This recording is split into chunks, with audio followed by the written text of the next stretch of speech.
I was a bit late. Was uploading something. It took a while, but gonna be reacting to some more videos. First one is gonna be what makes Dark and Darker so good and why you should play it. By Force Gaming with Asmin reacting.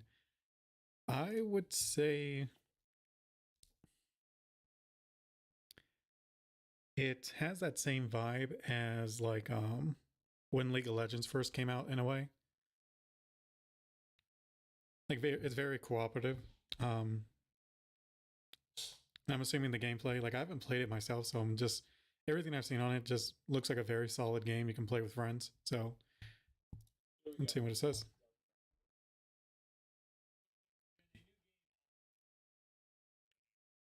Definitely all the rage. Really, really good.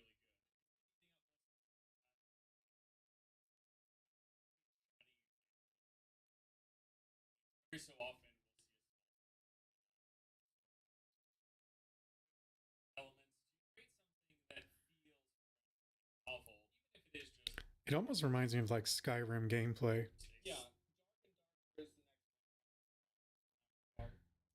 I don't think so, because Vampire Survivors is purely a solo game. Dark and Darker seems like a, isn't it like a PvP game in a way?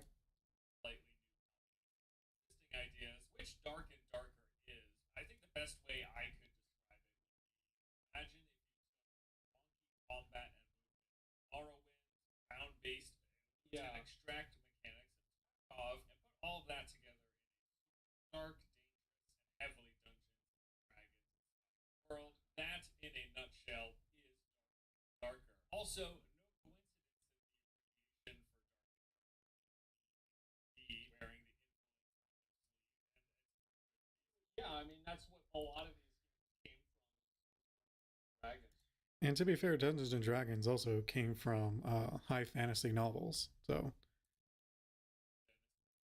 and that's been around for a long time. So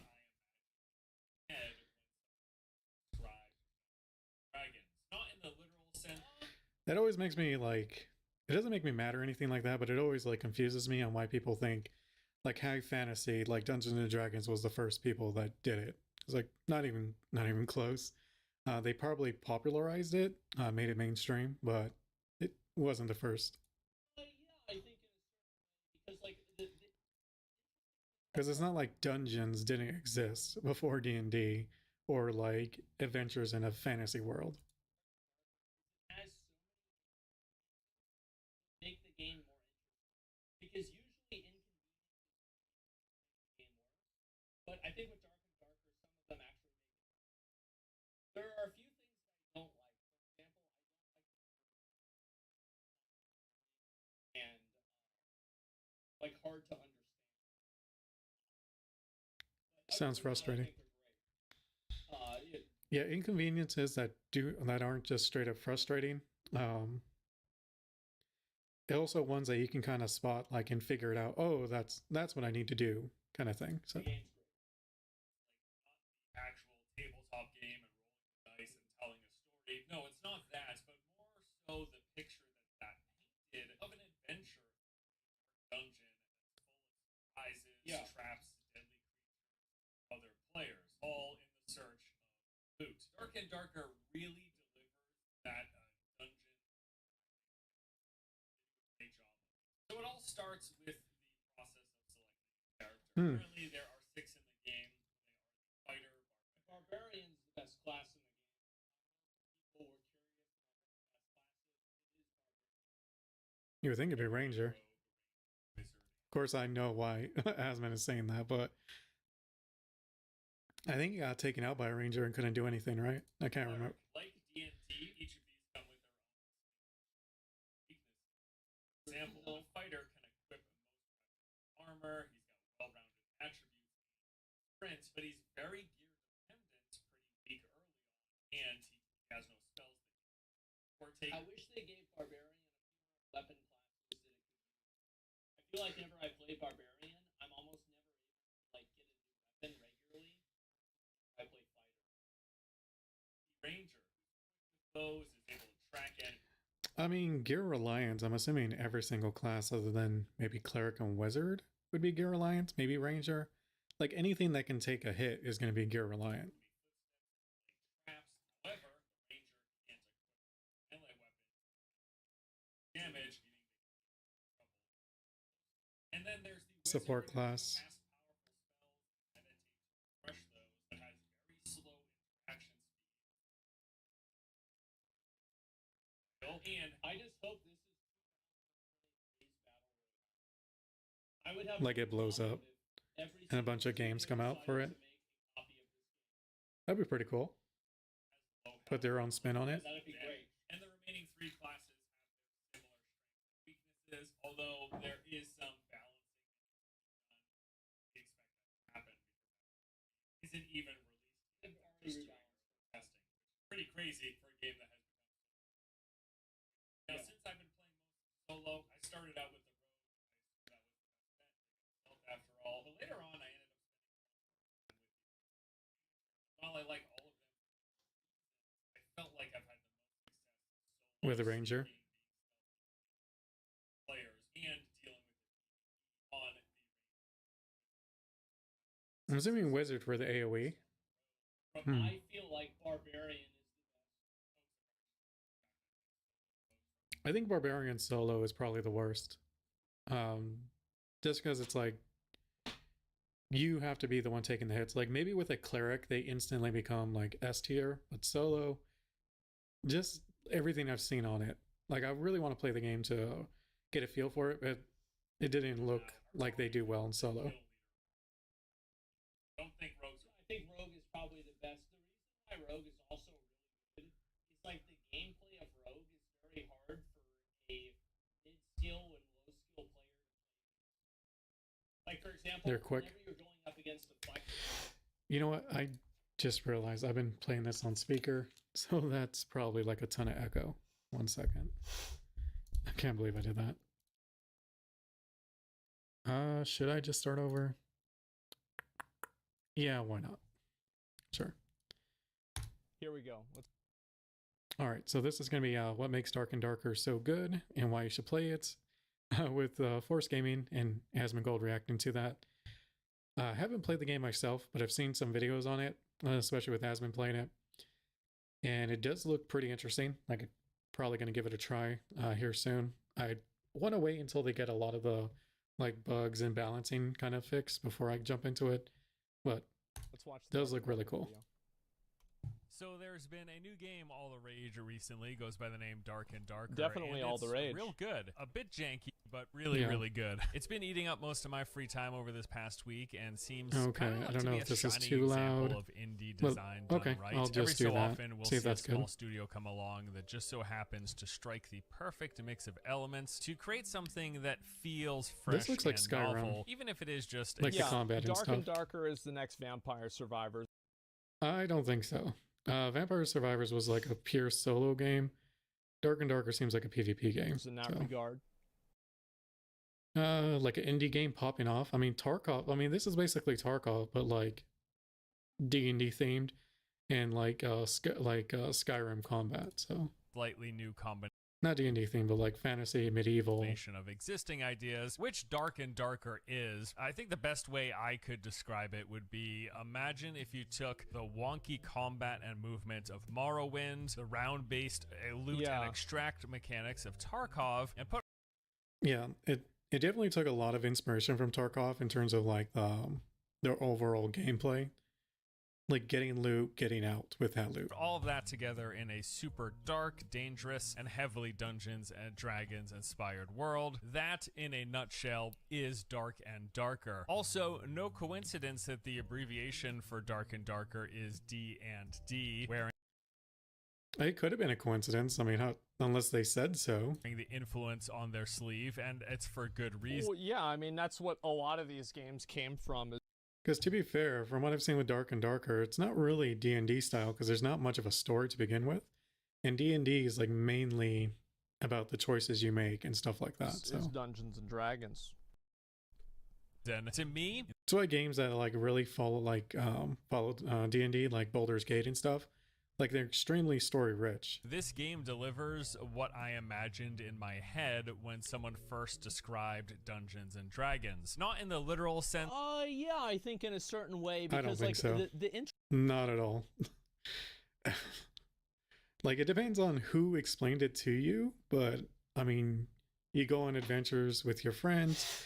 You have a game master who is basically the narrator, and he will, be there along the journey with you. interesting thing about Dark and Darker is it has so many inconveniences that make the game more interesting, because usually inconveniences in games just make the game worse. I think for most cases that is true. I haven't played Dark and Darker, so I can't say if I agree with Asmin on whether the inconveniences are better or not. I would say it depends if they were purposely put there to enhance the gameplay, but that it really depends on how it's going to feel. But I think with I'll Dark and take his Darker, judge- some of them actually make it Since I haven't played it personally, like I'll just accept his more judgment. interesting. There are a few things that I don't like. For example, I don't like the floor traps. I just find them annoying. That does sound annoying. And like hard to understand and just obnoxious. Yeah. But other than that, I think they're great. Yeah, the game's Kind of great. wish he would say what the other ones It's like were. not the actual tabletop game and rolling the dice and telling a story. No, it's not that, but more so the picture that painted of an adventure through a dark dungeon that's full of surprises, Yeah. traps, deadly creatures, and other players, all in the search of loot. Dark and Darker really I see what he means now. Like in D&D, like or tabletop games like that, it is definitely like a big portion is the story. I think it's the majority of it. But there's definitely like a lot of the dungeons and like boss fights. delivers that dungeon diving fantasy. They do a great job of it. So it all starts with the process of selecting a character. Currently, there are 6 in the game. They are the fighter, Barbarian's the best class in the game. I know some people were curious Probably not for solo. about what the best class is. It is Barbarian. Unless you have a cleric or something to Barbarian, help Rogue, you. Ranger, Wizard, and Cleric. Like And I think Forrest will say it because I'm pretty sure we just heard it, but the 2 classes I think would be best. Solo would either be, well, I'll say top 3 would definitely be Ranger, followed by the Wizard, followed probably by the Fighter. I don't know how Cleric probably, I would assume is just like mainly support, so terrible solo class I would assume. D&D, each of these come with their own distinct strengths and weaknesses. So for Wizard, example, no. the fighter can equip most weapons and armor, he's got well-rounded attributes and can sprint, but he's very gear dependent, pretty weak early on, and he has no Yeah. spells that he can cast. I mean, weak early on, I mean, that's, I'm assuming just across the board is going to be the case, but maybe he's particularly weak.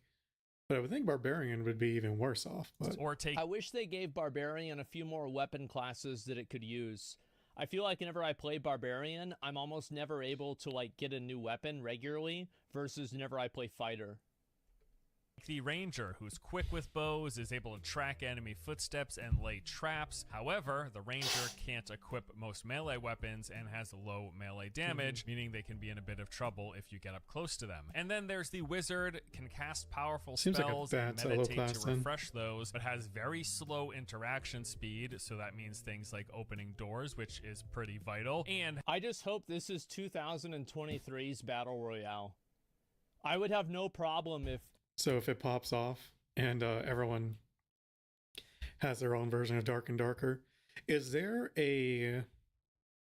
So obviously Battle Royale, that's a genre, but is there a genre for Dark and Darker? Like, is there a name for it? every single studio decided to make a copy of this game. has low health and low physical Yeah, that'd be damage. great. And the remaining Is it rogue-like PvP, maybe? Something rogue with the rogue in it? Because it is rogue-like in a sense. So I wonder how that's going to play out with when people actually come up with the name for it. 3 classes have their similar strengths and weaknesses, although there is some balancing that needs to be done. We expect that to happen because, after all, the game isn't even released yet. They've They're already just doing rebalanced early a lot. testing, which is pretty crazy for a game that has become so popular so very quickly. Now, Yeah. since I've been playing mostly solo, I started out with the Rogue. I assumed that was the best bet. They got stealth after all. But later on, I ended up spending Wonder if it's a bunch more time Anyways. with the I was just like in my own world. I was like, you have extraction, you have roguelike, you have competitive. So competitive rogue extraction like I don't know. wizard and ranger. And while I like all of them for different reasons, I felt Yeah, I figured like the ranger would be really good. I think the wizard will. I think it will. Wizard will depend on the kind of enemies you run into. Will determine the kind of run you're gonna have. I could be wrong, but it just seems like that's usually the case for that kind like of I've had class. the most success solo, sneaking, being stealthy, dealing with groups of other players, and dealing with Enemies the move pretty PvE slow. on the ranger and the wizard. It hasn't been as successful for me. So at kiting least must on be the pretty rogue. easy. But I feel like barbarian is the best. I think once they release like fast moving enemies, like say like demon dogs or just animals in general that rush you, like ranger and wizard will really drop off when it comes to like sorry, will really drop off when it comes to solo play. rogues are very strong. In fact, I think solo rogues right now are topping the kill leaderboards that they have in the game. So don't think rogues are I Really? think rogue is probably the best. If it's stealth class, like it has a stealth mechanic, that does make sense because if you attack someone while they're in an engagement, like they're fighting something, it's much easier to get kills off, especially like if you see a group and they're fighting an enemy, maybe another group, you get behind them, you kill the cleric. The reason why rogue is also really good is like the gameplay of rogue is very hard for a mid-skill and low-skill player to play against. Like, for example, whenever you're going up against a fighter, it's very easy to understand probably like what they're going to do. But like whenever you're fighting against a rogue, they're running around you constantly, and it's hard to track them. Okay, so it's the tracking part of it. weak they're not. I just personally have had way more success going in and solo extracting as a ranger and or the wizard. A lot more fun with the wizard. They're a lot more technical. It's kind of I think that if they ever release a class that is focused around debuffing, that would probably knock the rogue out of that top spot. Because I think if there's any kind of slowing effects you could put on a rogue, that's probably like a death sentence. crazy already. I can just They see already that said there's they gonna have be low a health. very, very high skill cap for wizard players Yeah, I because agree with already that. we're seeing crazy outmaneuver plays with haste and Yeah, I've watched like some of these wizard videos and they're fucking insane. invisibility, sneaking around, and It makes sense. The more options you have, the higher skill ceiling there is usually. like fireballing and chain lightning in groups of entire groups of players. It's crazy stuff. Lots of interesting tech and maneuverability, even with what is a relatively simple and even janky, I would call it, combat system. In fact, I think the game's combat is going to be one of the things that pushes the most people away because so much else around the edges is very, very strong. But the combat, I mean, yeah, it literally reminds me of like playing Morrowind. It is that kind of combat system. Very I think if they make the combat faster, it will make the game unapproachable. I think it's fine with the speed I'm seeing on this combat. I think the smoothness of it needs to be worked on more. Like it looks kind of jank. Like I haven't played it, so it's hard for me to say. But just looking And at one it of the doesn't reasons look why the like game it is feels good. approachable by so many people is because of how slow it is. But the problem is that it's deceptively slow. It's very slow, but at the same time, you're making like micro adjustments. Like for example, a good comparison is like Classic WoW. Classic WoW looks very slow and it looks very easy, but there are a lot of micro plays that people are making that you might not notice. simple, very basic. That is true. I think a better example would have been Dark Souls. Because Dark Souls combat is fairly slow, but it's a lot more to it than meets the eye. And bare bones, but it's adequate. It gets the job done as far as I'm concerned. So after creating a character, your next step is to actually select your skills. Every single That's pretty class cool. has a handful of these, of which you can pick to have 2. So on my ranger, for example, I've been using the field ration, which is a Yeah, that's health really recovery good. skill with 3 charges, and quick shot, which fires 3 arrows in quick succession. Both are really strong abilities, and I've enjoyed them for soloing, but I also have access to a multi-shot, a quick fire ability, and the true shot Headshot. skill. And all of them are viable in different scenarios depending on playstyle. And then after you pick your 2 active skills, you have your perks. These are basically passive buffs that will enhance your attacks, your abilities, and your various spells. Every class looks to have about 9 or 10 of these perks in total, and when you first make your very first character of a class, you will get to pick one of them, and then once you play the game and level up, you hit levels 5, 10, and 15, you can then unlock 3 more passive slots for a total of 4 slots. So on my ranger, I picked the perks that increase headshot damage, bow draw speed, attack power, and bow move speed, but sometimes I'll swap those for some of my other options. Like I've got the option to see recent player footsteps or lay traps faster. I thought that one I can was increase really my good. hearing distance. Lots of really cool, That's the one I interesting used. abilities. And it does seem that even within the confines of each class, where while each class has their very specific strengths and weaknesses and they fill certain roles, between selecting what 2 active skills you want and then the 9 to 10 total passives,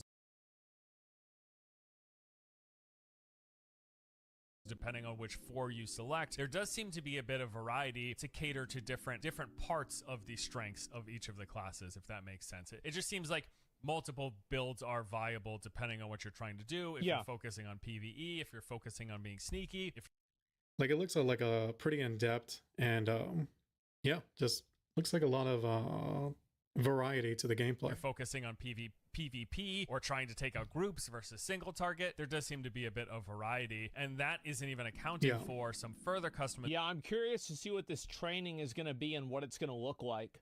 Personally, one of the things that I like about the game is the fact that, like, it is... I wonder if it's going to be like Vampire Survivors egg system, where you, like, very, very slowly can increase some stats. Is very, very simple, but it has complexities to it. One thing that I'd like to see improved is I feel like the weapons and like the armor that you get, it's not transformative enough in many cases. I'm assuming he's like just saying like it just does more damage or you take less damage, and that's all it does. Like there's no extra abilities from it. I think that would be pretty cool. I don't know if that is the case. Maybe I'm just not knowledgeable enough. But you could pick up a weapon and it has its own like stuff on it, like maybe a new spell. It just gives you like 2% more, you know, attack speed or something like that. It doesn't feel like it really changes your gameplay a lot. Right. Yeah, I mean, it makes sense. Like, imagine if like you picked up a dagger, like a shadow dagger, that let you basically do World of Warcraft's Shadow Step, like, and it had like, I don't know, 5-minute cooldown or something. That would be really cool. Or you can place like a marker on a target and just, you know, where they are for a set amount of time. Like, just interesting things like that. That looks to be coming in the game in the form of a skill tree. It's just not in the current. Or a warrior with a shield that has a chance to reflect projectiles. Berserker with their 200x. Maybe pull from like other games where on chance on hit, you pull things to you to make AoE easier. But then there's friendly fire, so I don't know if that's even a good thing. So current iteration, as we currently maybe the opposite, chance on hit, you knock things away, and maybe they fall down too. I'm not sure. Sit on playtest number 3, but yes, further customization is clearly in the works. They already have the in-game UI for it. Okay, so you've picked your class, you've got your skills and your 1 perk to start out. Now it's time to actually begin dungeon diving. So you queue up for a match, you will quickly get... You know what would be really cool with this? Like, I really can't wait for this game to add more, is I think, like, I don't know, like, I'm picturing it like dungeon diving. Like, there's that one anime where it's just like this big hole, and like the deeper you go, like the more dangerous it is. Like I want something like that, you know what I mean? Like, everyone's trying their best to reach the bottom. Put into a lobby where it matches you with the rest of the players to fill up 16 total per round, and then you are... Can you imagine that? Like, imagine this, like, kind of type of gameplay. You know what I mean? But imagine, like, Genshin Impact, kind of cel-shaded graphics. And you just have, like, a bottom floor that you reach, and that's how you win the season, kind of thing. Like, every player gets to the bottom, basically wins the season. Man, that would be... I should probably stop talking because I'm like hyping myself up for a game that doesn't even exist. Spawned in, so dumb. And this is where the fun begins. Now, I would say that there are 2 main things that make Dark and Darker appealing. One everything can kill you, and 2, the game tells you absolutely nothing. They are very I think also another reason why it's appealing is the fact that it's very easy to get into and it's simple. Yeah, that's what it seems like to me. Like you don't need to look up anything for you to play this game. May not be the best at it, but hey, can you hit the thing in front of you? Okay, you know the game.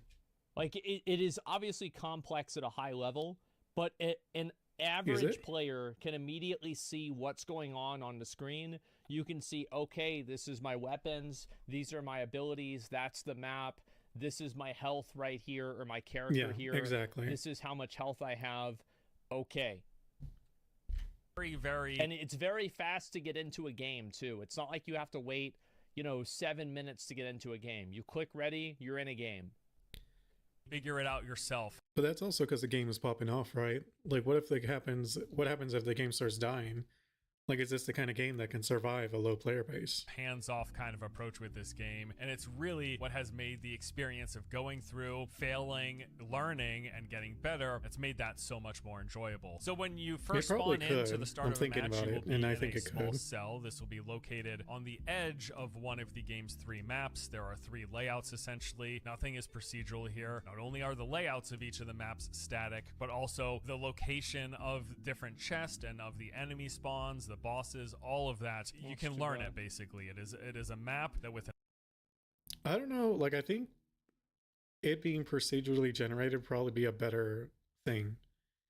Like, maybe they just didn't have the tech for it, but I honestly think it would have been better. enough experience, you will learn there are just 3 of these on rotation. So the room, Yeah, and also, like, you'll see, like, whenever you go into an area, and I think this I shouldn't say that. Procedural generated, like, it's fine if they don't have that, but they need to have way more maps than just like 1 or 2. This is okay, and this is the case with, like, even procedurally generated stuff, is that usually it's created through an algorithm. So, like, if you see, like, these 3 pillars, you know that there's going to be a chest behind the 4th pillar or something like that.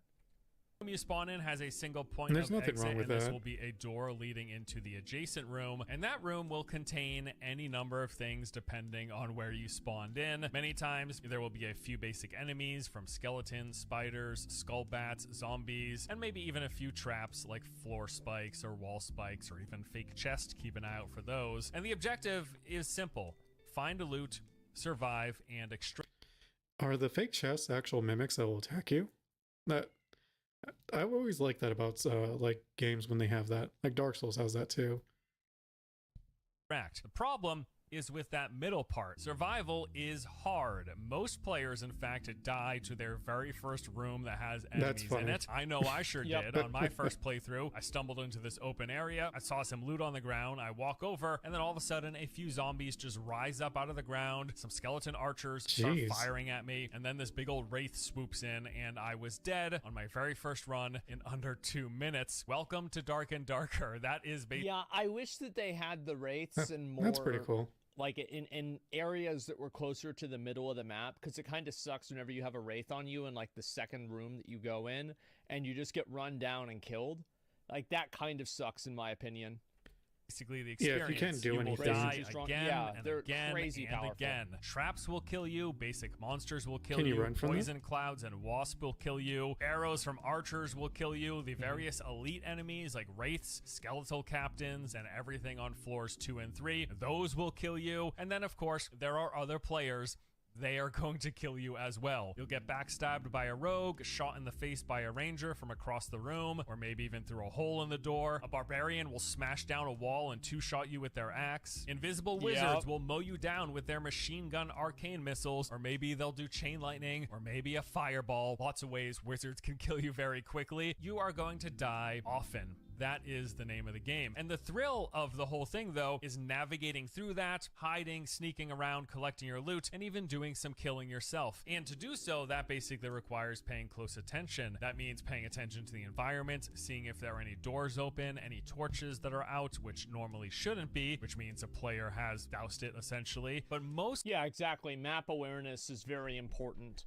I think that makes it a Yeah, lot more kind of interesting reminds me too. of like old school Halos. Mostly by listening. This is definitely one of those games, like a lot of the extraction looter games, that puts an extreme emphasis on audio cues. You're gonna want headphones. You're gonna want this cranked up as loud as possible. If you don't have headphones, honestly, That if you're guy playing just with the fucked sound up. off, you're just putting yourself at a severe disadvantage. Obviously, there What's that is the sound of sword? player Holy shit. footsteps. That is going to be a dead giveaway. But the sound of opening and closing doors, the sound of monsters chasing something, you'll learn what that sounds like, which means there is a player, something that the monsters are chasing. The sounds of torches going in and out, the sounds of players queuing up their different attacks or raising their shield, walking and running. Everything makes a sound. Those sounds are unique and distinct. And when you play the game enough, you will learn them, and that will give you a ton of information. It's basically like having 3D vision, more or less. Isn't Fortnite like that? And the other Battle Royale games? So That's how these games are designed, and Dark and Darker follows in the footsteps. It's the same as a lot of other games. Like, if you played PUBG a lot, like, you would, at the certain point, you would know what guns people exactly had what I was based on talking the about. sounds that they made. Basically, of a lot of the other Tarkov likes in that sense. Play, listen, and learn. In doing so, you're just going to get infinitely With better Apex, at yeah. survival. And that is actually what I found to be one of the strong suits of solo. I've seen a lot of complaining in the community already, asking for solo queue. I don't even know how necessary that is. I feel generally at an advantage, and I've gotten a lot of extractions because as a solo player, I can listen. And teams of 3, it's impossible. Okay. You could do it, but for the most part, in my experience, it is impossible for a team of 3 to remain wholly silent. And you hear a team of 3, you keep hearing your you know teammates. it's a team That of 3 makes sense. because you can hear 3 sets of footsteps, multiple different attacks. It's pretty obvious. And then it's totally up to you what you do. If you feel confident, if you're well geared, if you feel capable of taking on multiple. I don't feel like there's any advantage to not having a solo queue. Yeah, I don't feel like not having solo queue makes the game better.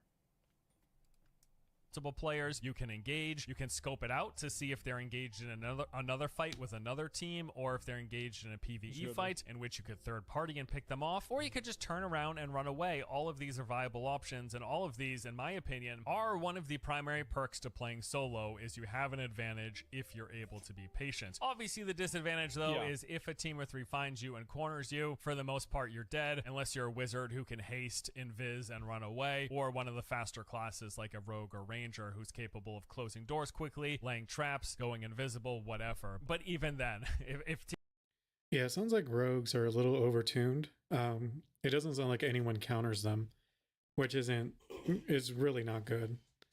Like, I think they should make clerics like the counter to rogues. team of 3 gets on top of you, Maybe have clerics have like some kind of dot or slows, like things like that. Maybe disables sprinting.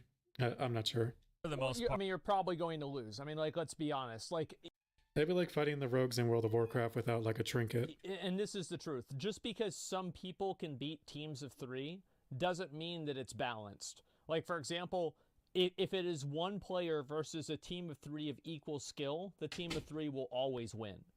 Yeah. So even if it was one of these super good players that can solo a team of 3 people, if the team of 3 people were as good as they were, they wouldn't be soloing them. It wouldn't have happened.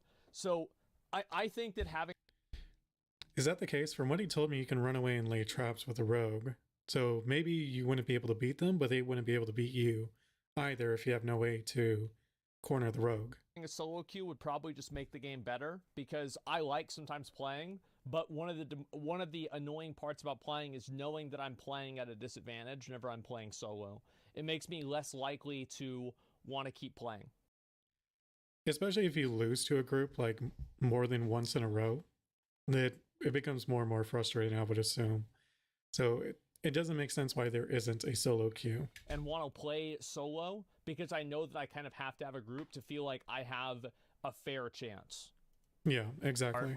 Unless you're a wizard, you're probably going to die. Or you can just outplay them and take them out, which is certainly a possibility. I will say, for all of the ragging I've done on the combat, and I know I haven't been very descriptive, it's just a very basic, every single weapon type in the game will have a variety of sort of combo attacks where basically you have 1, 2, or 3 swings. And as you chain these will attack in different directions and different types, be it stabbing or slashing or smashing or whatever, at different angles. And then once you learn the attack pattern of the weapon type that you are using, that's it. Like, that is the extent of the combat system. Now, the skill essentially comes how you manage your timing of things, when to engage, and moving in and out of range of stuff. You can outplay other people basically by outranging or outmaneuvering their abilities, but in terms of the action, not super I'm actually in-depth. curious, why do people think solo queue is bad?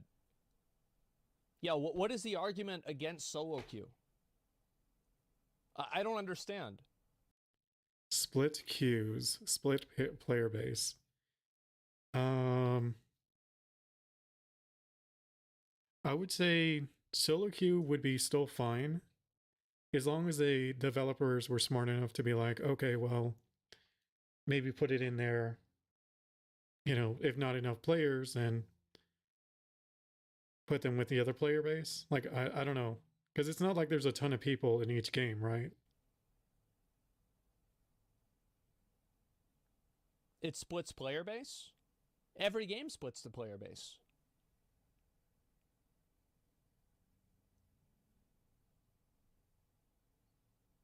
Yeah, what does that mean? Oh, I see what they're saying. Or at least some of the things I saw in there. So with the 3v3 queue would be much longer without the solo players queuing up in it. Not as fun sometimes? Then don't queue it. It's not how it was designed. That's the dumbest argument. I don't know. I mean, I feel like if a lot of people want something, maybe the developer should take that seriously. They underestimate how many of us play solo. I don't play the game because of that. Good luck to them. Yeah, the map and classes are balanced as a team game, so just rebalance the game for solo play. Like, how is this like? They already have it. Like, some classes are better solo, while other classes are better in groups. So they've already balanced it like that. That doesn't even make sense. This is not impossible to do.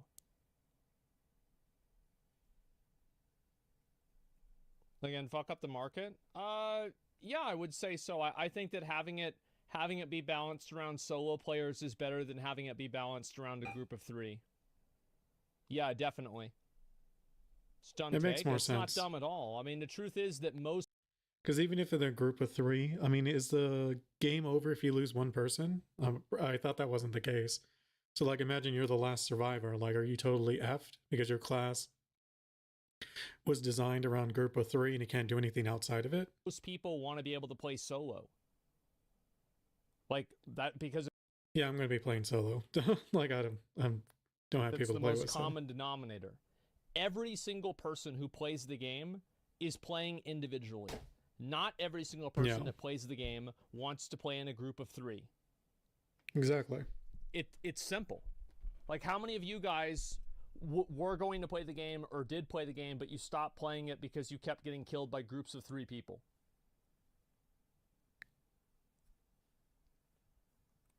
Yeah, okay. So there we go.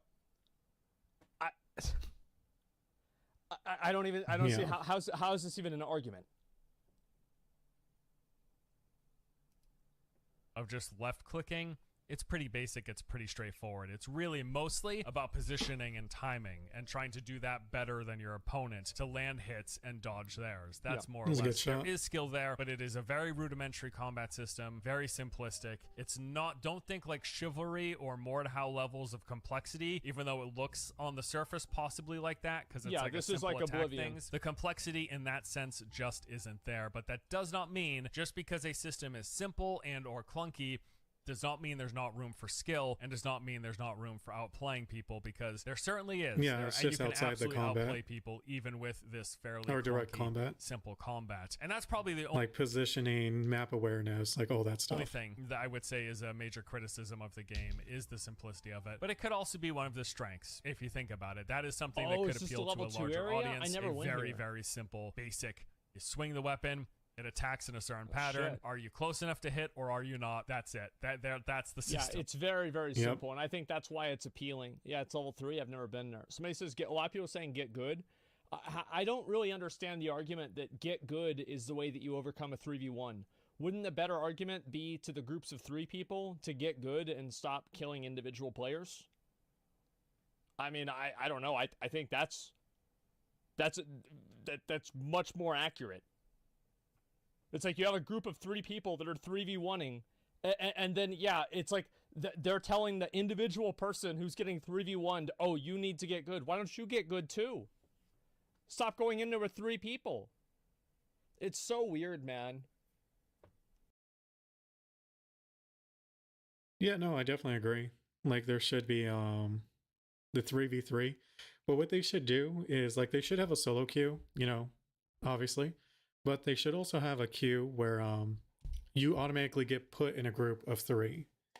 Almost like the Dungeon Fighter of Warcraft.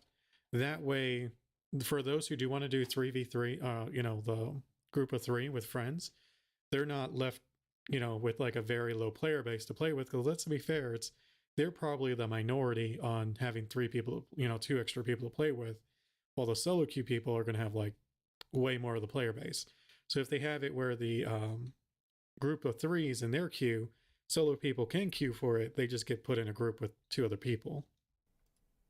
So as I mentioned earlier, there are currently 3 maps And since it doesn't matter if your friends die, like you can just go off do your own thing if you really want to. in the game. I wouldn't be surprised if they add more eventually throughout the course of development, but right now there are 3. Each of them have a different layout and main rooms, but more or less the structure is the same. You're in a dungeon with a lot of small, tight corridors, interconnected hallways. There are a few larger rooms on every map. They're kind of more set piece areas, and then doors leading in and out of those with the occasional hidden passage or wall here and there. One thing I do really like about a few of these maps is there is a ton of verticality. There are even a few large rooms that have like 3 to 4 tiers of them, so quite a bit of height, verticality that you can take advantage of, especially if you happen to be playing. Yeah, I've watched a number of videos of people that take advantage of the verticality, and it's pretty fucking impressive.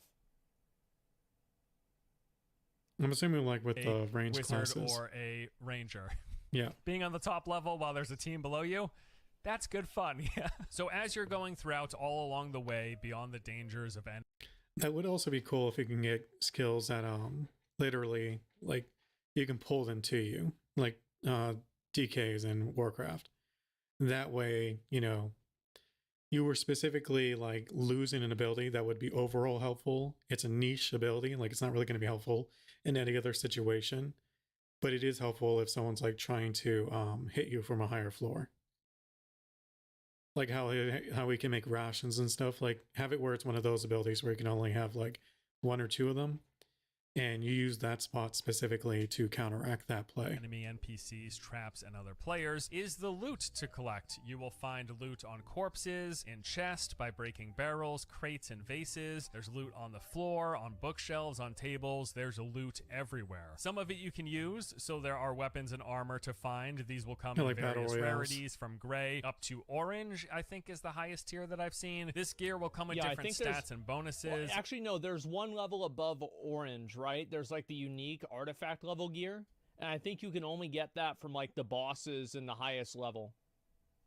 Oh, that's pretty cool. I didn't know games that. get your basic RPG stats like Yeah. strength, agility, willpower, and then there's knowledge and resourcefulness, which that has to do with the speed in which you like interact with things, open doors. And then also some of the items will come with perks and additional bonuses, giving like a % boost to either offensive or defensive stats. And then there are consumables like potions, bandages, health kits, campfires, and throwables, as well as treasures. These are items that are of high value for trading. You can sell them to the game's vendors based basically to get a currency that lets you buy stuff that they sell. So you're in the dungeon, you're trying to survive, you're collecting loot, and then comes the battle royale mechanics. Every few minutes, a circle of what I assume are locust or some dungeon bug grows smaller, forcing storm. you Every and game everyone is else a on the storm. map into an ever-shrinking area. I didn't Funny know it enough, had with that. how dangerous and deadly pretty much everything else is in the game, the circle mechanic is an exception. It is on the lighter side compared to most battle royale games that I've played. Not that this is a battle royale. Yeah, it doesn't really do that much damage. You can play outside the circle a lot more than you could in like Fortnite.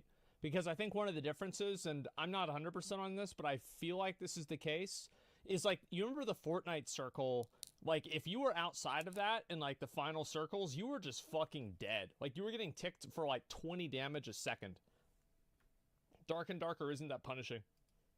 It just has that circle mechanic, which kind of just puts a sense of urgency into the dungeon diving and exploring. But yes, there is a circle mechanic. It will continue to close. It does so in stages, getting smaller and smaller each time until the final stage where it will engulf the floor entirely. How do you deal with this? Well, through the portals. Yep. In each match, after a certain amount of time, portals will start sprouting up that have two different variants. There is the escape and the descend portal. I was about to opening an say. escape portal will teleport you There's, like, no way you're safely gonna with get all through of your that. loot back to the tavern.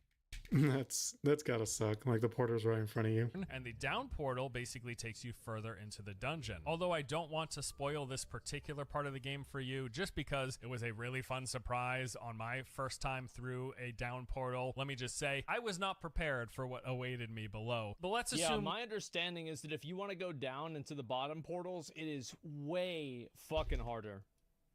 that as you're starting out, the first few I'm times you assuming the actually gear make it would and be get much survive better to though, an right? escape portal, that you'll actually just take it, which is exactly what I did. Otherwise, Well, it in really that wouldn't make case, sense. congratulations, you survived, at least for now. So you're going to be taking all of the stuff that you Santa have on Claus. your character with you, and then anything that you don't want to actually physically use for your next round, you can either sell off to one of the 12 merchants in the game. Yep. They sell an assortment of items that are on a rotating stock. Some of them will buy any gear or treasures that you don't want to keep, giving you gold in return that lets you buy whatever it is you do need. You will regularly be purchasing consumables for sure, things like health potions and bandages, as well as any gear for new characters, because yes, you're gonna die a lot. You might not even make it to an escape portal or your first through playthroughs, in which case your inventory gets wiped, all of your gear that you collected and Yep, any you reset items back is down to gone, and you zero. start with a basic fresh character. Any currency or I don't think it's that big of a deal to lose a bunch of stuff Yeah, because you get it like right back. Like it's not that hard to get gear because from what I'm again, seeing. like the powerful gear isn't like it's a lot better, but it's not like it doesn't change your life. You're usually doing about the same stuff no matter what. You just do more damage. extra gear that you find and take out by extracting, at that point, again, you can use it, or you can put it in a stash, which will then be accessed by your refreshed character whenever you do happen to die. And then you do this again and again and again. It would be really cool if Elden Ring like came out with a mode that let you do something like this. That would be really, really awesome. And that is the loop. I just thought about it because I'm like kind of slow gameplay. Kind of wish there was more variety to it, and I'm like, oh man, if this was done in Elden Ring, like say in one of their bigger dungeons, I'm trying to think like the underground area, that'd be pretty cool. What's often referred Or just like if they could make a whole new map for it. to as the Tarkov-like loot, survive, extract, repeat. That whole thing, that whole process is very enjoyable. I think largely because all of the dangers and the stakes are so high that there is a level of tension every round, and it feels very rewarding when you extract. Even if I just go in and I encounter only one player, even just going through that process and getting out with like half of an inventory of Well, stuff. I think that it's always going to be thrilling in a way because you don't know if you're going to encounter that player or not. Yeah.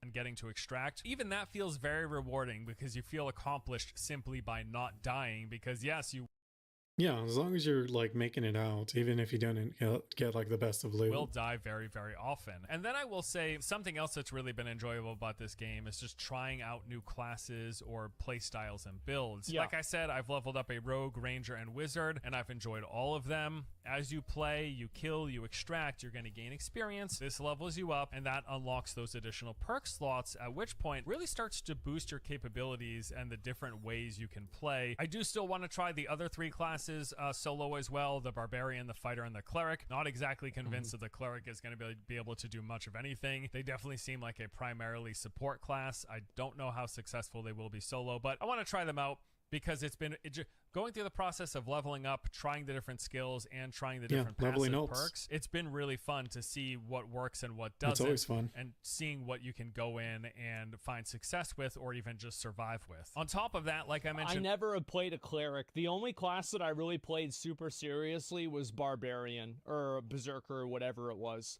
I thought that was the coolest one, and like once I got enough gear, I could pretty much one or two shot some of the skeletons with the axe.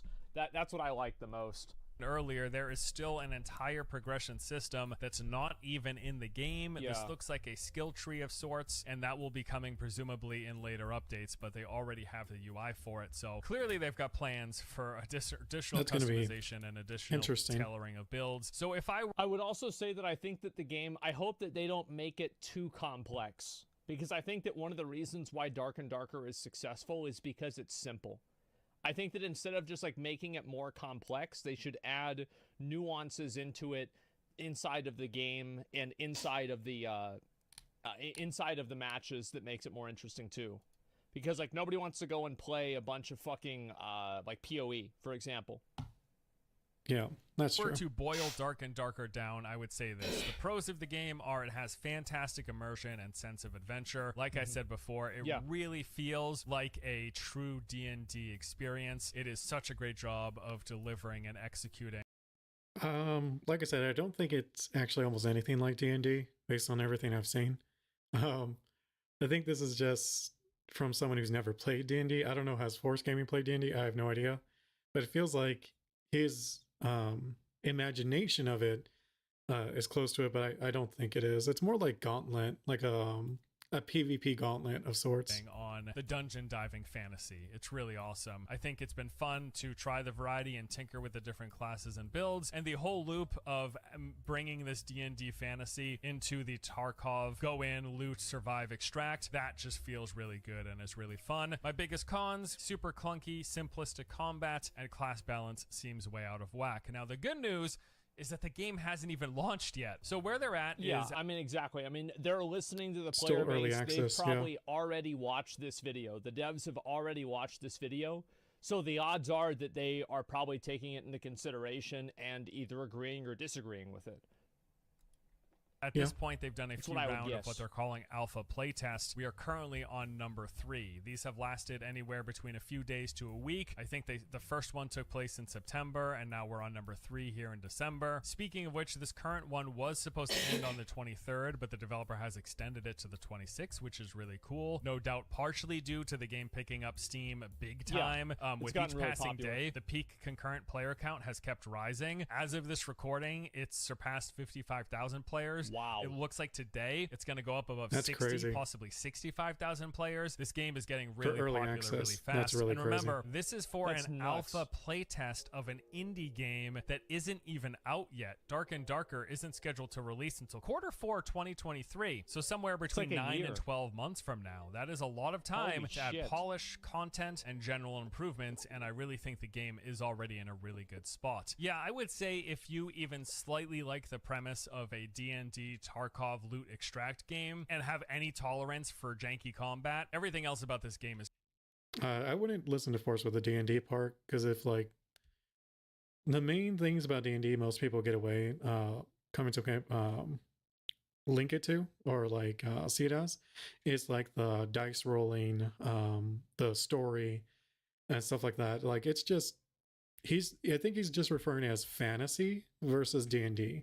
Because dungeon diving is not, I mean, yes, D&D has it, but it's not like you can have whole D&D campaigns without a single like dungeon diver thing. So it's great.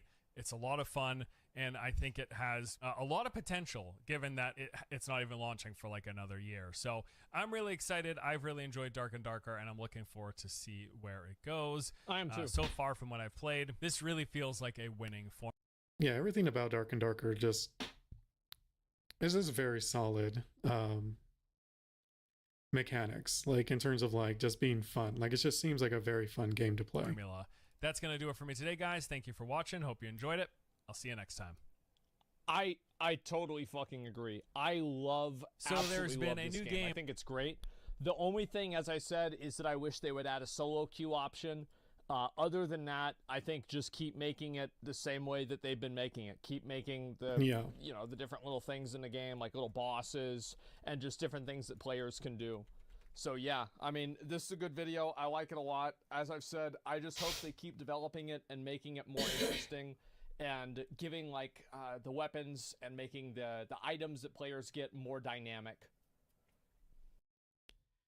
Yeah, like I said, maybe having weapons that have chances to have abilities on them, especially abilities that can actually do things, like spell reflect or projectile reflect, I guess.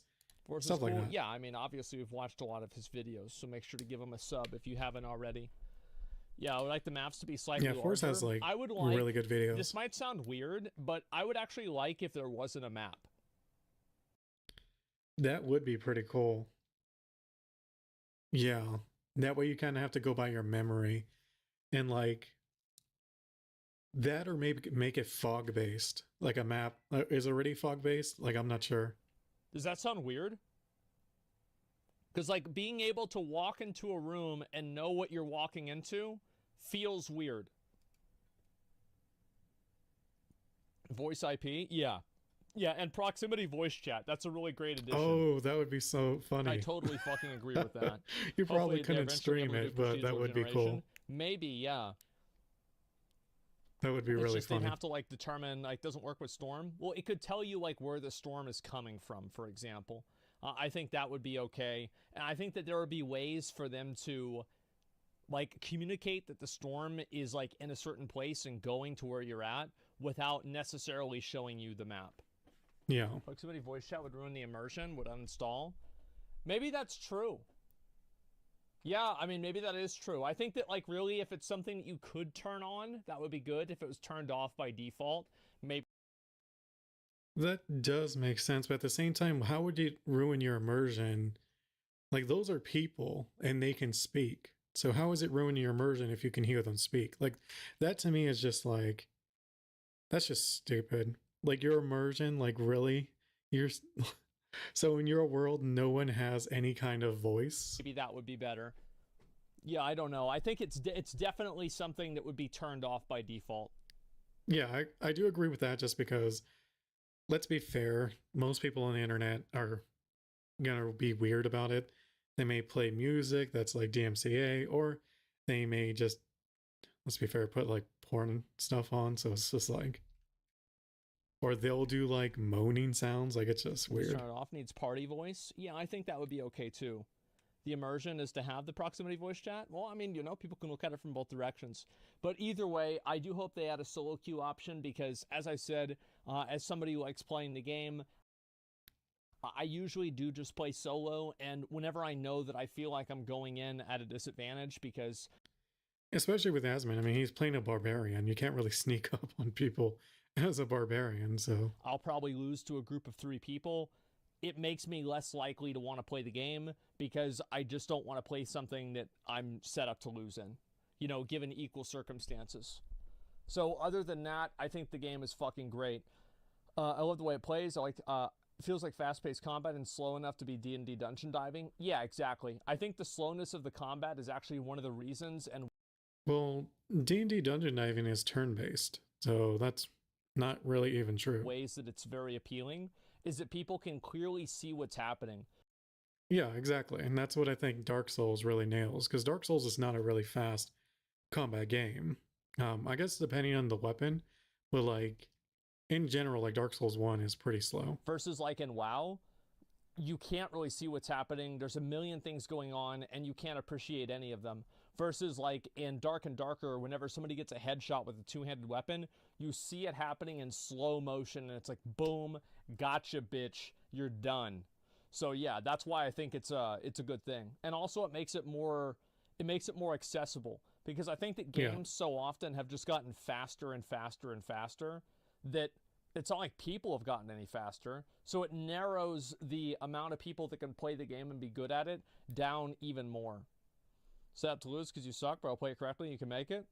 Well, no, yeah, maybe I'm not as good at the game, but like if I was playing a 1v1 against people with equal skill, then I would have more of a chance than if I was playing a 3v1. Like with if you equal played skill, a skill. 1v3 Yeah, against people that were as good as you would lose. it's basic math. It's just like so stupid. How can you even say that? Yeah, let's see here. So just looking for the Hunt Showdown whenever it allows a queue for 3-man teams and queue it doesn't. Yeah, I'm not sure exactly how it works. Because you're a barb. I think that'd be the same with anything, right? I mean, Barb just has it worse. Yeah. Like, that's the thing. Like, Rogue would have it easier. They could probably take one out if everyone's of equal skill. But then again, if you're playing against, like, 3 people and there's a cleric who can, I don't know, can they heal? I have no idea. I don't know. It just seems like a silly argument. And should let sucky people enjoy themselves in the game to seem more equal? Yeah, that's true, right? I mean, because a lot of people aren't very good at the game. Like, most people are probably around, like, bronze and silver rank in, like, any competitive game. So if bronze and silver rank gameplay isn't fun and it's not rewarding, then Exactly. the game's gonna die. It just makes sense. Who just love arguing with you? Yeah, I think that's true. And because I do terrible against hidden single targets, so 3 of me would get sniped out by a gorilla me, easy. I don't know, man. I think that if it's somebody of equal skill, if you've got 3 people and he's got 1. Yeah, I mean, that's the thing with the barbarian is I'm assuming they're the larger of the characters. So not only are you a bigger target, it's like you have 3 people hitting you at once. I don't think you have the HP to really go against that. You're going to come out ahead. The game's genre are older, let's say above 30, or close to 30. A slow game is definitely their jam as people want to relax. Yeah, I think that, again, it's like many video games now are very, very, very fast. And because they're so fast, a lot of people can't play them because they're not fast. You have to be like super like fucking honed in on what you're doing and like macro focused or like super focused on it. Exactly. And I think, yeah, a lot of people don't want to do that or can't do that or whatever. Yep. No. So that was what makes Dark and Darker so good. I would agree for almost everything there. Like, I haven't played it yet. I'm really waiting for the game to basically like open beta where I don't have to sign up for anything. But I mean, it does look really fun.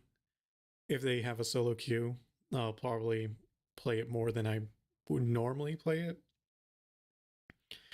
Just because it's like, I don't mind playing like rogue types where you're like being sneaky, you're setting up traps, you're like baiting them to things. But at the same time, I do prefer just running in there and just messing things up. So it's like, I don't know. We'll see. I probably will stream it my first time playing just to get like a first impressions of it, but it does look pretty good. All right, so next video is going to be Return to World of Warcraft, My 5 Reasons to Play Dragonflight from Dalaran Games. I have no idea what his reasons would be, other than the game is moving in a better place, much better than the last 2 expansions, and I would say even slightly better than Legion. Hello guys, how's it going? My name Legion was cooler though, like straight up, just it was just way cooler. is Dal, and so far the expansion of Dragon. Oh, that's pretty low. Hello guys, how's it going? My name is Dal, and so far the expansion of Dragonflight has had a very good start. It's generally been received very well by the community, praised for its old friendliness, open world content, and incredibly. And they even make it more ult friendly with the time, whatever dungeons, I forgot the name of it, where you can level like super quick. Fun dragon riding system. And over the last few weeks, we even got a glimpse at the future content yet to come for this new chapter of World of Warcraft.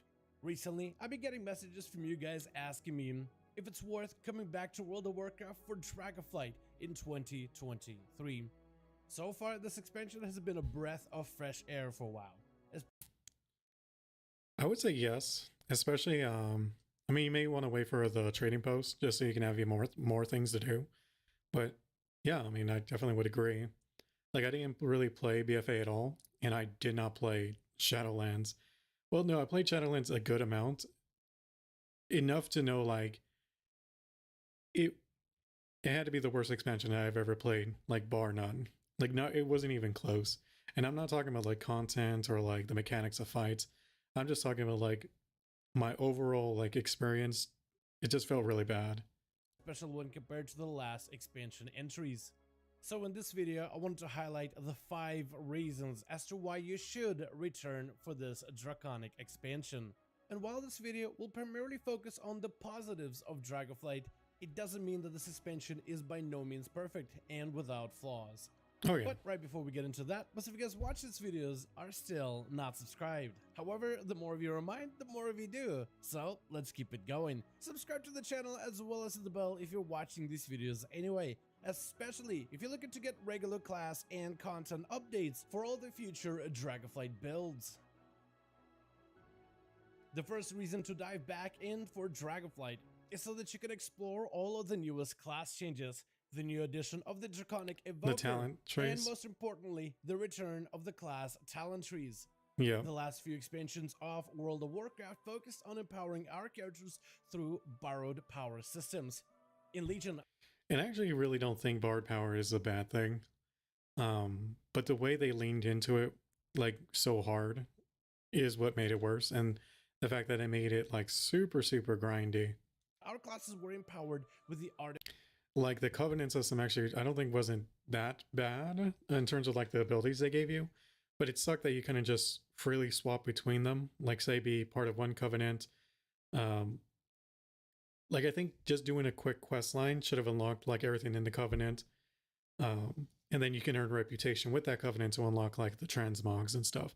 But the abilities themselves should have been like universally unlocked once you unlock them. Artifact weapons, with each spec gaining a unique weapon to wield. In Battle for Azeroth, we got our hands on the Heart of Azeroth, which helped unlock the hidden powers within our Azerite armor.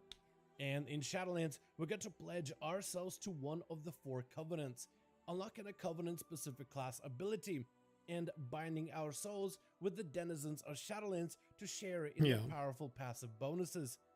But that sense of progression was very short-lived. Instead of growing our characters and classes, we instead were growing and improving our borrowed powers. And as the name implies, we had to part with these temporary powers at the end of every expansion, only to repeat the same cycle in the next expansion. These past entries didn't carry the same classic satisfaction of leveling our characters and the Yeah, but you can't deny Bard power was a huge success with Legion.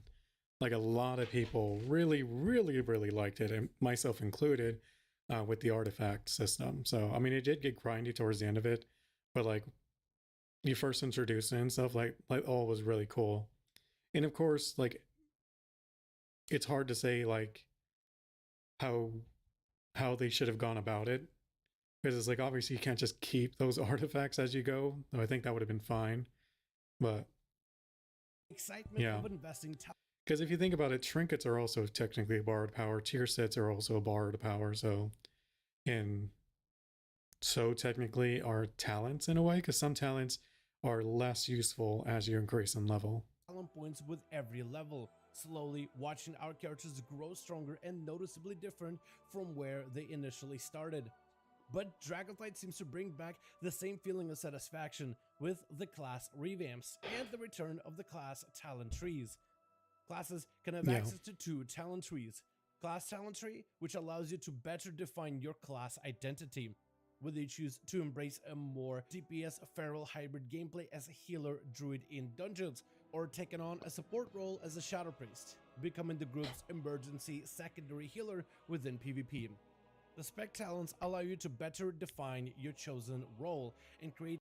Oh yeah, I think everyone's agreed that the talent trees are just a massive success across the board. So flavorful talent combinations, where one unholy death was one of my favorite things to do so far, leveling ult and commanding an picking out army my of talents. Scourge to battle as a forsaken commander as your pets tear your enemies to shreds. While another Death Knight could focus on spreading and bolstering diseases and empowering their death coils, creating a build that resembles a warlock that wields a massive powerful claymore. All of these talent options are up to the individual player to customize however you want to. Not all classes, unfortunately, have that uh, level of complexity, but a lot of them You do, can change your talents which is anytime and anywhere. pretty impressive And the way adjust they your build balance as that. much as you like. And you can also save your favorite presets, share your builds with others, and import others' builds in order to try them out for yourself. With so many class changes to explore, you're bound to find the next main to head forward into the Dragon Isles. Yeah, The first thing you'll notice about Dragonflight is that you're no longer grounded at the start of an expansion. Normally, it takes multiple patches until you earn your wings and learn how to fly. that was always But dumb. Dragonflight lets Yep. you take to the skies with the dragon riding system. Dragon riding is a form of flying which embraces concepts like speed, momentum, and aerial movement with a bit of realism and a lot more excitement. Where normal Which they did flying can take be from Guild described Wars as 2. slowly swimming through Well, the that's air, fine. Dragon riding is a lot more realistic with its use of gravity, which you can use to build up speed and propel yourself forwards. I just wish it would let you use it outside of the Dragon Isles. I really find that dumb that you can't use it pretty much like only in the Dragon Isles. It just seems dumb because it's like, why is gravity different in the Dragon Isles than the rest of the world? Using mobility skills along the way to quickly reach your destination. This new movement system Also, I don't really mind if like they let you use the normal mounts in the Dragon Isles. I don't know why they have it where you can't. It just seems, I'll be honest, it's kind of stupid. Because like, what if you do just want to use your normal mount? Like maybe you don't really like the dragon riding. I don't like how it's forced upon you like that. I think at least once you beat like the main story, like it shouldn't just unlock flying. Or why even have that? Just unlock it in the beginning. As soon as you unlock your dragon, that's when you should unlock flying in general. has been wildly praised by the community, with many Oh, yeah. finding it I more find it fun really and fun. more interactive when traversing the open world. Dragons can also Because that's what I was talking about, like using it in the rest of the World of Warcraft. Because I prefer this flying versus the normal mount. be upgraded with glyphs found But I'm not like, I don't want that to be like forced upon people. Like, oh no, you have to use the dragon riding. scattered throughout the Dragon Isles, which Because I greatly like it. improves your flying capabilities. Once you unlock these That glyphs was pretty on your cool, main, you unlocking the also little take advantage tokens. of its flying benefits as well. Dragons can also be customized in a variety of ways, and you can unlock many of these customizations through open world content, Yes, reputation gains, raids, as well as PvP. and dungeons. Dragonflight gearing has seen dramatic improvements. In PvP, we see new revamps to PvP items, which help standardize PvP gear scaling. This I thought was actually extremely good. Was that the item level itself was 340, so outside of PvP it's 340. But then once you hit, you go into the battleground or arena, it jumps up to 411. That was just, I don't know who thought that up or where they got the idea from, but I really, really did do like that. Making it easier for new players to earn these items and feel more competitive without having to jump through multiple hoops. PvP players can also earn Yep. gear through open world PvP activities, which allows you to earn gear which benefits you in both PvP as well as in the open world. And has a set bonus, which I thought was really cool. Like this alone, when you're stunned, harden your resolve, absorbing 50,000 damage. Like that's really cool. Mythic dungeon gearing It's just item level isn't like the greatest, but it's not bad. has gone through changes as well, where players can earn some of the higher item level rewards by tackling some of the more difficult dungeon content, which helps Mythic Plus serve as a proper standalone endgame activity. More casual players will find Like I actually have been wanting to try Mythic Plus. It's just finding the group that's been kind of daunting to me, honestly. But I really want to try it, so I think once Trading Post comes out, like I'll give it another go. that the open world is full of gearing possibilities, from elemental invasions, which can get you great Yeah. starter items and upgrade them And to that's reach open more world, competitive item content. levels. Group up with others to tackle super rares and world bosses to earn potential high quality upgrades. World Quest will also scale better with your current item level and often provides you a sizable upgrade every couple of days. Or join community events like hunts, sieges, or the community feast to get a chance to earn high quality items from large group activities. Yeah. You I- will also be That to me has like been a really nice thing with Dragonflight is just having more avenues to getting gear other than like mythic and then raiding, and that's about it. Happy to know the Dragonflight has a lot less mandatory weekly activities. You aren't farming Azeroth or artifact power, and you don't need to delve back into Torghast on a weekly basis to farm materials for your next legendary. None of the story chapters or reputation farming is time-gated, and none of the reputation rewards offer any obvious benefits that make your character passively stronger at endgame content. I mean, some of them give you like gear that's like pretty high item level. Dragonflight, however, is full of activities, be it advancing your Like the professions, Cobalt gearing your people character, give you the working ring. on weekly bonuses, participating in open world activities, or working on reputations. For the most part, you get to choose how you spend your days in the Dragon Isles. So far, Dragonflight has enjoyed what seems like a healthy early start to a new expansion. But the question on everyone's minds is, what comes next? Most expansions start strong, but only a handful of them continue to deliver on content which keeps the community engaged. So you'll be happy to know that Dragonflight already has a plan for what's ahead. Patch And the fact that they announced it is what's crazy. I don't think 10.05 they've ever has done seen that some before. testing over on the PTR. This new update seeks to continue to improve on class talent with new iterations, shaped with the help of the community feedback.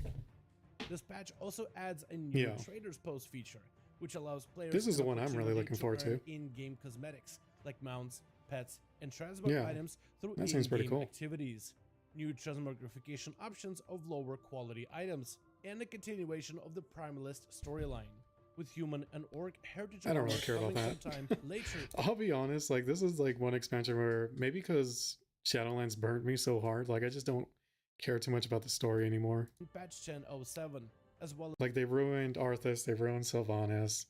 It's like, come on. as plans And I know they ruined a few more of the characters, but to me, there's like those two were the worst. for season 2 with patch 10.1. Patch 10.1 I mean, they didn't really ruin Arthas, but at the same time, like I find it annoying that like the jailer took like, oh yeah, I made Arthas kind of thing. 5 featuring a new mega dungeon. Patch 10.17 Basically, they didn't do enough with Arthas in Shadowlands. Like I don't know, just felt dumb. as well as patch 10.2 content, I didn't catch what he said. One second, let me go back a little. quality items, and a continuation of the Primalist storyline, with human and orc heritage armor coming sometime later in patch 10.07, as well as plans for season 2 with patch 10.1. Patch 10.15 featuring a new mega dungeon, patch 10.17, as well as patch 10.2 content. While the details to this future upcoming updates are not revealed just yet, I haven't done any of the mega dungeons. I actually really want to go back and do them. seeing a roadmap of the content ahead definitely inspires hope that this expansion could potentially be filled with things to do. Last time we got this many regular updates was during the expansion of Legion, which was legendary in its content release cycles.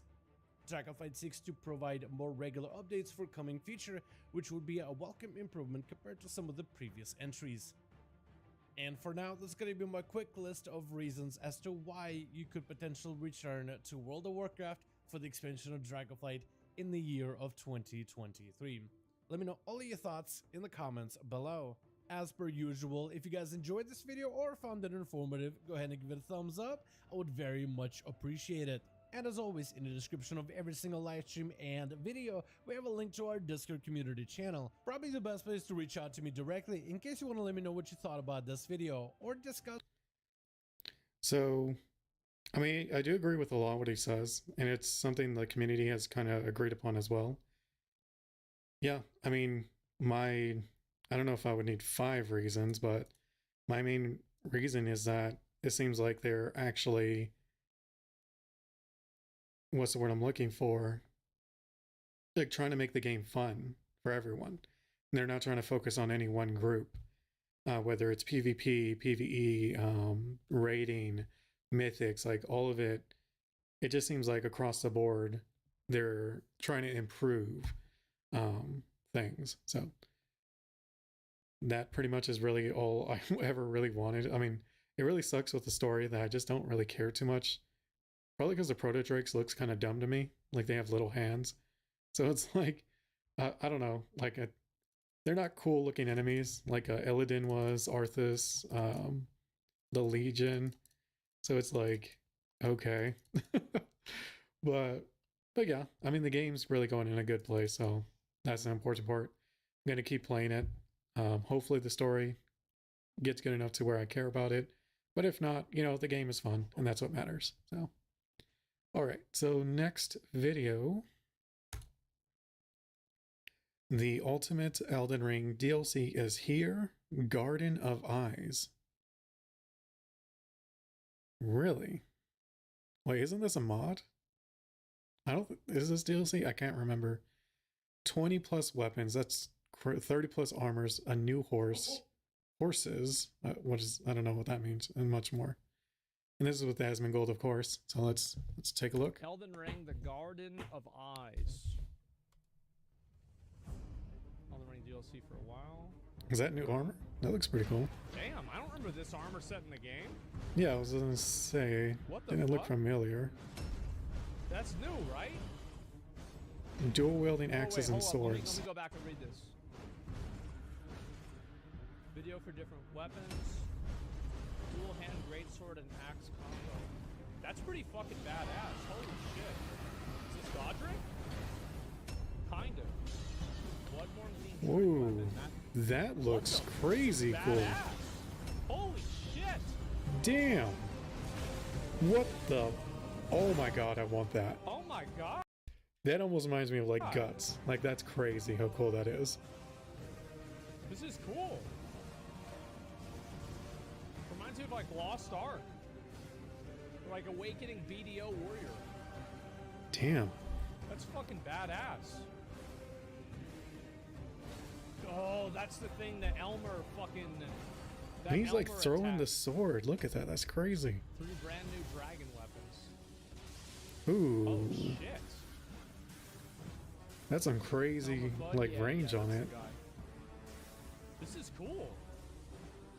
The armors are showing off too look really Shit. cool.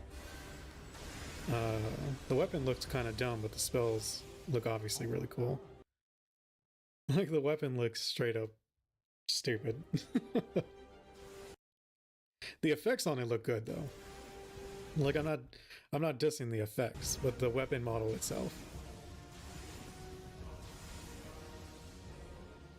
Black Lightning, that's pretty cool. Oh, Big Billy? Wow. Or oh, what the heck? Did it This change? is what's gonna keep Elden Ring alive.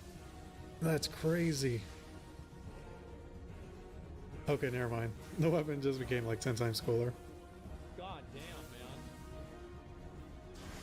That is so fucking crazy. Very flashy. Yeah, you probably turn that down. Drake hunting license. Great Lands themed around the Drake Knight set. Okay. Ooh, Melina, whatever her name is. Was that the Melania attack? Melania, that's It what I was almost thinking. looked like it. That's crazy. And it buffed his weapon. Damn, that's badass. No way. Chainsaw Man? Wait. What? That's really cool. It's like the whirly gig in not the fucking whatever it is in Bloodborne. I forgot what it's called. Original Demon Sword. Penetrator sword. Oh wow. And they even have the Penetrator's armor in there. The dark version. The armor looks really Yeah. cool. Weapon That doesn't does look too cool, really I'll be honest. Holy shit. Looks pretty simple.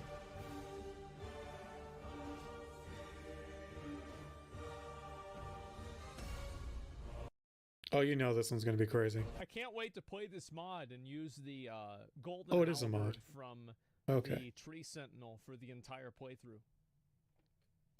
Oh, yeah, it says mod up there at the top of his video. Of the original video. What the fuck? Oh, I knew it. Like, I was gonna say, this thing was gonna go Bro, crazy. It just turns into a fucking angel. That's really cool. Shit. Angel Oh. Astio. This almost looks like a Fantasy Star weapon, if anyone played that. Lacking Astio wing. Okay. Ooh. Oh, that's Oh, the it's- attack? Wow. Yeah, from the Space Boy. Damn. That's really cool. Okay. Yeah, we'll probably use this one here. So this is the mace that the That looks like Monster Hunter, like with how freaking heavy those swings are. the corrupted, yeah. The Oh, Tree you Sentinels- summon wait, the Tree Sentinel. What? Wait, what the fuck? You get on the horse? Sarash's claws. You can powerbomb players. That looks like anime, like Fist of the North Star almost. I have a feeling this is probably going to be really scuffed. What the? Jesus. Jesus. What the? Bro. That's so funny. 1 second.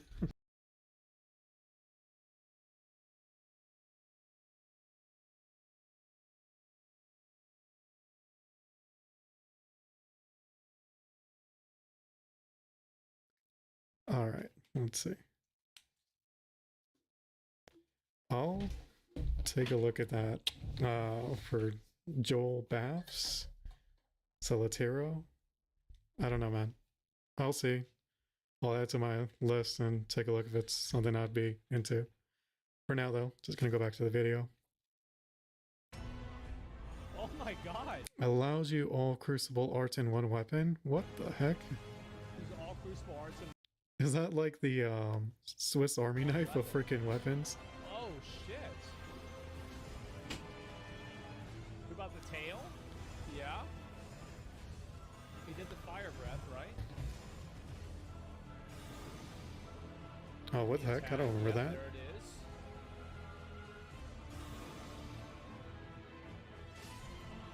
Jesus.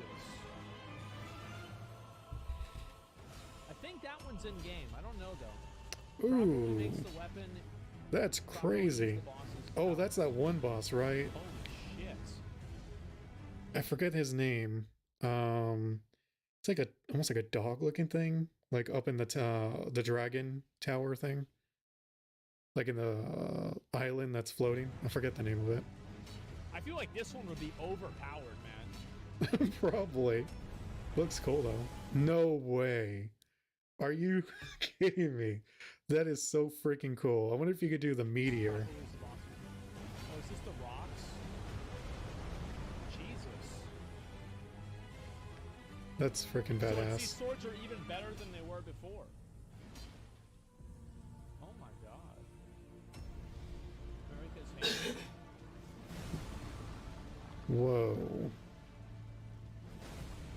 Is that a smelter demon helmet? I was gonna say the armor looks freaking crazy. Holy fuck, man. Weapons, armor, so much more can be accessed in no one mod download in the description. Wait a second. Download mod now. Are you serious? The mod's already out. I'm gonna get this. Like, that's crazy. Let me see this horse. Oh, wow. That looks pretty fucking cool, man. Holy shit. This mod is like insane. Like straight up.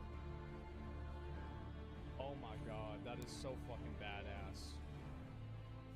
So, like, are there new bosses in this too, or what? Because It didn't seem like it. It seemed like it was just weapons and like things affecting you versus actual new content. I actually want to try this out. Or there, yeah, I don't know if there are. New fire giant weapon. Yeah, I get it. Yeah, what is this? Link the video? Sure. So this is a new mod from Elden Ring. It's called Garden of Eyes. Download the mod from here. Check the Roaring Forge here. They do awesome commissions. Holy fuck, man. Yeah, look at that. No new bosses yet. I'll wait until they have new bosses, and then I'll probably play it. I want to wait for that to happen, because I think that's going to be whenever it really kind of... That's whenever things really pop off. Holy Yeah, that is shit, true. Is it out yet? I think it is. I'm not sure yet. Let me see here. I'm going to go back and take a look at some of these other ones. Elden Ring. This is just like random ass stuff. Okay, this is another weapon that they added. I will... You can fight. Let me solo here, guy, as an actual boss. Wait, what?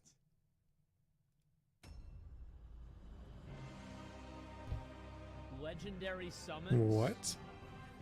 They aren't just found in the world. You have to beat a special boss fight to earn them. Oh my god. That's pretty cool. Bro, this guy Oh, they're probably can tanky just as kill hell. Godric. Yeah. Look at him go. When you find a red sign, I'll you invade his world. Damn. Damn, this dude's got a lot of fucking health. Holy shit. And he can one-shot. Yeah.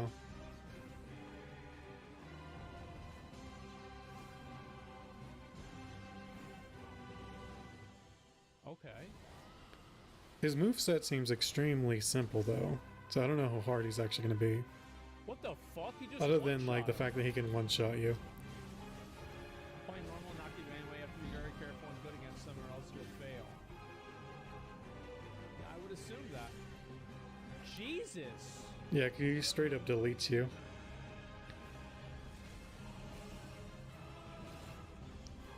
I think having him one-shot you is a little bit boring, in my opinion.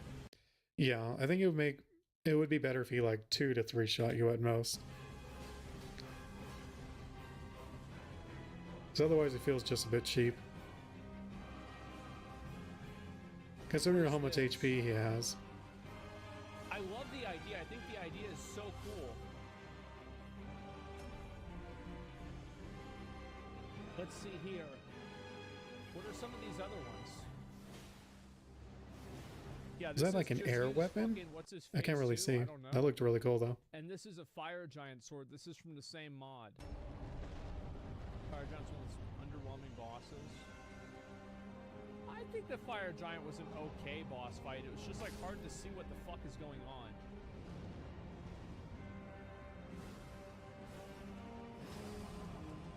Did he rework the Fell boss? God Greatsword. The weapon design from Roaring Forge is used by the fire giant and the mod. Oh, it will be used by the fire giant. Okay. That looks cool, sure. What does it do? Jeez. Yeah, that looks badass, especially for like a modded weapon. Hair braid has yeah, that's cool. That's definitely That's really, really like what's the word I'm looking for? Not exactly the Badass. animations, but in a way, yeah, the cool. effects Someone of it. Blade from Doom. I never played Doom, but I think I know the weapon you're talking about.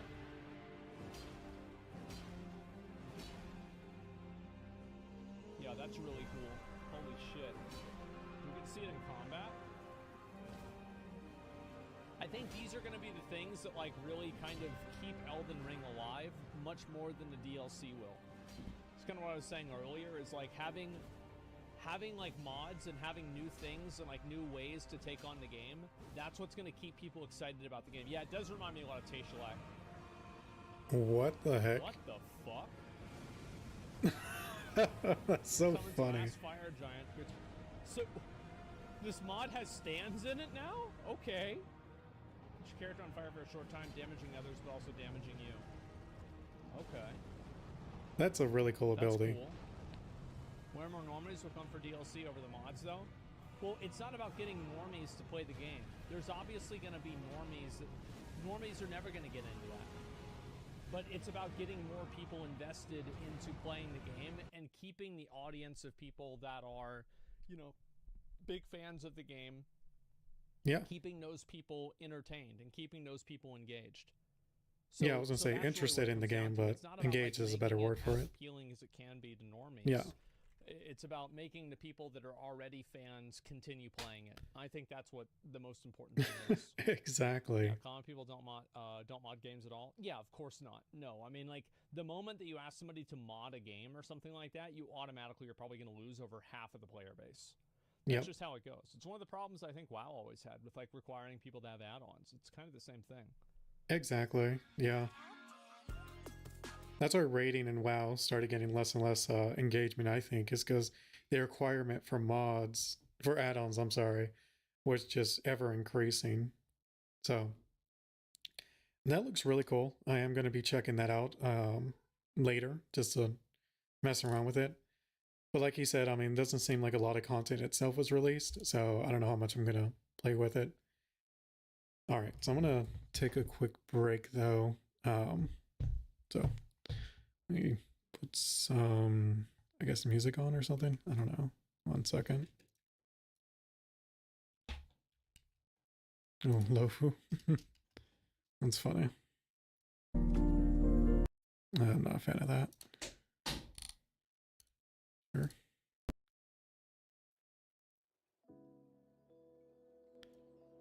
All right, just gonna play that for now.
Okay.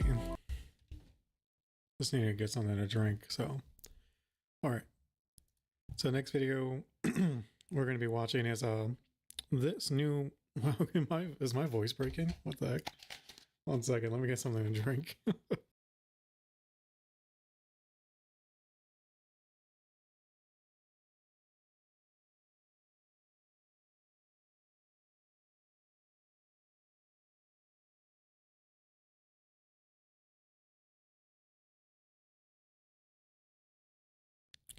Okay, I have no idea what was happening there. But so next video is going to be this new open world Star Wars game. Open world Star Wars game. I did not know they were coming out with a new one. This is by Force Gaming, and I'm pretty sure Asmon's probably going to react to this, but he hasn't yet, so I'm just going to watch it here.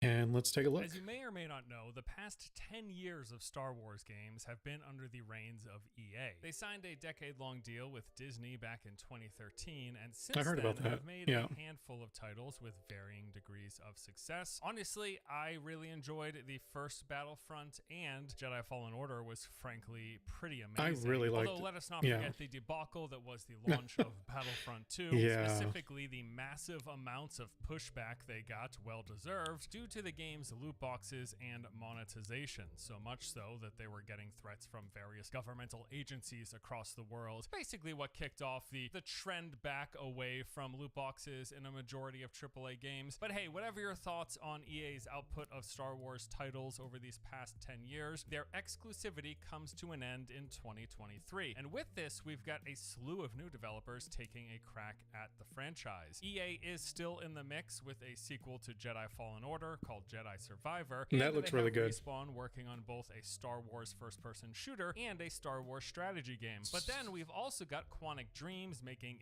Eclipse, a story-driven action-adventure game. Then there is a Knights of the Old Republic remake coming from Saber Interactive, and a narrative-driven adventure from Skydance. And last, I didn't know about any of those other than an open-world Star Wars game from Ubisoft Massive. Now, Massive is a branch of Ubisoft best known for creating the Division games. They're also quite a large really like the Division, so 800 developers last I checked. And while Division 2 didn't hook me personally, I played the heck out of the original game. It is one of my favorite open shared world games in the past decade, frankly. The world that they built, the killer atmosphere of an apocalypse in the middle of New York City during a blizzard, snowstorms, all of that just came together for a really unique experience. The mixture of PvE and PvP elements within the Dark Zone, it just ended up the Dark Zone was really fun. Creating a very memorable gaming time for me personally. I have very, very fond recollection. I think that's where Tarkov got their idea of Extraction from. So to hear that they are the ones working on the first open world Star Wars game since,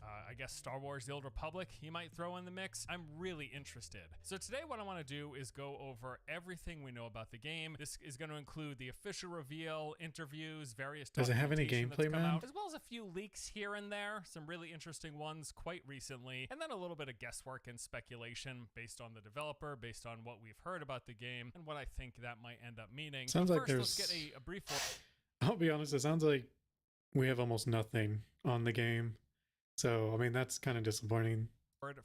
I mean, it's expected. Like, I didn't hear anything about this, so I didn't really think there would be, like, much on it. I thought maybe they released like a gameplay trailer or something. Today's sponsor. Today's video is sponsored by Star Trek Fleet Command, a free-to-play MMO where you take on the role of commander of a starbase on the edge of civilized space. You can recruit iconic officers like James T. Kirk, Spock, and Nero, and build powerful ships including the Enterprise, the Romulan Warbird, and the Klingon Bird of Prey. The game combines strategy, management, and collection elements while delivering a new experience and story in the Star Trek universe. With the galaxy on the brink of war as Federation, Klingon, and Romulan forces vie for control of the Alpha and Beta quadrants, you must discover an ancient secret to tip the scales of power. You'll forge alliances, defeat enemies, and build an epic fleet to dominate the galaxy. To join the millions of players and check out Star Trek Fleet Command yourself, just use my link in the description below to download the game via the Amazon App Store, which also Sorry, Force, that does not look like a game for me. It's a bit of a cheeky sponsor for a Star Wars video, but let's get into the details. I want to talk about what we know about the game, starting with the official reveal. The game's development was revealed in January 2021 when Ubisoft announced it was collaborating with Disney on a new story-driven open-world game set in the Star Wars galaxy. Of this, they said, headed by Massive Entertainment, the project gathers some of the most experienced talents in the video games industry and will make the most of Massive's innovative spirit and cutting-edge technologies, including the Snowdrop engine, to deliver a groundbreaking Star Wars adventure. Snowdrop, of course, being Ubisoft's proprietary engine used most notably in the creation of the Division games, but also on Mario Rabbids, the upcoming Settlers, and the currently in development Splinter Cell and Avatar games. I remember when we first got that big reveal for the first Division game and just how amazing graphically that ended up looking. Now, as we found out, the actual released game didn't quite live up to the target that they had, but nevertheless, it was still pretty good. Impressive engine. I think the first and second Division games do look pretty good, even if they don't look as good as that first initial trailer. It's a pretty impressive engine. Now, shortly after that announcement, Ubisoft News posted a Q&A with members of the development team, much of which was the typical, we're excited to be working on the game, we're all huge fans of Star Wars, and we aim to make something that fans will love. This is what basically any development studio says when they're making a game in a well-established IP. I mean, I believe them. I'm just saying they could all be reading from the same script and just swapping out the IPs. But there were a few other quotes that I do. I mean, they can't say anything else, otherwise what they could share with us about the fan base would tear them apart. The response was, right now we are in the beginning of our new journey, so we are still working out many of the details. But what we can tell you is that this will be a story-driven open-world game, and I do want to point out what's really notable here is there has been a complete lack of any mention of any sort of multiplayer, although my intuition tells me they will have some sort of multiplayer, some sort of shared world elements, or even multiplayer situations that you can queue up or go into. Definitely does not seem like multiplayer is going to be the focus, like say it has been. The multiplayer shared worlds were a major factor of Division 1 and Division 2. That, so far at this stage in development, from what they've shared, seems like it might not be the case. They went on to say this will be a departure from the world.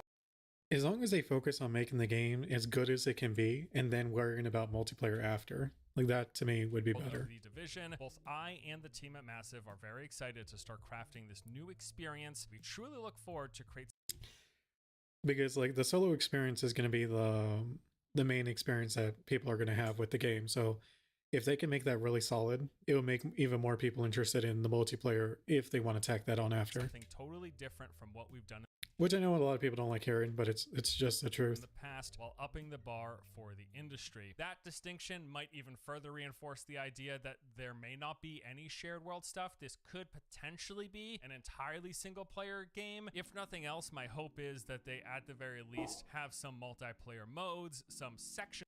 I don't see them making it completely single player, because it's like the Division is not single player at all.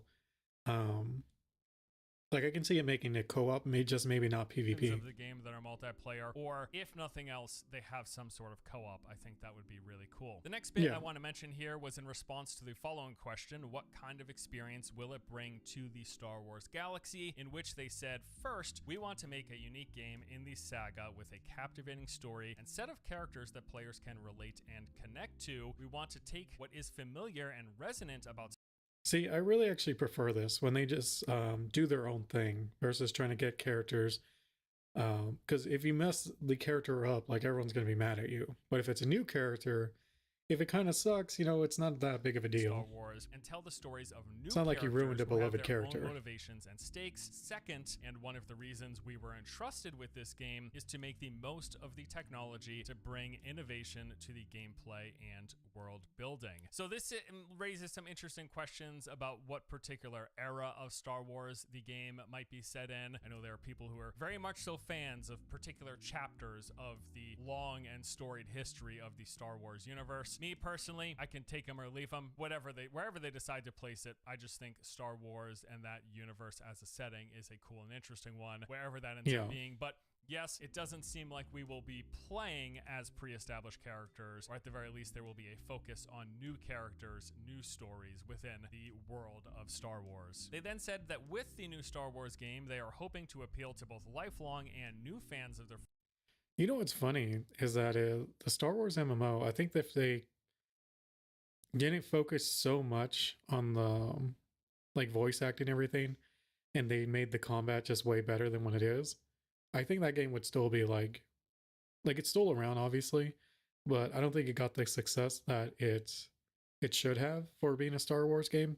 Like that game should have blown the hell up. Like Star Wars is such a huge IP, so it's like if they made the combat actually feel really good, like the story I think is actually okay. Like it's not terrible. Some of them are pretty good, but also like instead of having it where each character has their own story, which I thought was interesting. Don't get me wrong, but I think having a very but the problem is like some of them were really good while others were just really bad. So it's like what happens if you're a new player and you play on the ones that are really bad? You're more likely just going to quit the game, not even realizing you just chose a class with a terrible story. So instead, they should have done similar to Final Fantasy and just having like this main overarching story, and maybe like how Warcraft does and Final Fantasy does it. Like there are like quests for your class, but like the main story is like the highlight. Franchise, saying that they are working closely with Lucasfilms to deliver quality. That way, if your story sucks with your class, at least the main story was really cool, like good or cool would be better in Star Wars. Authenticity, and that their engine I feel like my voice is dying on me, man. Cutting-edge technology and stay this is weird. I haven't really spoken. Innovation. In other words, they say the game should look pretty. Yes, the Division 1 and 2 do look pretty, even if they don't. The graphics are going to be great. That's basically what they're saying. Basically, that is everything that Ubisoft That's has fine. officially gone on record to say about this game. Not a lot of specifics and details have been made public. However, thanks to a recent article over on Insider Gaming, they state that according to sources familiar with the project, it will boast a fully open, seamless universe akin to that found in No Man's Sky. In the game, players will be able to jump between systems, immersing themselves in a vast galaxy, bursting at the seams would be with crazy. activities. At the heart of the game sits an in-depth, lengthy story driven by a fully customizable character that walks a path chosen by the gamer. There is a lot to unpack there. Open world. That's way too overambitious. That's probably like let's be fair. How long did New World take to achieve that? Like a decade, maybe more. Exploring a galaxy, traveling between planets seamlessly in a spaceship, flying around, going from one planet to the next, and character creator, where you are constructing your own character and choosing your path, assuming light side versus dark side here. That is quite a premise, it's quite a bit of information to get. Now, keep in mind, this is just a rumor. Insider. It's quite overambitious, to be fair. Like, not the other parts, but like the whole like universe part. Like there's multiple worlds, like, and you're trying to make each world actually, you know, fun. Like not super boring. Gaming is known to share insider trade I'm assuming like Mass Effect is what they're going to do, but undisclosed sources. So we can't and likely won't know for certain if any of this is true until we get official word from Ubisoft themselves. However, and I doubt anything is set in stone other than it being open world. Well known, and from what I've been seen following the site, fairly reputable. Like they have been accurate, and a lot of what they've reported on has turned out to be true. So we'll remain suspicious. We will take this with a grain of salt. We don't know for certain, but I am inclined to believe this reporting, especially when you consider Ubisoft has for some time now been working on a game with basically features and a description very similar to what's being discussed here. I am, of course, talking about Beyond Good and Evil 2. They've got gameplay. I do wonder if they're gonna take after Mass Effect. Like, I think, like, especially if they focus on Mass Effect 2, which to me is like the best game in that series. So yeah, I mean, that would be really interesting. This game video, because it has multiple worlds. It's very story driven, other than being an open seamless world.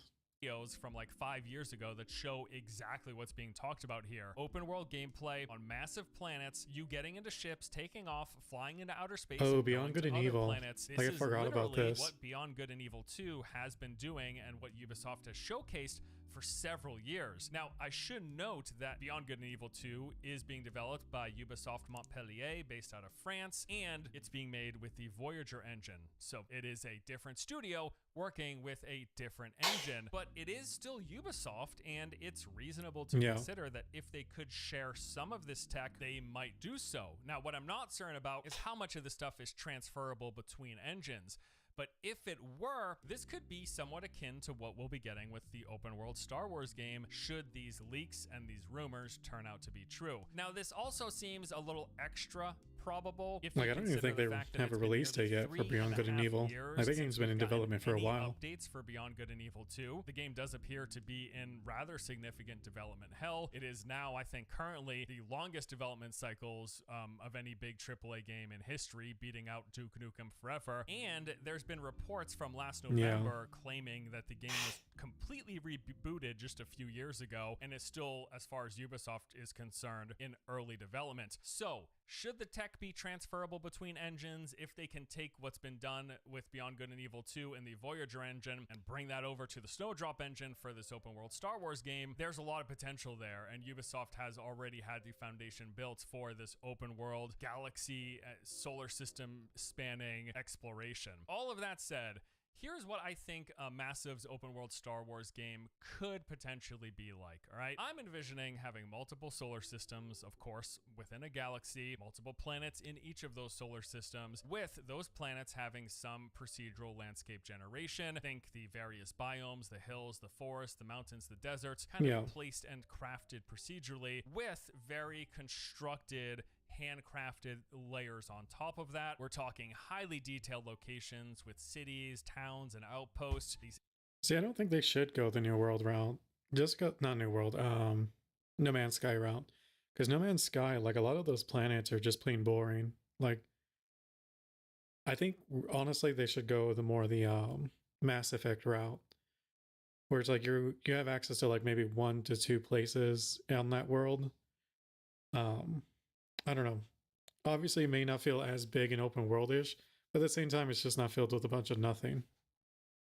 Ancient ruins, and then parts of the wilderness. There will certainly be unique points of interest within various distinct landmarks to discover and places to explore. I think especially because Ubisoft Massive, with their games, with the Division 1 and 2 in particular, they've done such a great job with their attention to detail, essentially recreating within these game worlds entire cities, the city of New York and DC. Very, very good attention to detail, a lot of fine granular stuff. I don't think they're going to completely abandon it. And also keep in mind, when I talk about like procedural landscape generation, I don't mean like planets are going to be different for everyone who plays it. I mean, in the process of developing it, they use procedural stuff to build out some of the things, the density and I think most games do that already, Force. Like, I don't think that's anything new. The organization of the trees and the hills and the mountains and all that stuff. It's actually not that uncommon of a practice. And as far as I'm aware, Ubisoft has used stuff like that for some of the recent a lot of open world games do it, that have had just such massive landscapes with the use of procedural generation to help craft some of the landscape. I'm really specifically talking about the landscape and not the bespoke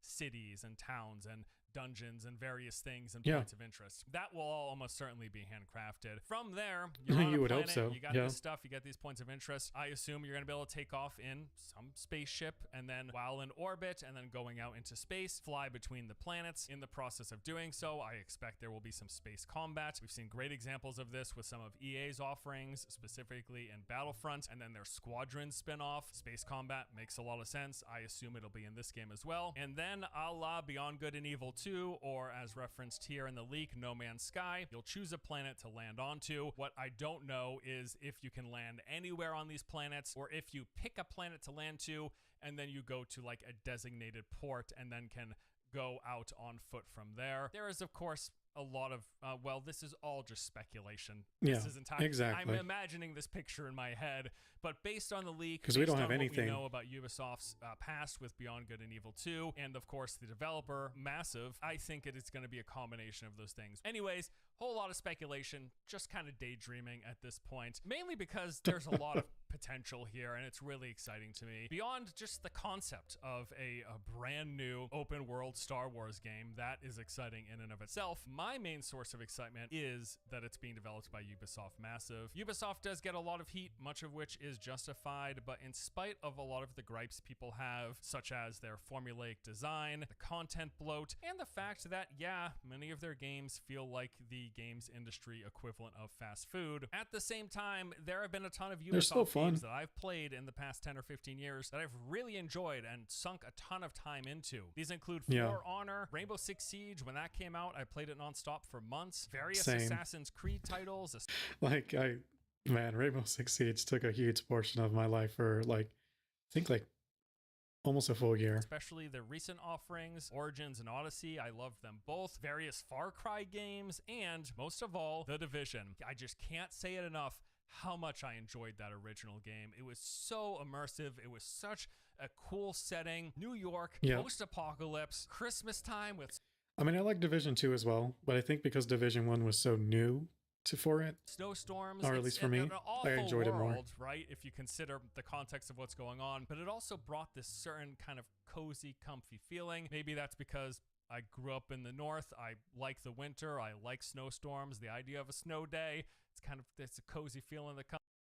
I was like the opposite for me. I grew up in a desert, so I don't know if that is why, because I like everything about it as well, but it's definitely not like comforting. I think it just looks cool. Comes to me personally, but I loved the experience of being in that world. I think Massive did a fantastic job. It was a great game, very fond memories, and I am very hopeful because they're the ones heading this game. I'd also like to just quickly touch on some of the job postings that came up that I saw have some buzz in online communities. In particular, there was one where Massive was looking for a monetization specialist for the game, which would contribute to the financial success of our games, shaping strategies to boost profitability while respecting our players and the essence of each game. I think people would take umbrage with that last half of that sentence there. I bring this up because there seem to be in some spaces... I mean, are they going to make it free to play? I mean, to be fair, Ubisoft is known for like monetizing single player games, so I really don't know. Some surprise or even like outrage that they were hiring a monetization specialist. Let me break the illusion here. They're going to monetize the heck out of this. It is a Ubisoft game, and that's probably one of the biggest things that people have gripes with nowadays. They are just part of the wave, the modern day trend of heavy monetization from various sides of the game. You're purchasing the game, you're purchasing cosmetics, you're purchasing various features, you're unlocking characters, you're buying DLC, you've got the in-game cash shop with some possibility of convenience things. It is just these games, and Ubisoft in particular, as with, again, a lot of these big developers. Like, I think Ubisoft among the Western developers has monetized their game probably the most, other than like among the non-sporting games. Like, obviously sports games are notorious for being absolute like gambling holes, so, but like in terms of single player games, because that's what I think they mostly release, like they monetize the hell out of it. Publishers, lots of monetization from lots of as bad as Eastern companies. But it's also like, it's not a shock to me that Massive is hiring a monetization specialist. But if you can still enjoy those games despite that. And I think it's fine if they want to get a specialist, because it's like, at least get someone who kind of knows what they're doing and isn't gonna like make the player super frustrated. Like, I think it really proved it with the Battlefront game. Like, you need someone who understands there is a limit to what you can put players through. Which is what I try to do with any AAA games nowadays. I do think there's so much potential. It's why I'm making this video. It is an exciting premise for a game. Open world Star Wars. That Jedi game was actually really fun. When are we going to get to play it? Well, probably not anytime soon. During an earnings call back. Look at freaking Beyond Good and Evil, whatever it's called. Like, dude, that game has been in development for so long. Like, hopefully freaking this new game does not suffer from that. But man, I don't know. Back in February 2021, Ubisoft said the game was still in the early stages of development. Now, recently, their creative director tweeted out that 2023 was going to be a huge year for them. That's probably, like, eventually, I would say around maybe October is when they're going to be releasing, like, actual gameplay with footage. an image of the massively Star Wars open world logo. A lot of people jumped on this thinking the game is going to be releasing this No, I think they're just going to release the trailer. year, but it's been pretty much confirmed that's not happening. It is not happening, because he later added below the tweet, "This seems to have sparked quite some interest. To be clear, I meant that 2023 will be huge for our teams building the game." And then in parentheses, "which you could be a part of. For official news, keep an eye out on Ubisoft." They're just saying they're Alpha. making big strides on the game this year. It's definitely not launching as of now. Of course, we also know that they've got their Avatar game that is scheduled for 2023. No way they release two big, huge IP open world games. I wonder how within the that one's same going to play calendar out. year. I think if anything, though, there is a pretty good chance that we get the reveal with some sort of a trailer, maybe not gameplay, but cinematic at the very least. And the game has That's what I was thinking seemingly as been well. making Like, quite a bit of I think progress gameplay's like a since good chance of February it, 21, when they but said it was in early development. not a lot of Because it. less than a month ago, on December 16th, Massive tweeted out that they were looking for playtesters for the game, specifically looking for people who reside in Sweden to test the game internally at their Oh, studio. that sucks. So they're I at the don't live point there. of doing internal playtesting, pulling in Then again, I outside don't really sources. like That means the playing game alpha is playable. games. I don't know where we classify that in the alpha to beta timeline, but nevertheless, people are testing the game. 2023, I expect we get an announcement. We get some sort of like real official reveal, maybe with a full name, because right now it's just called the Open World Star Wars game. It's gonna have a name that's not that. And yeah, I would love to see some gameplay, but I'm not expecting it this year. If I were to throw a guess out there, 2024, late 2024, early 2025. That's the ballpark that I would put this game in. But regardless, a lot of potential For here. the release, not for like trailers, at least to me. Pretty exciting Unless it falls into development hell like the other game, in which case, who knows? stuff, even with what little we know so far. Just the premise is enough alone to keep my interest peaked. So as more details and info comes out, stay tuned. I will be certain to update you.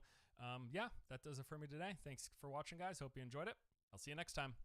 Why Oh, As you great video, Force Gaming. Like, I didn't hear anything about this. He's the first one I've heard. But, I mean, to be fair, there's really not much to say about this right now. So, I mean, I'm not going to get hyped over something that's probably not even going to release a trailer for another, like, at least 6 months, probably more than likely longer than that.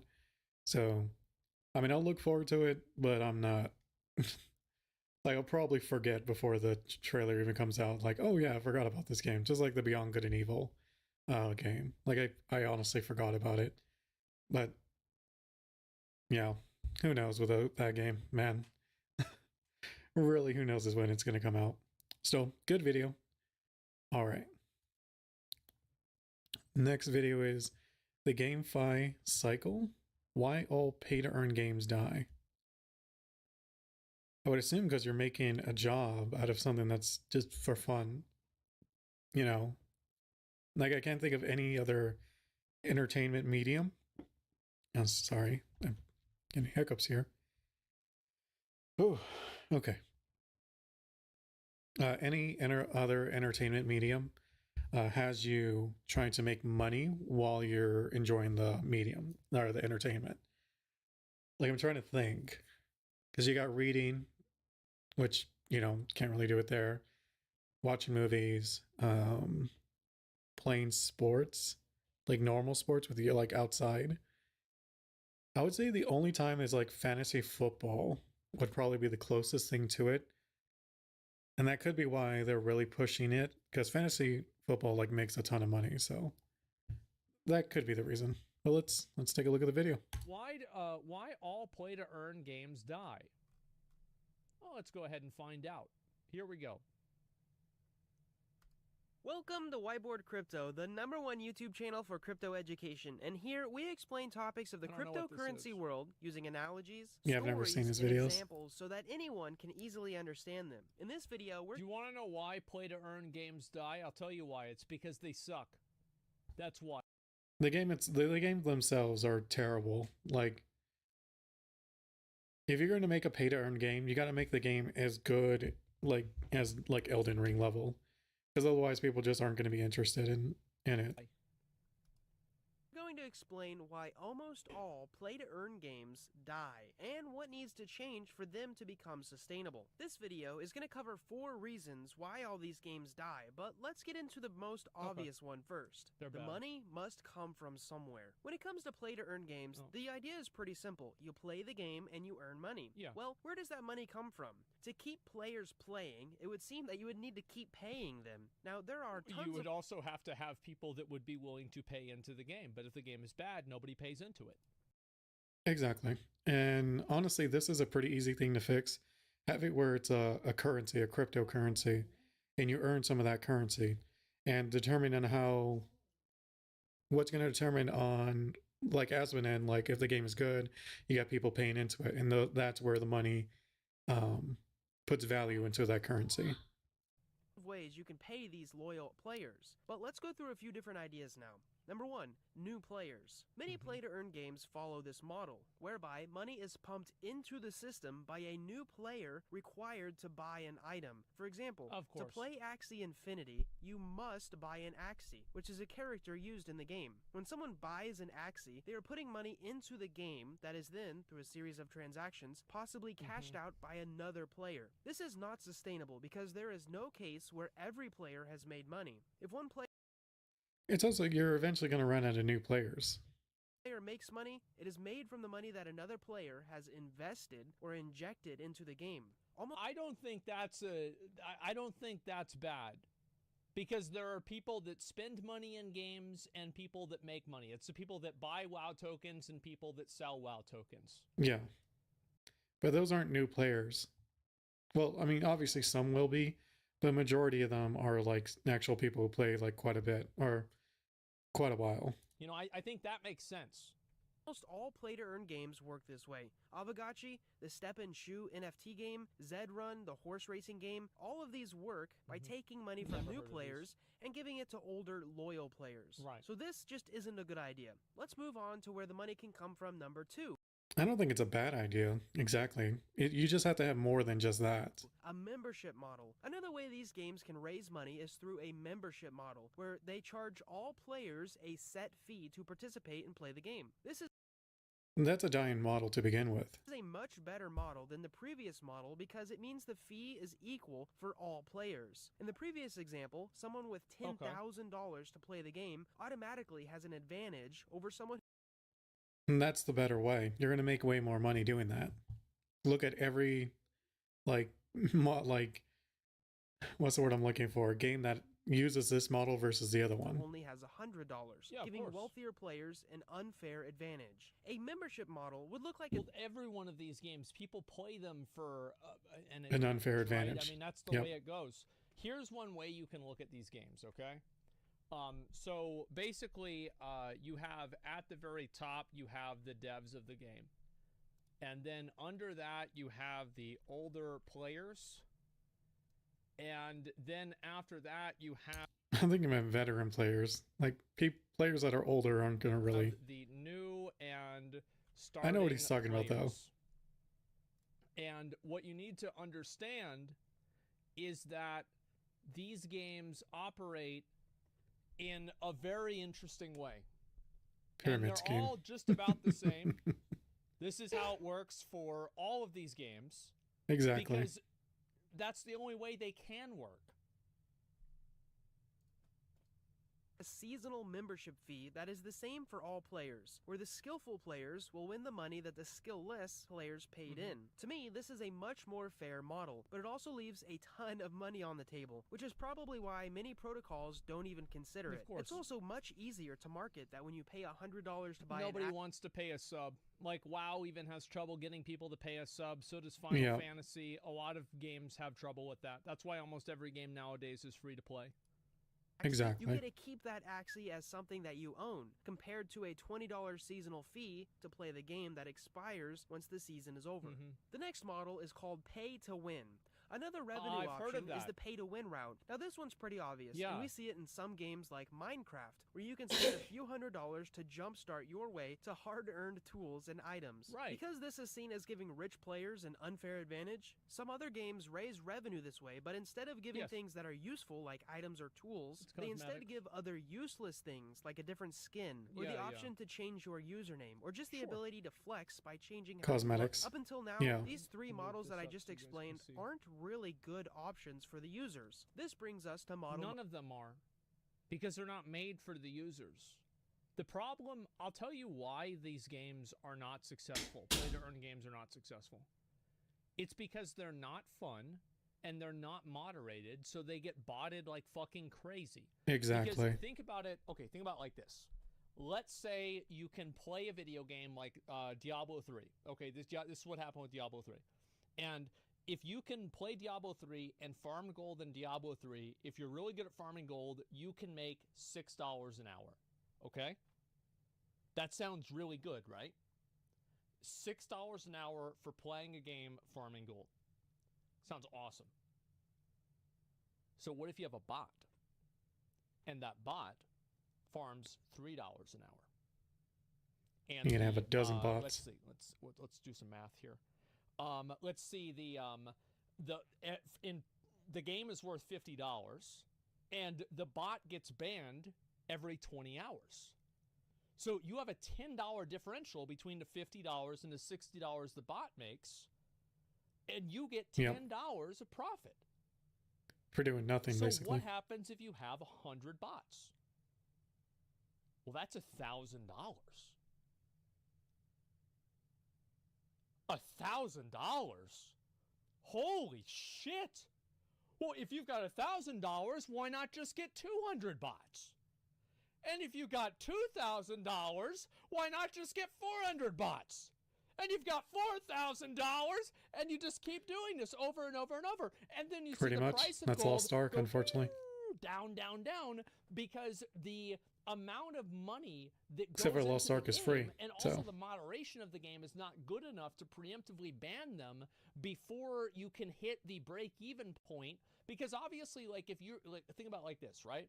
So if you have to buy It's also with these games, like the whole point is going to be to farm. So to make a system that can find bots versus normal players, it's going to be difficult because everyone's going to be doing what bots are effectively want to do. a new code, the code's $50, and you can only play the account for 3 hours on average whenever you're botting before it gets banned, and you only make $9, you would never make money because you would never hit that break-even point. But if you do hit the break-even point, then it's just a matter of scale to generate a profit. So I actually thought about doing botting in Diablo 3, and so I figured all this stuff out myself. That's how I know about it. And anyway, Other than the what you could programming do part, is I'm you assuming. could just get more and more and more bots. Yeah, because you can just buy bots. And what happens is that all of these play-to-earn games have somebody. These people think that like, oh, it's going to be me. I'm going to make a bunch of money playing video games. No, it's not. It's gonna going be to the be botters. Samir and Igor that are fucking operating out of Eastern Europe on a botnet that has 18 different computers with 17 different virtual desktops on 15 different IP addresses, and there's like 10 different fucking graphics cards that are in like an air-conditioned room that's 60 degrees that are farming for fucking 24 hours a day, making money, driving the prices down to zero, so you end up making, instead of $6 an hour, you end up Make, making like, $1.20. 20 cents. Oh, wow. I said 20 cents And only. that is why play-to-earn games die. That's why. It's because the games are bad and people bought them at scale that makes everybody, an average person, not be able to turn a profit. Yeah. Because the value proposition for them evaporates.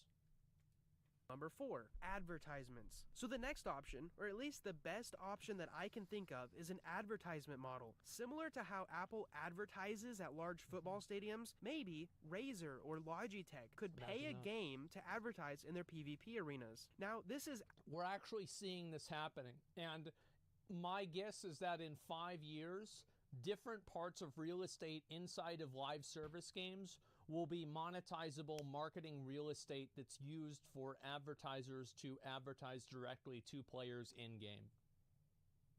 It makes sense. Outside money coming into a game. Yeah, you're right. This already happens. It already happens in sports games. It's been happening in sports games ever since the 90s. This will become even more the case. And it's not from lower skilled players, and it's also... Oh, sorry. So I keep pausing. Excuse me. Somebody says, thank God for single-player games. It's happening in single-player games. What are you talking about, man? Who's going to tell them?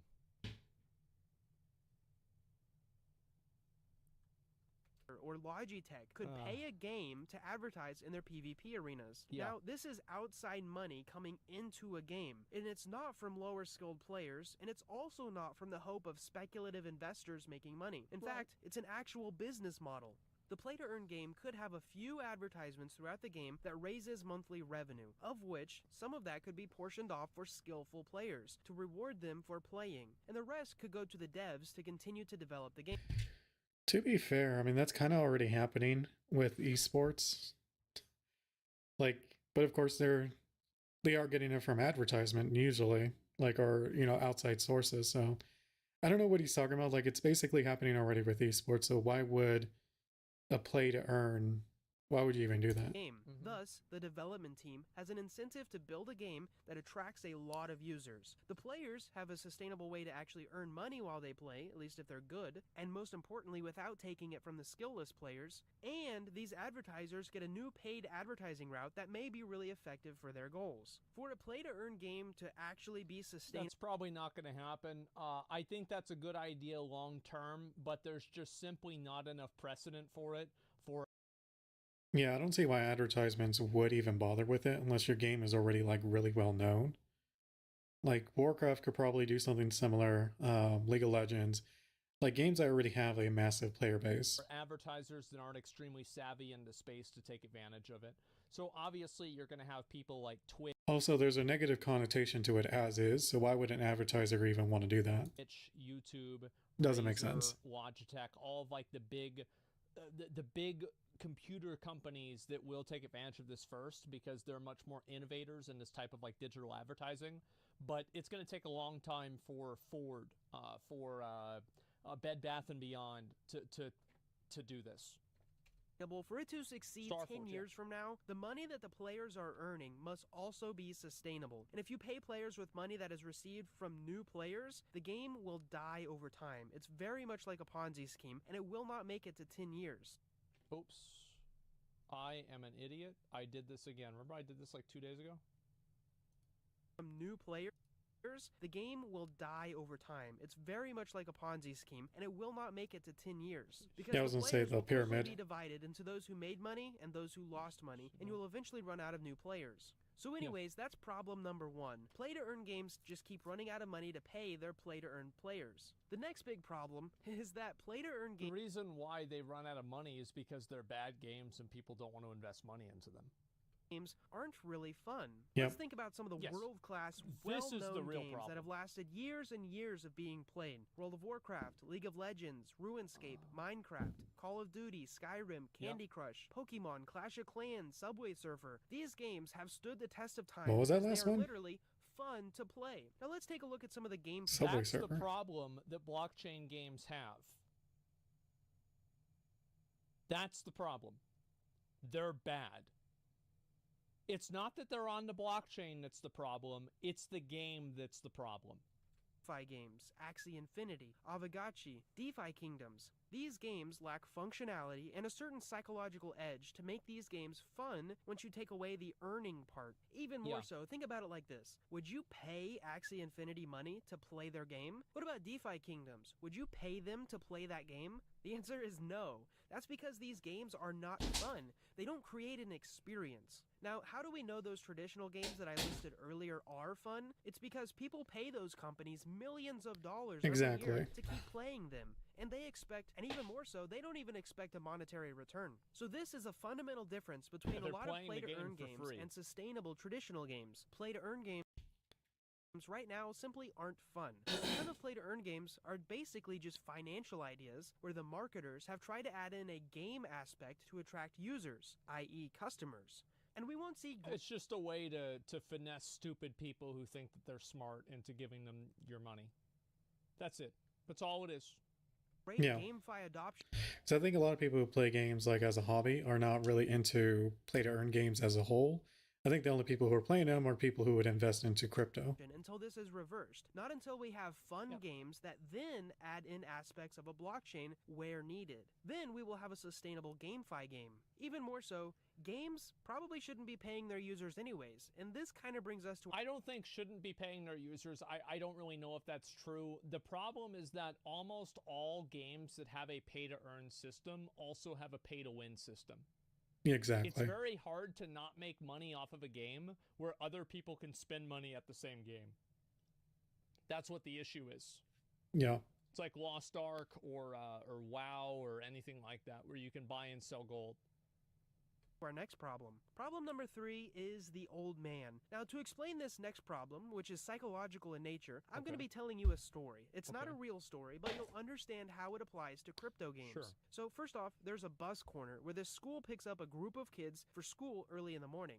And on that same corner is an older man who sits outside his house to sip his morning coffee. Anyways, Damn one morning kids. while these kids are waiting on the bus, they started making fun of that older man, who was Oh, just sitting there, 'cause and he's he bald. heard them. A whole week goes by of these jokes, and the old man eventually Gets a gets gun. He gets a gun because it's in Texas. tired of it. So he comes up with a genius plan. He waits until the next Machine school gun. day and he tells these kids, hey, come here. For every joke that you tell about me, I'm going to give each one of you $1. Now, these kids were Okay. absolutely delighted. They were doing this for free, and now Wait. That's like Twitch chat donations. Huh. Okay. they'll get paid for insulting the young man. How stupid could he be? So the next day rolls around and they come up with a clever joke, and the old man gives each one of them $1. A few days Yeah. goes on and the old man says, this is getting too expensive. So from now on, I'm only going to be giving you 50 cents per joke now. The kids obviously weren't happy about it, but they agree and continue making fun of the old man. More days go by and the old man once again Is this going to be like at the end, I'm not going to pay you anything, and then therefore they're not going to want to do it anymore? I don't think that is the case, but reduces the joke payout to 25 cents, then to 10 cents, and eventually to a nickel. Then, finally, the kids approach the man with a joke, and the old man tells them he can only give them 1 penny. The kids are so frustrated they yell at the old man, no way we're doing this, we used to do this for a whole $1. And from that day on, the kids never joked about the old man again, even though they used to do it for free. Can you see how this story applies to crypto games? Some games are fun to play I see what he's saying, but I think that would only work for like the first day or two, and then they'd go back to making fun of the old man. just for free. Then we add a financial incentive Smart. to them, and we suddenly have a secondary motive. Now, imagine if Yeah, what you do is at that time, at that point, yeah, it's a dumb story. It's not a dumb story at all. It makes a lot of sense. What he's saying is that the variable reinforcement schedule that But that could be like, you don't have to have money for that though. Like there's a lot of things people do that are not monetary. For example, Torgas is a great example of this. You did it for fun, but when they made like they added like things to it to where you needed to do it, like the fun was sapped out of it. these video games create by giving people income based off of what they get in the game becomes disproportionately worse over time, and then people fall out of the behavior cycle. It's very simple. It makes perfect sense. And I think anybody with a fucking brain can see that. The problem with like pay to earn games and any of this stuff is that what it does is it takes every single thing that you do in the game and it adds like an itemizable value proposition to it. And World of Warcraft does this a lot. You want a plus 15 carry, it's this much. You want a 20, it's even more. If you want a heroic kill, it's this much. You want ahead of the curve, that's how much it is. So every single thing that you do in the game has a dollar value that you can easily know in your mind, hey, I'm wasting this much money by playing the game right now. Yeah. paid $100 per month to play a game, and then $50, and then it kept going down until you made Yeah. $1 per month just to play the game. It's not going to seem as That's because of the bots. much fun because you would compare your earnings back to when you earned $100 a month. In fact, YouTubers fall prey to this all the time. Many creators spend a long time creating a bunch of videos. They finally get their big break, they go viral, earn a bunch of money, and then they experience burnout when they create better content, but they don't get the same amount of views or the same amount of ad revenue due to outside forces. The psychological term for this is that Or their external content gets rewards will reduce internal motivation, even when the external reward is taken away. And game developers should be very thoughtful when designing incentive mechanisms involving money. Let's move on to problem number 4. Now, the last reason why almost all play-to-earn games die, or rather why most crypto games go extinct, is because they have no need to be on the blockchain. That's also a very good point. This is it. Yeah, the blockchain is like a it's like whenever, you know, in like 2003 to 2006, whenever every single movie was 3D for no fucking reason and it was just bad? I think this is the same exact thing. It's like a technological fad that, like, oh, we're going to add this to it and it's going to be it doesn't add to the cool game, and though. hip and new. In many cases, the users want forced, them to be on the blockchain, or the developers want them to be on the blockchain, but in reality, they don't need to be on the blockchain. There's no now, to value summarize this proposition. problem, I'm going to use an analogy. First, Yeah. you should know that blockchain technology solves a few very specific problems. However, just because blockchain solves some problems well, doesn't mean it solves all problems well. No. Think about I mean, a what wheel. does it solve? A wheel works great on a car because it allows the car to travel much faster with less resistance than if the car had square wheels, It's or if the true. car had no wheels at all. Even Yeah. more so, wheels are actually pretty good on trucks because they're pretty Yeah. similar to cars. And wheels are even great on lawnmowers for much of the same reason. I would say so. However, to continue our analogy, wheels are not that good on submarines. Even though they are a type of vehicle, they don't really need wheels to function well.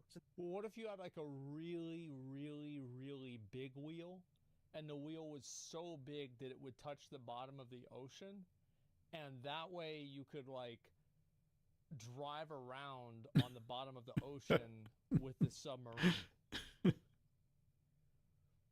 It would have, I mean, it would have to be really big, but like theoretically, maybe a wheel could be used in that situation. Write that down, yeah. Since they're mostly underwater. Even more so, wheels are not needed on a phone or a computer. And if you did add wheels to these devices, I you don't might know even about say that. it creates a new problem. Just because wheels are great at solving some problems doesn't mean they're great at solving every problem, or that we should use them all the time. And That's the true. same is true of blockchain technology. Blockchains offer very specific solutions I mean, to compare a blockchain to a wheel is a bit much, but to a few certain problems. Without going on and on, the best games out there are already working fine without blockchain technology. Yeah. And the players who are playing those games aren't really crying out for the need of blockchain technology. Therefore, blockchain games could be seen as adding wheels to a phone. Maybe they're just not Yeah. needed. I will make a note here and say that there's probably two places where blockchains may help solve two specific problems. It's a very good point. Like that's extremely fair. Totally fucking right. I could not have said it better myself. In games. Absolutely. One place where they may fit well is in allowing users to own their own skins or in-game items. However, many development companies make money by continuing to sell certain things to game users over and over again. If you need more money, you just make a new skin and there's- then you sell it again. There's no advantage for the developer to make it that unique to where a player could own it, to you know? allow a player to own their own skins. Yeah. It makes no sense. There's no good that the developer gets out of this. You see what I'm saying? So that's why this is never going to happen. That's why they don't care about it. CS:GO market? Well, wait a second. So you're telling me CS:GO can't shut down your account if you have a skin on it?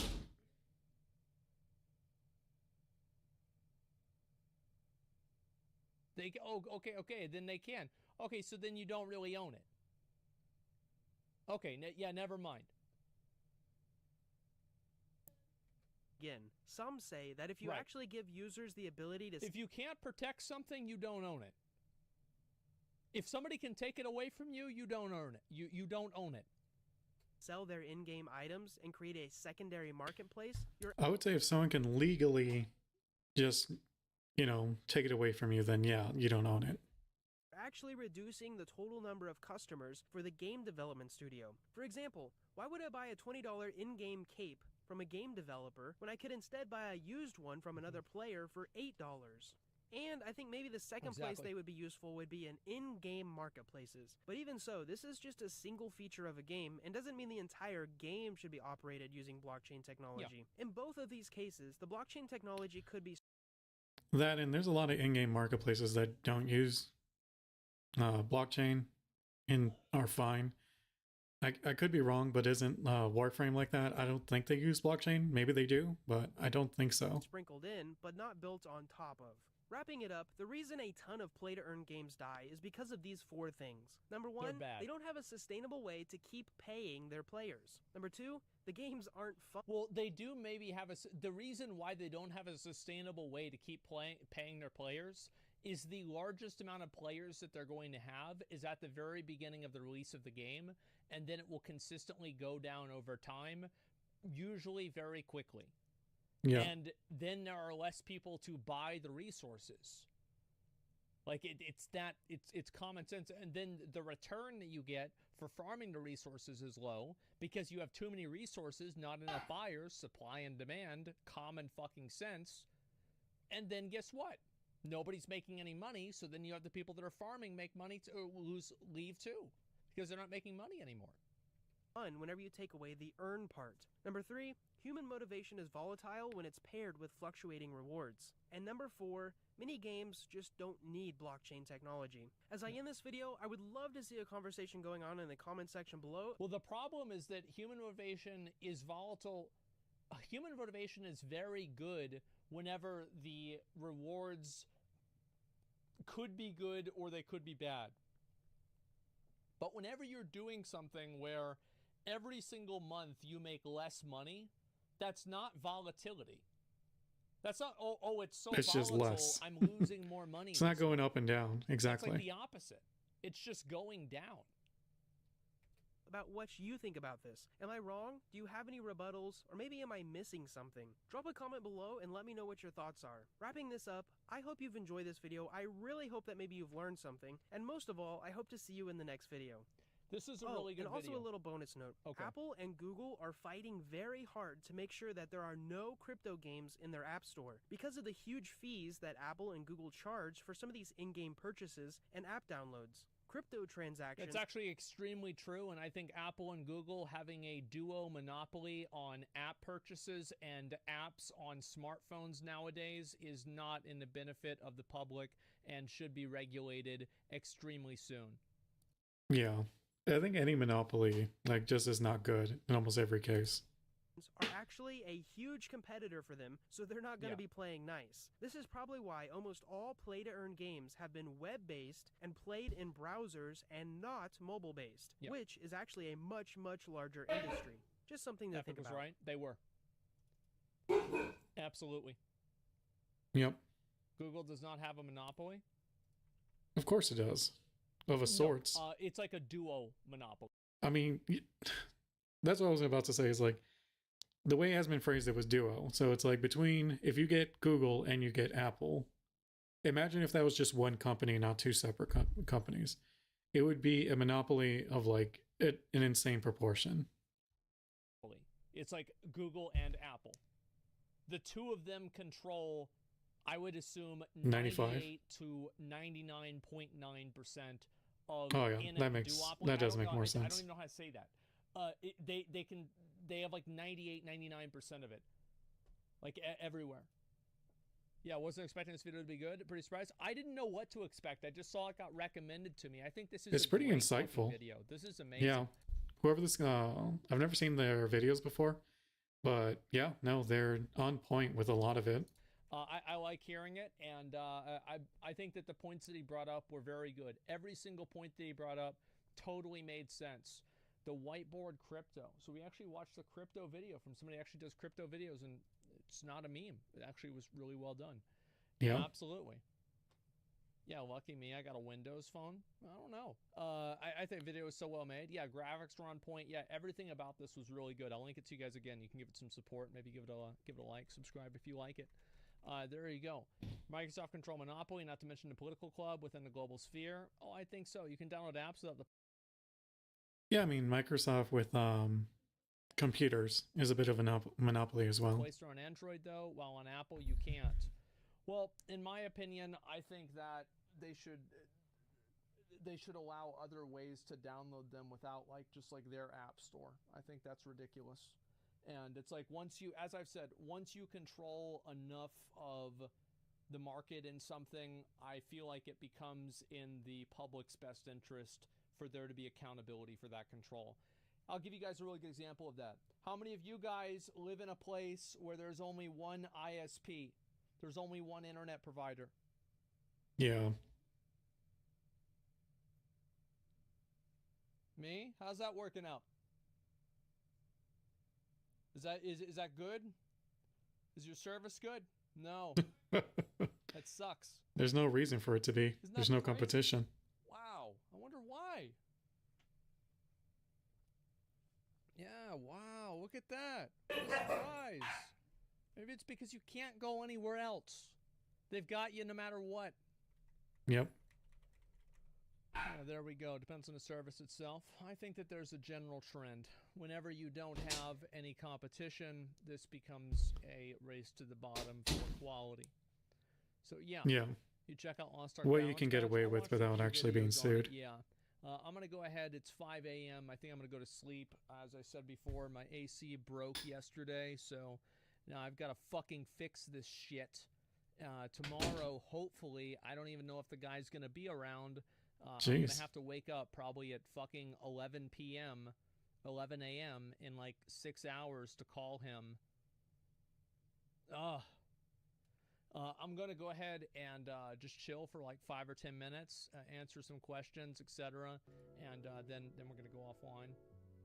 Yeah, my dad's been sick, and so I didn't get it taken care of yesterday because it was just simply more important for me to do that. It's rough, man. It's okay. I'm gonna survive, all right? It will be unpleasant, but luckily, like, I'm so glad it happened now whenever that it's not 95 degrees. You know, like, that's exactly shit happens, that's life. Yep.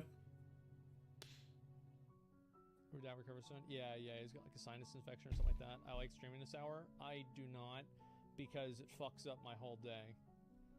But, you know, like, I was busy today, and so I wanted to get caught up with everything. You still eat the same steaks? Yeah, I bought some today, actually. I had to go pick up a prescription from him from HEB, and I just got that at the same time. Yeah, like, I don't think anything else has really happened today, right? I pretty much covered everything. I'm trying to think. I was wondering why this video was like way longer, and I'm like, he's already done with the video. Is there anything what the heck? that I liked today? No. Not really. No, nothing. Transmog competition win? Soon, man. Cover LSF? Oh, the XQC stuff? I mean...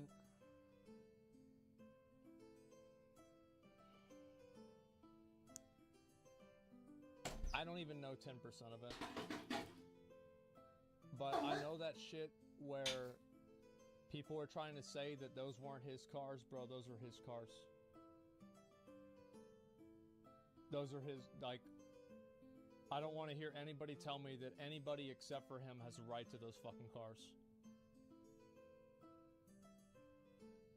That was just I couldn't even believe I was hearing it. I was talking about that XQC thing. It just sucks. Yeah.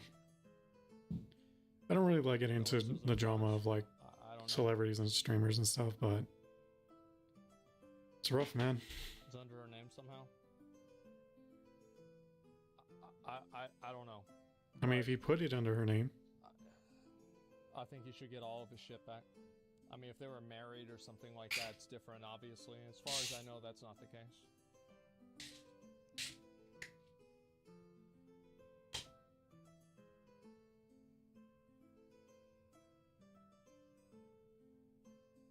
There were? How do you know? How do you know that they were married?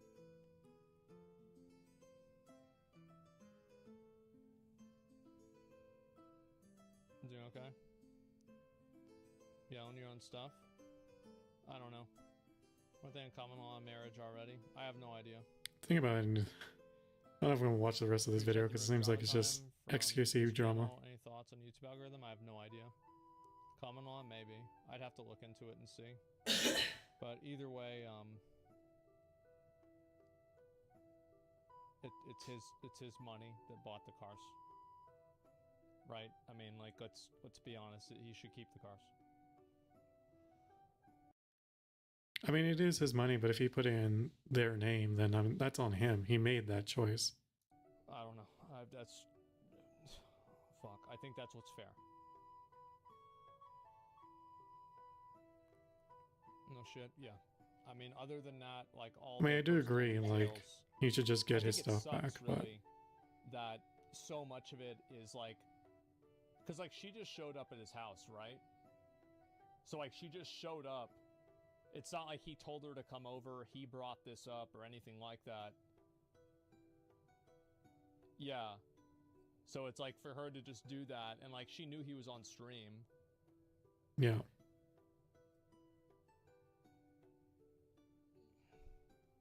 I think like really it just goes to show more and more how it's like people that you're in a relationship with, it's the most important decision of your life. to a degree, but I would say it's more important that he had someone who could legally advise him on things. Like, because there's no way she could have just gotten those cars if he didn't put it in her name, or if the, whatever law that is, where if you're with each other a certain amount of time, like it's considered as marriage, or like maybe that's what happened. But either way, like to not have anyone there to give them legal advice on relationships and what to keep an eye out is a failure on XQC's part. When you have that much money to you, like you need to be, like prepared. Like there are people going to try to take advantage of you, in one way or another. And if you don't pick the right person, it will ruin your life. Yeah. I mean, but that's also like, whether you're rich or not. I mean, I do agree. Not the right person, but like at least a decent person. Because maybe a decent person may try to get some of your money, but it's like they're not going to make you like, they're not going to try to ruin you. Full stop. And unfortunately, it's very hard to find out Young guys that kind of information. I've got a crazy girlfriend. She's so crazy, it's like I'm dating two girls. That's really funny for like 6 months. Or until she has legal access to your things. You're 2 years into it, and this woman is ruining your life. She's constantly fucking with you. She's ruining relationships that you had with your friends. She's mad at you. Every single time that you talk to her, you're rolling the dice, and if you roll a 1, she's going to start screaming. She's called the cops on you after she keyed your car. It's going to ruin your life. And this is not something, by the way, women are bad. Girls have the same exact problem with guys. Yep. I've heard it too many times. But everybody here is pretty much a guy, so, let's be real. Sounds like you're speaking from experience? Yeah. Yeah. I mean, for me, I've dated them, but I immediately ended it. Like, I don't wait until it gets bad. It's like I see the signs, I'm like, nope, I'm out. No reason to let it go on. Not good. Turned out, but join Dragonflight. I'll probably play it again. I was gonna play it today, but then shit just got crazy.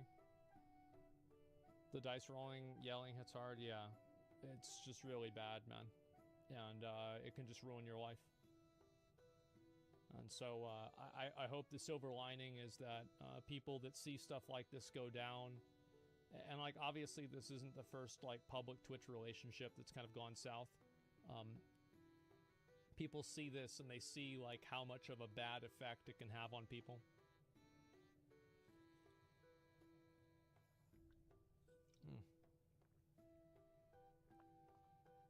What a mess. Yeah. Needs a restraining order? I don't know.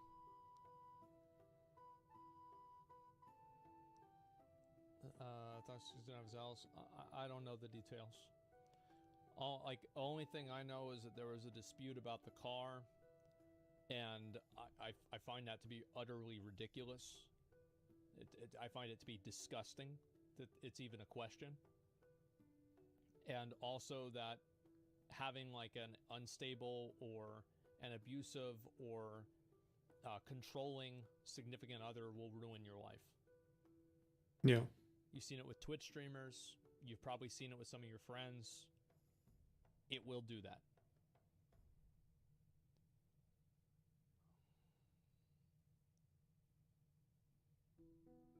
It sucks.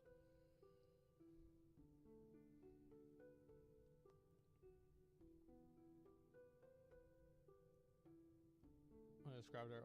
I don't know about. Look, every interaction I've had with both Adept and XQC has been very positive. Right? I don't have anything bad to say about either one of them. So I'm just talking about like just in general.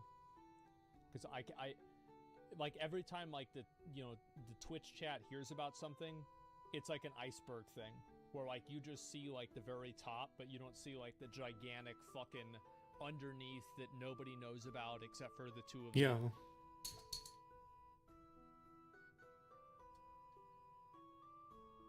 Buddy. Gonna fix this, move on, be careful next time. Yeah.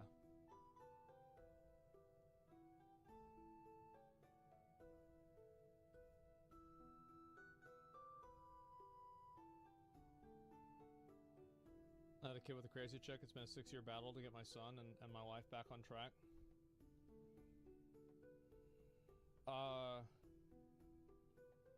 I know multiple people who have had that exact problem.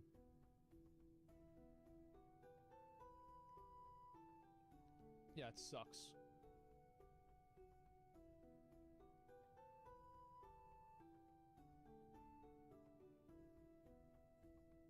Is that still fucking common nowadays? Yeah. What's with American girls, their entitlement to other stuff? Lay off the Andrew Tate videos, man. Come on. Just come back to reality.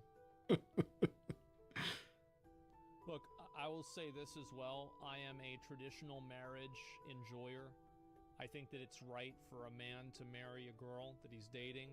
I don't like this whole, like dating a girl and then marrying her and then having girls on the side and, not taking care of her, anything like that. Any girl I'm in a relationship with, I completely take care of her. It's what I do. Absolutely. Yeah, what the heck? That's the way it's worked for thousands of years. We're here because it's worked. We don't need to rock the boat. There's so many other things that are more important. Yep, do the exact same thing. It worked 1,000 years ago. It still works today. Yeah.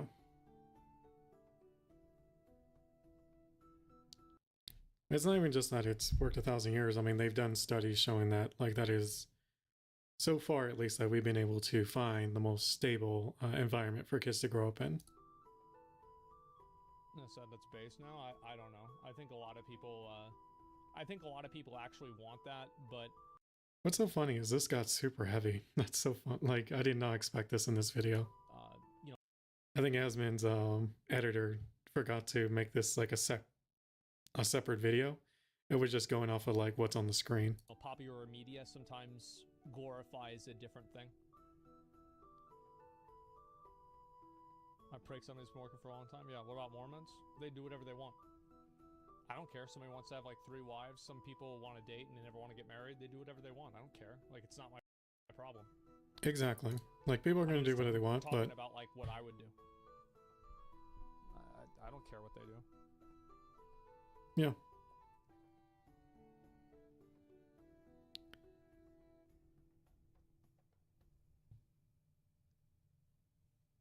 Check out Mexican Mormon harem lifestyle. No, I don't want to do that. Actually acceptable. Men have multiple women. I've met acceptable for a lot of women to have Mormons. multiple men. They've never had more than one Yeah, wife. I mean, there's biological reasons. Muslims for that, sometimes which do, kinda that makes I've sense. seen. But yeah, That I've like personally met, but Muslims get like- 4 wives, just in other culture. Then they just do whatever they want, yeah. right? Like I've never judged them. I'm like, you do you. Like, as long as like I just don't like the whole forced marriage ones, which wasn't the case with the people I met. So like it didn't bother me. Like what I really mean is like, as a man, like I have no problem providing for, you know, a wife or, you know, a longtime girlfriend. Like I think that's your responsibility.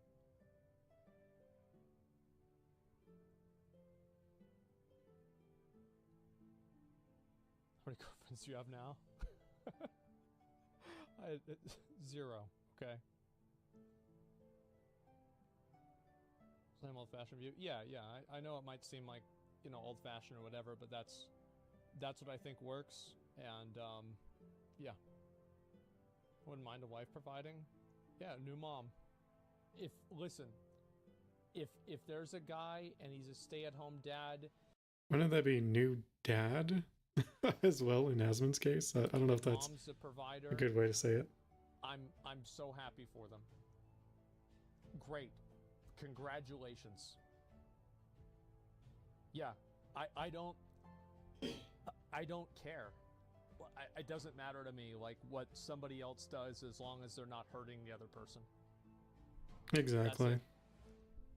It's not true for all Muslims, only one branch to Muslims. No, I know that. This is the same as like Christians, right? I mean, like, you know, some people, like the Bible is not really, like Mormonism is not really Christianity, but it's kind of like it's like a fan fiction of it, kind of.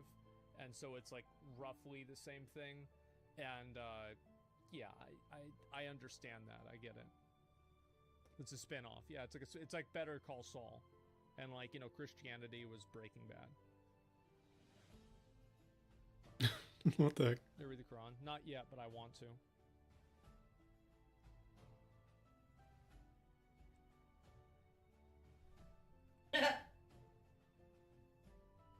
Pride put gay pride. I don't give a fuck about what your opinions on gay pride are, man. Just let people do whatever the fuck they want. Leave them alone. Why are you thinking about other people, man? Oh my god. There's probably like 10 problems in your life that you need to be thinking about. You're not thinking about a single one. You're thinking about some gay dude. Like, who gives a fuck, man? What are you doing? That's very true. Oh. Anyway, I can talk about this for an hour. I gotta go. I'll see you guys later. I'll be on tomorrow, hopefully. Alright, so that video went way longer than expected and a way different place. But that's fine. I actually really like those kind of conversations as well. I think a lot of it though is really like I'm on like the same side as Asman. Like people are gonna do what they're gonna do. I don't really care as long as it's no one's being forced, no one's getting hurt. Like, you know, just it is what it is. If you're an adult, make your own decisions. Right. So alright. Next one we're gonna watch is Delusional Company Wages War Against Its Fans. I think I know what they're talking about. I saw like snippets of this, and I think it's from D&D. I could be wrong though. Wizards of the Coast or something like that. So, and this is by Crit Crab, which actually I do see some of his videos with D&D. I think he does like really good videos for it. So if you're into D&D, like Crit Crab, I think is a great content creator for it. So this is of course Asman reacting to it. Company wages war on its fans. I don't know what this is. I'm gonna take a look at this. This is a popular video. I've never seen this before. If the newest leak about the future of Dungeons and Dragons is to be believed, then D&D is at war with its community, creators, What's and it showing player Final base. Fantasy? This That's weird. I mean, hasn't bro, like Wizards of the Coast, it's like Lizards of the Coast because all they're doing is farming W's, or sorry, L's. L's, yeah. Like, didn't they just fucking do that shit with Magic the Gathering 30-year anniversary? Yep.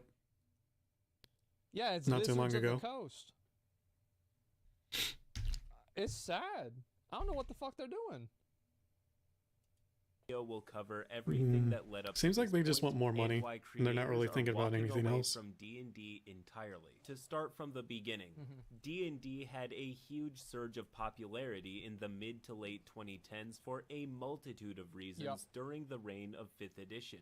I think, you know, somebody, I think you just showed that. It was on Stranger Things, right? I don't watch the show, I just know about it.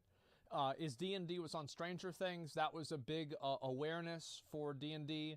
And then also, obviously, Critical Role, you know, Critical Mass Role during especially, COVID, yeah. so it makes sense. This drove more creators towards it. Content creators of all kinds, be they writers, artists, designers, YouTubers, manufacturers, they all gathered around this game. Like it was a Arcadum. nexus of creative flow. Over the course of several years, D&D became less of a brand and more of a community. No, it definitely was. I mean, the thing is, like, D&D is one of those things that people would do because there were, like, all these offshoots of D&D. Like, you had, like, Pathfinder and, like, these other types of games that were D&D, but it wasn't. At the same time, it had, like, different things. And, like, how many of you guys, like, played D&D, but you didn't follow all the rules? You just did some of the rules. That's what most people did. Yeah, it's the brand, and it's, like, it's fantasy tabletop adventure gaming. Meant more than the player's handbook or Baldur's the starter Gate. set.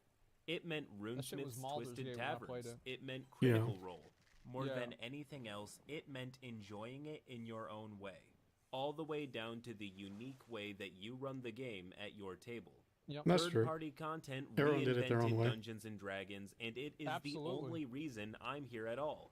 I own exactly one D&D book, the Player's Handbook. But I own countless pieces of third-party content, from books to merch. Wizards of the Coast can't keep up with the creators, and they know that.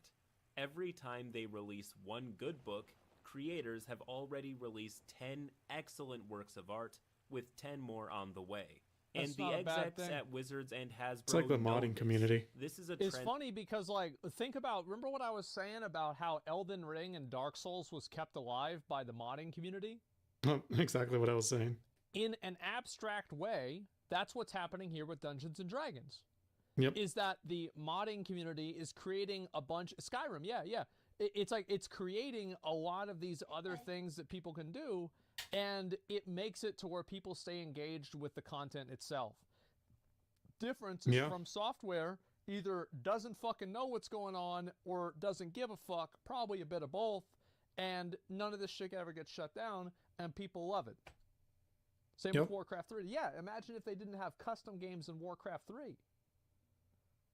That has only League of been Legends getting might more not be a thing. popular. Third-party content creators have been knocking it out of the park lately. The best thing, like, you always want to do D&D.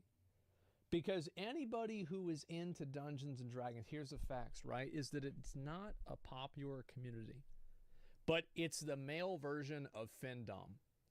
Because every single person who's into Dungeons and Dragons is probably 30 plus, and they have like a software engineer job, and they have so much fucking disposable income that if you make a figurine, they'll buy it. If you make a t-shirt, they'll fucking buy it. You know what XQC lost to? He didn't lose to Summit. He didn't lose to Beyond the Summit. He didn't lose to the Dota Invitational. He lost to Critical Role. Bro, D&D nerds have a lot of fucking money. Just look at That all makes the sense. Kickstarters. I mean, So nerds many in general, creators you from think would have more around money. the world were creating, profiting, and building communities around specific niches in the D&D community, cultivating the best ways to enjoy this one game in many different styles. Generally speaking, everything improved. Anyways, D&D had a golden age for close to 10 years now. But of course, nothing lasts forever. It's time for the bad news. In late 2022, the CEOs of Hasbro and Wizards had an investor call where it was discussed that D&D as a brand is undermonetized.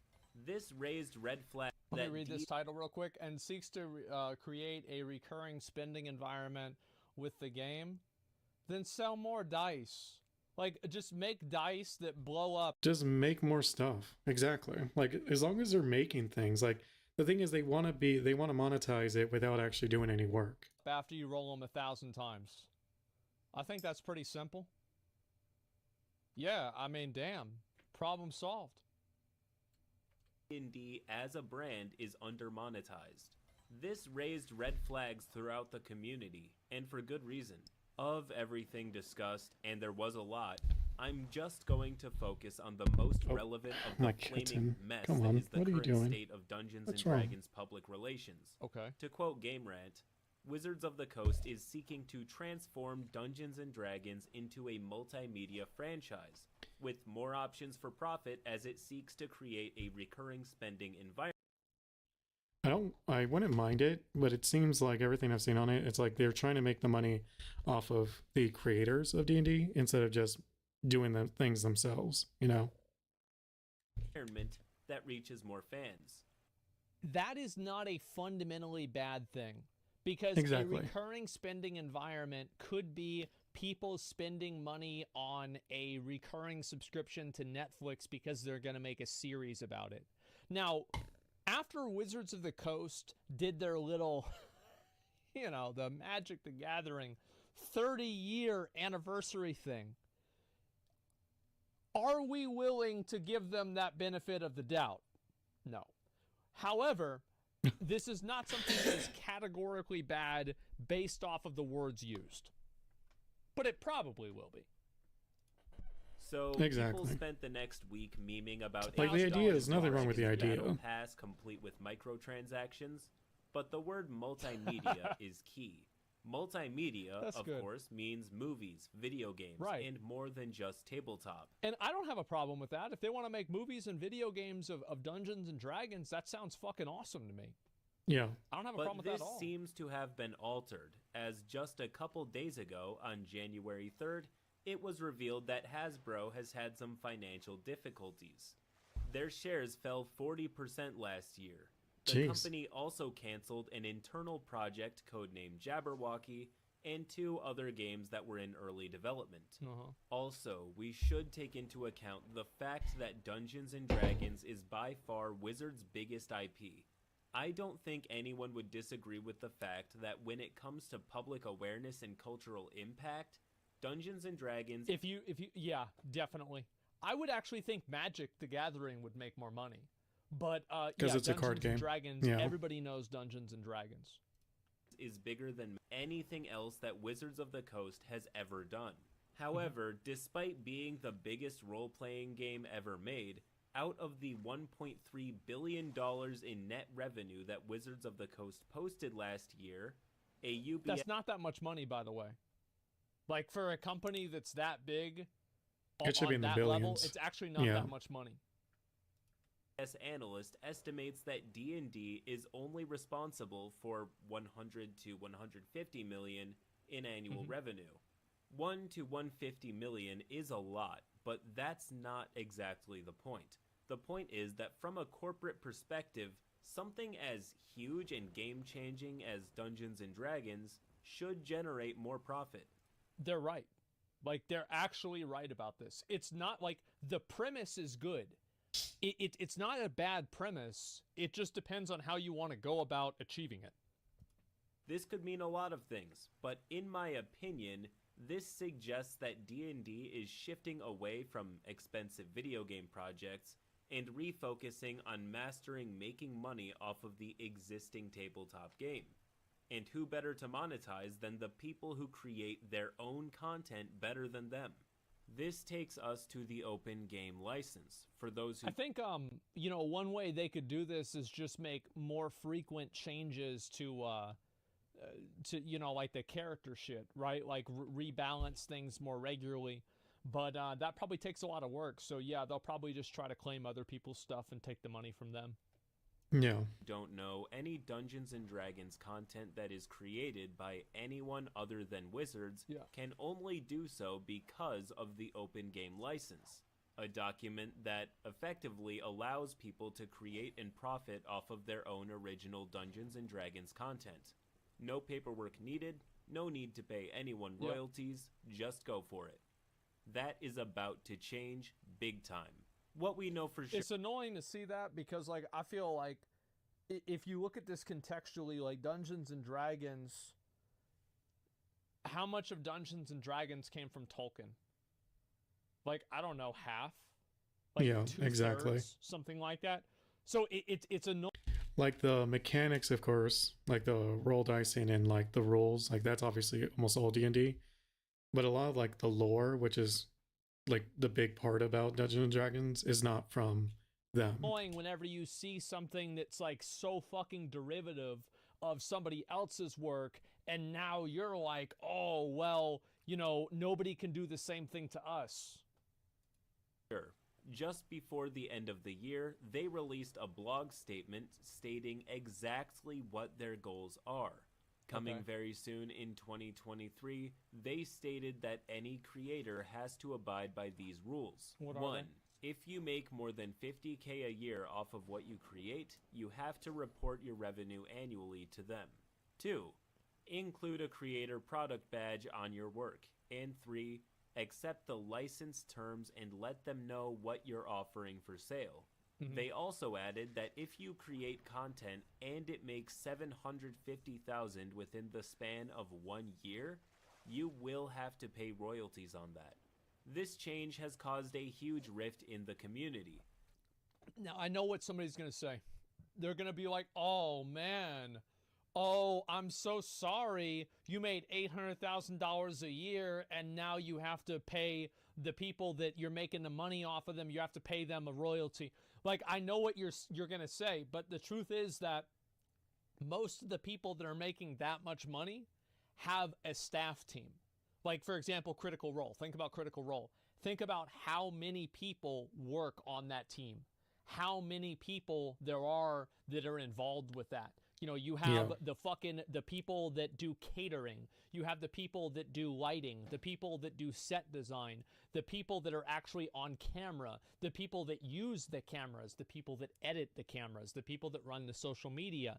There is a massive fucking machine behind them. So whenever you disperse that big amount of money among that many people, that's whenever it doesn't seem that big after all. I remember Linus Tech Tips actually talked about this exact same thing about 3 or 4 days ago whenever he was showing how much money he made on YouTube. Many say that these changes are all completely reasonable, while another huge group of people are saying that this is all either terrible right now. It's not like one dude's making this much money. Sometimes that happens, but it's like, that's like, you know, it's like super uncommon. A slippery slope to something much worse. If the leak that we're about to read is to be believed, then the people who believe the worst from Dungeons and Dragons are absolutely correct. Yesterday, January 4th, a journalist named Linda Codega stated that she received the new OGL from a reputable, unnamed source. And it's a lot to take in. What's written in here is genuinely community killing. She writes that the updated open game license is incredibly restrictive, demands community surveillance, and most importantly, renders the previous open game license an unauthorized agreement.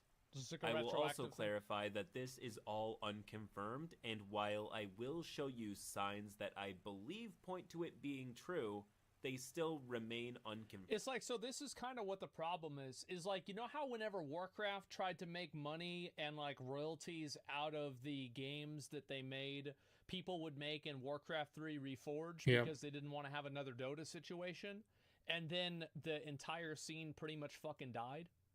Yep, no one does it. That's what I think the problem with this is that if people don't have their own autonomy to make decisions the way they want, and it's the same with, like, for example, you know how Nintendo had that program on YouTube where you would have like a revenue sharing thing with Nintendo, and they had like more oversight on the way that you made videos about their games? Well, guess what? A lot less people made videos about their games, and it was bad for the product. It was bad for the environment. Now, my opinion about this, as I've said many, many, many times, is that I think intellectual property right laws in America are way too overreaching. I think they are not in the benefit of the public, which laws are supposed to be beneficial towards. I think they are way too constraining, way too restrictive, and way too much on the side of these multi-billion-dollar corporations. The fact that you can buy something and then not own it, fuck that. That's bullshit. I don't care if like what the logic or the rationality is behind it. This is not good for the average person, and I think this is the same case. Not a fan. Stifles innovation. It does. Yeah.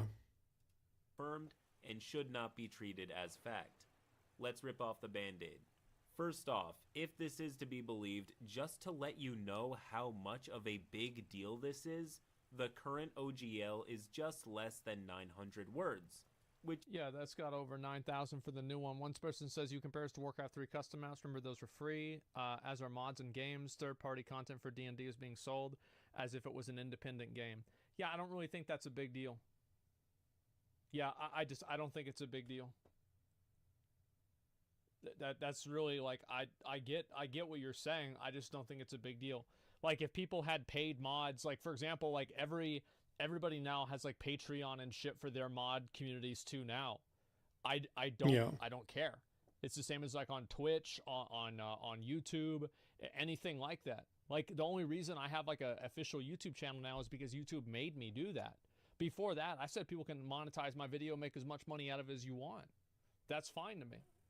I don't think it's a problem. which is pretty short for a legal document. Basically just enough to say, go do what you want, champ, it's all yours. Yeah. The new OGL 1.1, as they call it, is over 9,000 words, which means they are adding a lot. Also, we finally have a set number for the royalties you owe.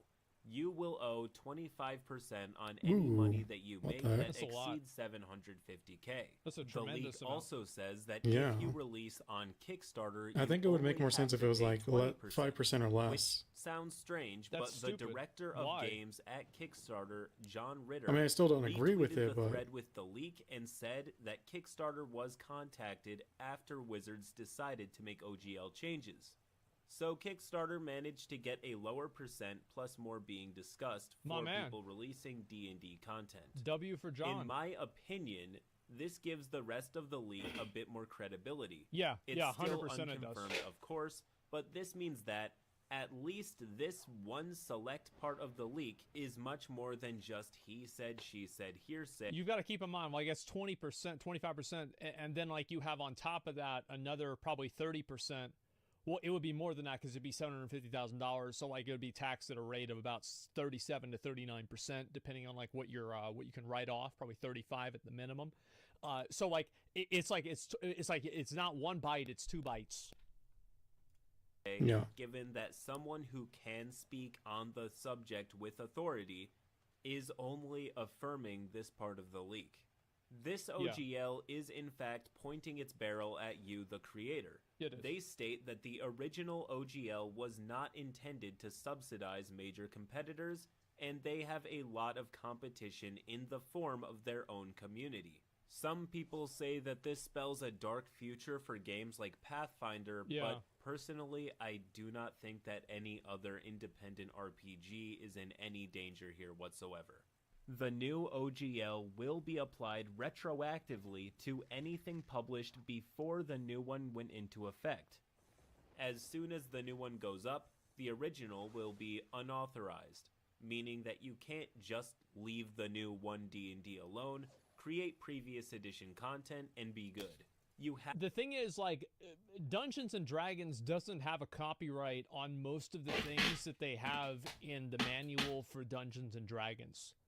Yeah. Most of the like dragons are not copyrighted by Dungeons and Dragons. Or like dungeons. you think about some monsters in Dungeons, like a Minotaur, that's Ogres. from Greek mythology. Let's see. The a fighter, fucking ranger. Cyclops, again, Greek mythology. What's his name? Polyphemus from the Odyssey. Goblins. Yeah, this was not made by Wizards of the Coast. Mimics. Fuck. Can I think of anything? Mimics could be one. I don't know about that. I think it's Final Fantasy, right? It can't be beholden to Wizards of the Coast because things like Dark Souls and other people use mimics. So that's probably not it. Let's see. Maybe there's a Tarask. I don't know about that. Beholders. I'm not sure. Griffins. I don't know. Isn't what's copyrighted just the D20 system? Is a D20, can you copyright a D20 system? I bet you probably can't. Probably not. Tarrasque is from French mythology? I didn't know that. Yeah, well, what I'm saying is, like, a lot of these things... They could probably copyright pretty much just the name Dungeons and Dragons. And if you use the player handbook, like if the rules are identical, I'm assuming, but it's hard to say. That are in Dungeons and Dragons on the smaller and the larger level are derivatives and just ports from ancient mythology or, you know, Tolkien. Like, if you put all of mythology together and then you took Tolkien and you put it together, you would probably encompass what I would assume to be 95% of D&D monsters, lore, and environments, if not more. Have to comply with the new rules for every edition. The legality of this one is questionable, and I've heard debate online over whether or not they can even do this. I don't know either way, but this was in the leak. However, we are now at the absolute worst change in the entire document that leaves creators with zero security. Wizards can, quote, modify or terminate this agreement for any reason whatsoever, provided that they give 30 days notice. So if any of you thought that 750K was a weird number for them to settle on, and that it was just a starting point, you may be correct. It means that stability is dead, and Wizards can effectively do whatever they want. Yeah. If they wanted to own everything you created under the OGL, they would just give you a 30 days notice and carry on their merry way. Not that they have to. To be fair, and keep this in mind, any fan art that you draw is technically under law owned by the original people that made that art. So if you do fan art of Nintendo or like a Mario or World of Warcraft, for example, you actually don't own that copyright. The company that made it owns that copyright. No way this is true? Sure. Let me go ahead and show you guys real quick. Of course it's true. Art copyright infringement. Okay, I just want to show you guys real quick. Let me see here. And so if an owner does not consent to a particular use of work, fan art may be considered infringement. Either the copyright and or trademark of the original work art is based on. Is posting fan art illegal? Technically speaking, there's nothing illegal about U.S. while making and selling fan art because copyright isn't enforced criminally. Rather, copyright owners enforce their rights by suing infringers in federal court. So that's not really a very good... let's see if I can find this here. Send fan art at a convention. Is there another one here that I can find? If they do not consent to it. Now, see, here's the thing. Most TOSs, and I'll give you an example of a TOS, which is Blizzard's TOS, has an explicit allowance inside the TOS for people to make content from World of Warcraft on like Twitch and YouTube and to profit off of it. So there is actually consent given in the TOS of Blizzard, but that consent can be retroactively taken away. And an example of that is whenever PewDiePie had the bridge incident, and I think there was a game that was called like Firewatch or some fucking shit, they wanted to retroactively take that away from him, and they were able to do that legally. So yeah, I remember that. Go. The leak states that the company already gets the right to use... Like, I'm trying not to pause it too much because the video is going to be pretty long. So if I feel like I'm not responding or saying much, it's mostly because of that. Use anything that you create. And I don't think there's a lot here to say. It's short answer is this sucks, and it could kill the D&D community. Of course, they will probably flock to another one. I forget their names. Obviously, they're not as big, but this could be a huge blow to the D&D community. However they want. Yeah. Could be, most likely would be, I should say. Quote, non-exclusive, perpetual, irrevocable, worldwide, sub-licensable, royalty-free license to use your content for any purpose. There are many other changes in this 9,000-word document, but these are the most important ones, and like the thing is, like, that's worse than Blizzard, by the way. Like, I'll just let y'all know this, like, real quick. So, like, basically, you know how Blizzard put me in that one commercial? They actually got my approval from that, and they paid me money for that. So, like, they're worse than Blizzard. I think they get the point across. Lastly, Wizards of the Coast has not commented on any of this since it became news. Smart. I wouldn't do the same. I'd do Now, the same thing. what does all of this mean for the future of Dungeons and Dragons? In the You're official building statement by a house of Wizards, glass. this is before the leak, Castle Wizards on of the sand. Coast told us that these changes exist to stop two things: third parties from making NFTs and It's very smart for them to use that. I think that's very smart language for D&D to use because people don't like NFTs. So if they say they're doing it to stop NFTs, that makes it seem like they're doing something that's good. That's smart. The person who wrote this is smart. big That makes businesses sense. exploiting their intellectual property. Now, I'm not sure about you, but I have not been seeing any of this. I haven't seen any NFTs, and I haven't heard from big businesses exploiting D&D. Yeah. Unless, of course, they consider you, the creator, the exploiter. They have already publicly stated that they feel owed if you make a certain amount of money, and with a clause that says that they can change the rules whenever they want, I suspect they're I've altered the rules. Pray that I will not alter them any further. That's the unfortunate reality of copyright law and IP law in America. ambitions do not stop at They have way too much 750K. authority. Now, if all of this is true, and I'm being very Especially if you have a careful to staff. say that it may not be true, but for now, working with this leak that Wizards of the Coast has not confirmed or denied, many creators who make their livelihood off of D&D content are shaking in their boots, and for good reason. It's a huge W for whoever leaked this, because now Wizards of the Coast might actually not release it in the state that it originally was going to get released in.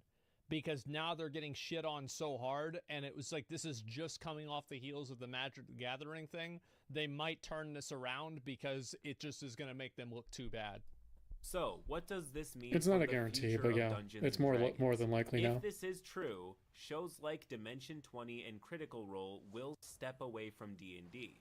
Publishers will distance. Has Critical Role made any statements about this, or is this his assumption? I would assume Critical Role is just waiting. It's his assumption? Okay, yeah.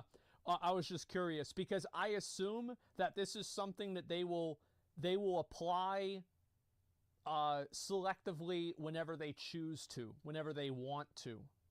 Themselves as well, releasing The content contracts that with is them? Yeah, I bet they compatible do. with, but not officially a product for D&D. Creators like me, who have been working on 5th edition content, will be discouraged and stop. Between the leaks and what we know now, two things are clear. This hurts Wizards of the Coast more than it hurts the community. Yeah, it does. The community is only as hurt as we allow ourselves to be. For me, Yeah, Dungeons and Dragons is too abstract of a concept to have a monopoly over tabletop fantasy adventure gaming. It's just, Yeah. it's way too abstract. Like, yeah, sure, they can copyright certain types of, like, proper nouns and shit like that. Like, different types, like named dragons, named wizards, named monsters. But most of this shit is public domain. Like, you're not gonna fucking copyright a Minotaur. phased. I play several systems outside D&D, and I know the creators are not going to stop creating. Even if the creators have to switch games, they will keep creating, Yeah, of and course I they will will. keep buying their products. But Yep. many of you may just be D&D players and are understandably upset about where this is going. I It just makes understand things that this complicated. sucks. It genuinely does. Yeah. But if this is true and the 1.1 OGL is released, even if you think the current changes are okay for now, it's always 30 days away from being uncooperative, and creators know that. So, my recommendation for the Dungeons & Dragons community is to treat these leaks with their due skepticism. But I think that it's great that Wizards of the Coast hasn't commented on this. And Wizards of the Coast, for as bad as some of the stuff that they've done is, they went back on the Dungeons and the 30-year anniversary Magic thing. They went back on that. Yeah. So I'm not like, there's a chance that they could get, like, they could see, like, this is so negative, like, we don't want to do this. This is why Games Workshop renamed all their races in Warhammer from generic stuff like elves to unique things they can claim copyright on. Yeah, it's like you're not the fucking, you're not the no, they didn't? In what way? I thought they stopped selling it. I thought that, yeah, I thought they cut sales on it. Am I wrong? Am I wrong on that? No, they didn't? Okay, well then, fuck, never mind then. Yeah, I thought they did. Yeah, it sold, maybe it just sold badly, and that's what I was remembering. I could have remembered the wrong thing. But yeah, that's smart how Games Workshop did that. But the thing is, also, Games Workshop made all that lore. Like, the God Emperor, this wasn't in Greek mythology, right? I mean, like, Zeus, yeah, but, like, this is totally fucking different. Like, they have a whole thing. Like, Necrons were not in the Bible or something like that. They weren't in Tolkien. There were no Necrons in Tolkien. Let's see. Tyranids, it's like, are these dinosaurs? Like, yeah, kind of, but not really. You know, yeah. So, to be fair, like, I mean, Wizards of the Coast, their content is, like, obviously it's always kind of, like, everything is derivative to an extent, but the Warhammer 40k universe is a unique world.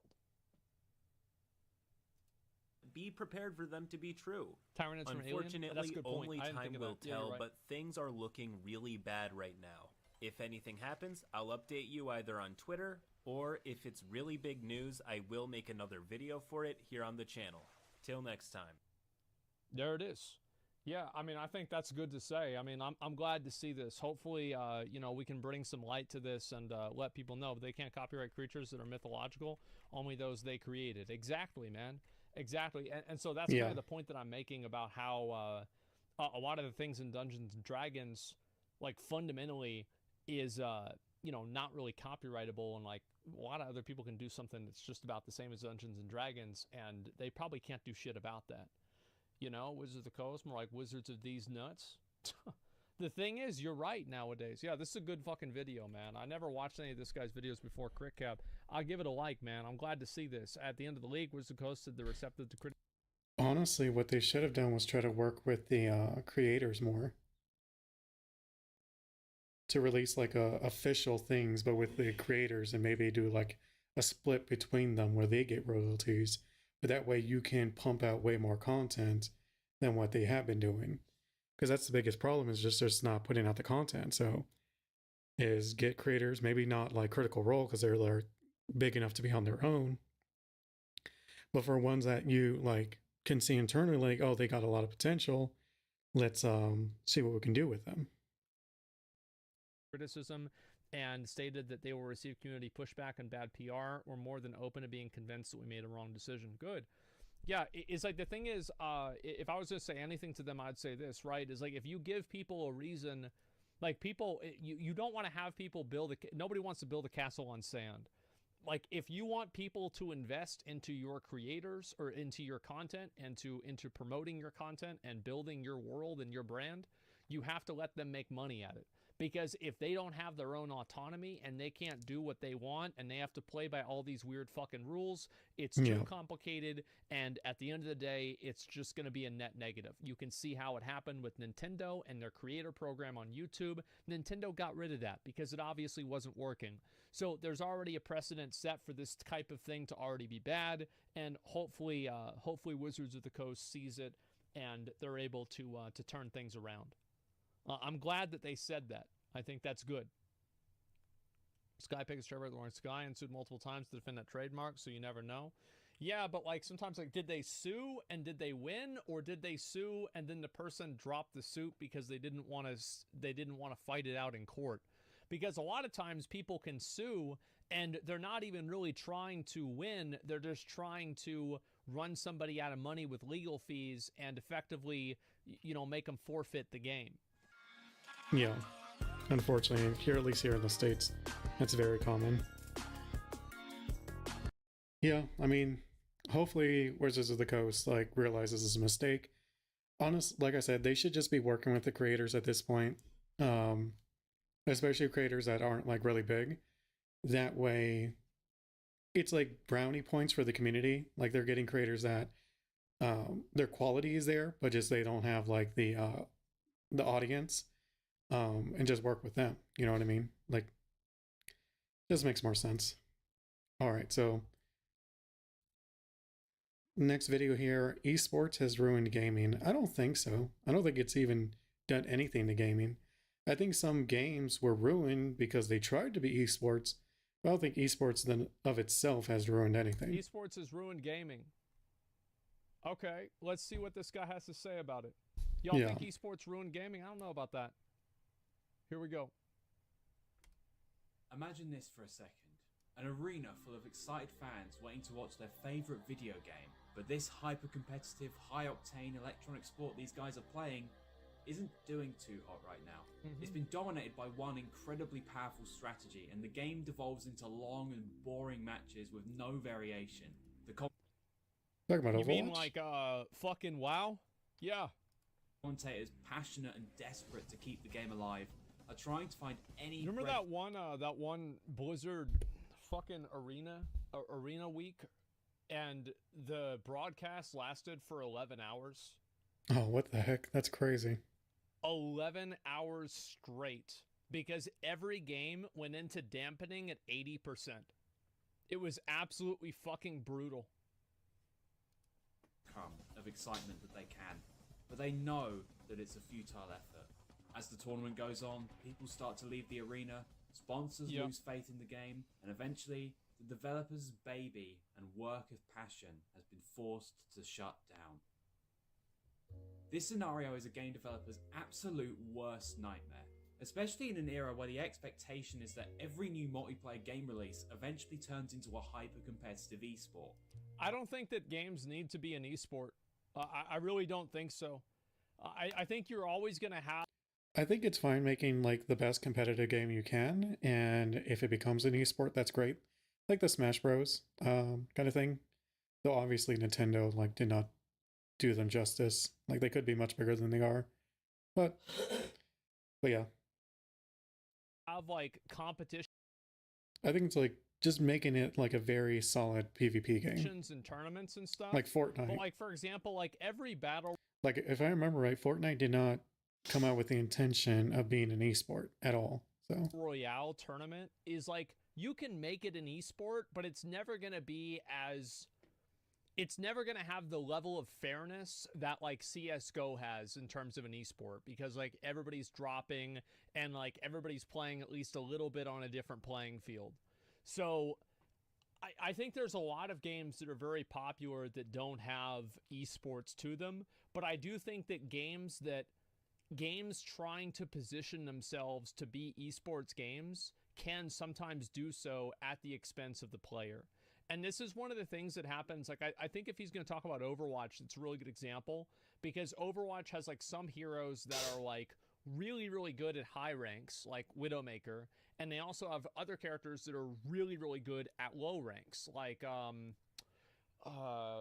Soldier. Like Winston is kind of good. I'm trying to think Winston, of like a character that's like better. Super. Lucio? What's a really good Moira? Yeah, Moira. Yeah, Moira or Bastion or Torbjorn, something like that. And like these characters absolutely are a terror in bronze and silver, but you never really see them played as much whenever it's higher ranks, and so it makes it hard to balance the game around them. I feel like that expectation has clouded the judgment of not just a wide part of the gaming community, but even the developers of these games themselves. And I can't help but feel like both sides are just missing the point. Just because a game comes out with a multiplayer mode in it doesn't mean it has what it takes to be a competitive game. Otherwise, we'd be seeing $1 million Mario Kart tournaments crop up everywhere. Yeah. So what sets Mario Kart apart from, say, League of Legends or... I'll tell you what sets it apart. It's owned by Nintendo, and Nintendo are absolute motherfuckers whenever it comes to letting people use their IP. That's the real reason why you don't have big Mario Kart tournaments, okay? It's got nothing to do with anything else. Yeah, because I think if Nintendo really endorsed it, and they didn't even have to endorse it, just not be against it, it'd probably be much bigger, to be fair. Street Fighter, and what makes a good esport? Well, to answer that question, I'll go through the reasons people seem to think are true, but really aren't. There's a common notion that rampant dev support is needed for a game to be successful in a tournament setting. That without millions of dollars from the developers and Coca-Cola sponsorships at every event, then your game is just going to die. In reality though, all the developer support I think obviously Smash Melee just immediately deletes that argument.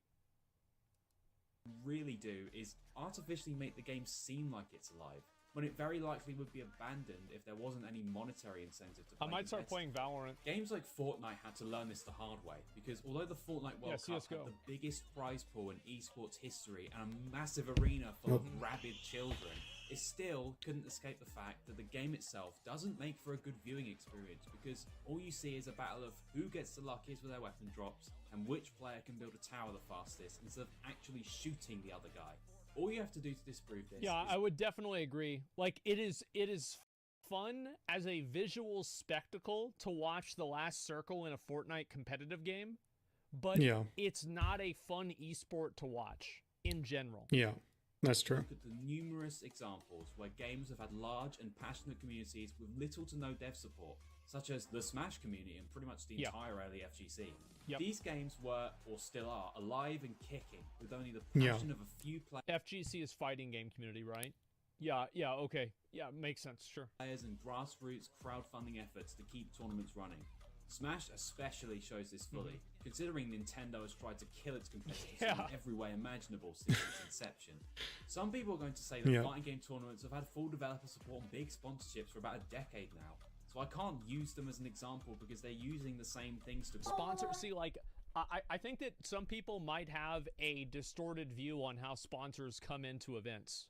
So sponsors come into events if events are popular. So for example, if an event is going to get a lot of viewers, then somebody's going to want to sponsor it. Like, let's say you're BMW, okay?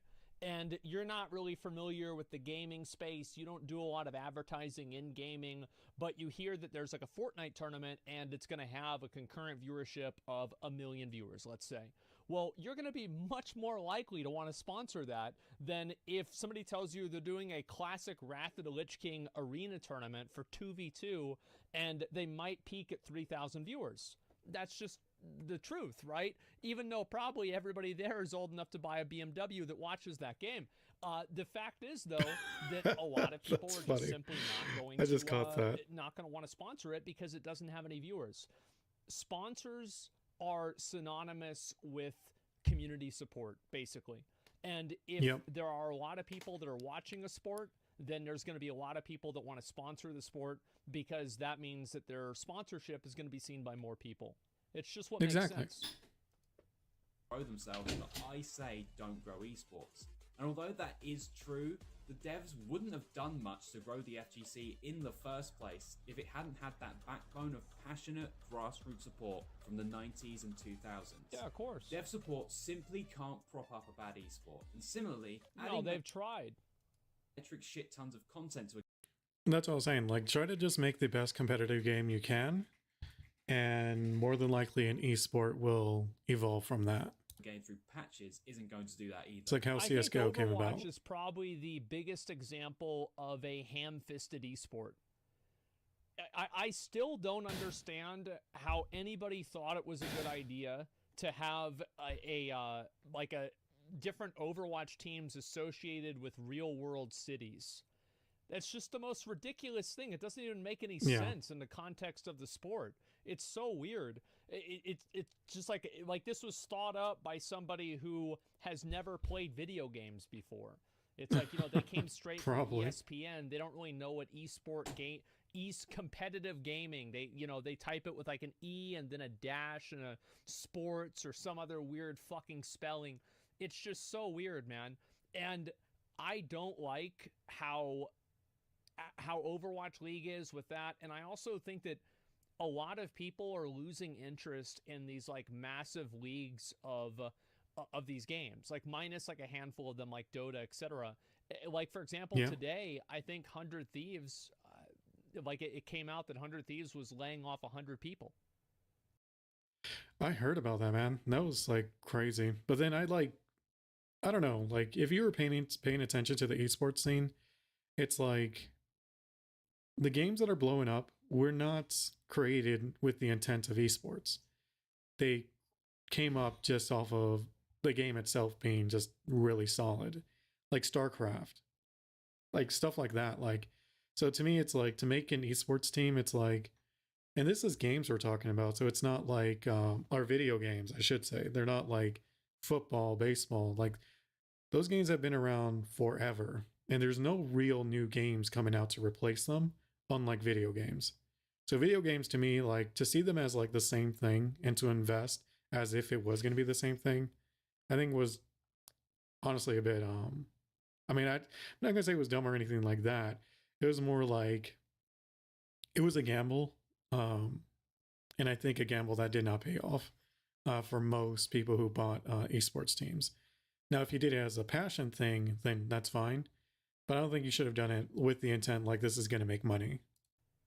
Straight up. So, and it was like 15 or 7. Because it's also a case where like the video games, they're changing. Like how similar is StarCraft and League of Legends? They're both esports, but they're almost nothing alike. So a person who's really, really good at StarCraft may not be good at all in League. I mean, they'd probably be pretty good because the micromanagement, but it's still like a pretty different game. 17% of their of the people that they had employed, and or is it 30 people? Oh, it might have been maybe. Let's say it's 30 people. They're laying off a lot of people, and you guys have seen this a lot probably recently. If you keep up with this at all, is that tons of these esports orgs are dropping people like crazy. Because the truth is that esports doesn't have a return. It's really got to suck for the players, man. That I think sponsors and people expect it to. I think a lot of people over-invested into esports thinking that it was going to be this massive thing, but it really hasn't been.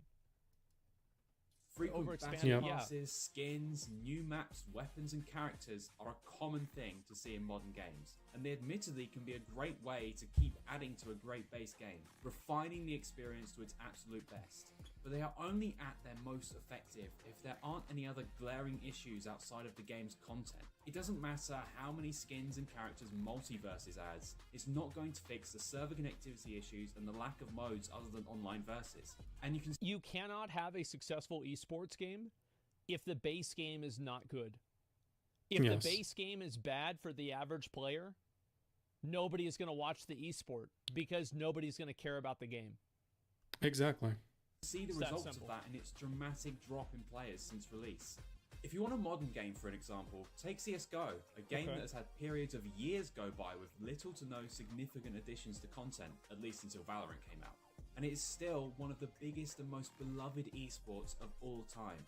I think another big reason Counter-Strike has that, they have legacy appeal because so many people have grown up playing Counter-Strike. Yeah. And also my dad, who has never played Counter-Strike except for whenever he was in Vietnam, he can watch this game and know what's going on. It's very simple. You can pick it up and go. Like, you don't need to know anything about the game to play it, at least at a fundamental level. Obviously, there's strategies and like map awareness and all that, but it's very similar to Dark and Darker in that it's super simple. Counter-Strike and Rocket League are the S-tier esports for somebody who is not an avid video game player to get into. Yeah. Having too little content makes a game feel shallow and unfinished, sure, but adding too much content can make a game feel bloated or even negatively impact the game experience if the new map or weapon favors a degenerate strategy. Smash 4 was a perfectly fine game that received constant updates including new stages and characters, and these characters added a lot to the game.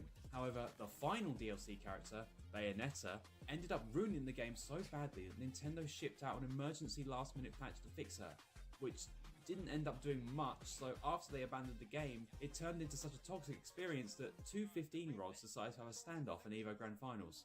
Bro, what is going on? What is this? I don't know, I was stalling for time. And I know what you're thinking. Ardrid. That's bad. Something's degen. Honestly, they should have just banned the character.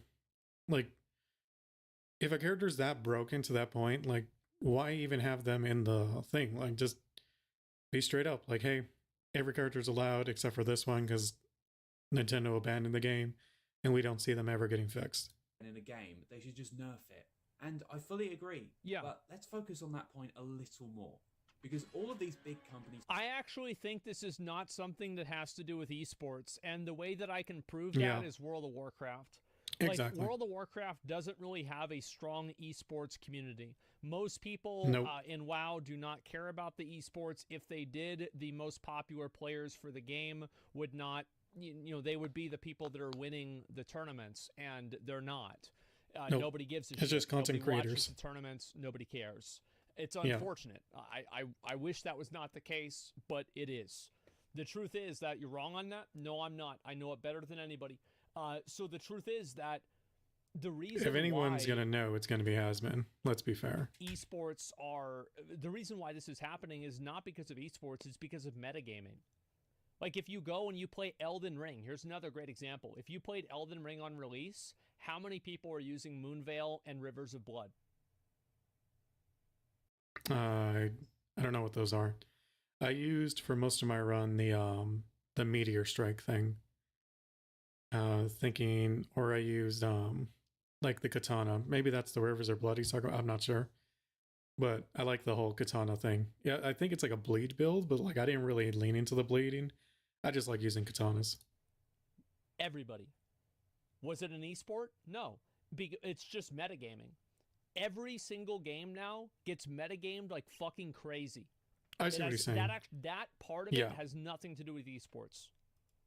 Sponsorships and content altering patches pale in comparison to the most important thing that everyone says a good esport must have: the elusive and ever desired concept of balance. It's the idea that I was about to say that too. That's funny. Viable at the highest levels of play. Like I was struck between balance and fair play, as in you can't really do things to make your character overpowered. And through that, the metagame will be healthy and intriguing for players, and a fascinating experience to watch for viewers at home. Balancing a game is always tough, and there's a ton of different philosophies you can use to accomplish it. But the one that has propped up over the last few years is the idea of perfect balance, that everything should be as equal as possible for a game to be... I don't think that's what's been happening recently. I've never heard of that. Yeah, I don't know, maybe this guy just lives on Reddit and that's where he saw it. I've not heard of anyone mention perfect balance. The way that esports games get balanced now is they are balanced very frequently and rebalanced very frequently. Yeah, so if you have an overpowered character, they're not overpowered for too long. And if you have an underpowered character, they're not underpowered for too long as well. Though that second one isn't as like truthful as that first one. First one, that happens all the time. Like an OP character will get nerfed. So the meta changes constantly, and people have to continue adapting. And that way, there is imbalances, but the imbalances change so often that all you have to do is ride the wave. So I don't think that we really have... I think the only game that you can probably make an argument for perfect balance with might be StarCraft. Where, like, StarCraft, they probably don't make that many changes to it, and they try to actually have, like, that perfect balance. Any fun competitively.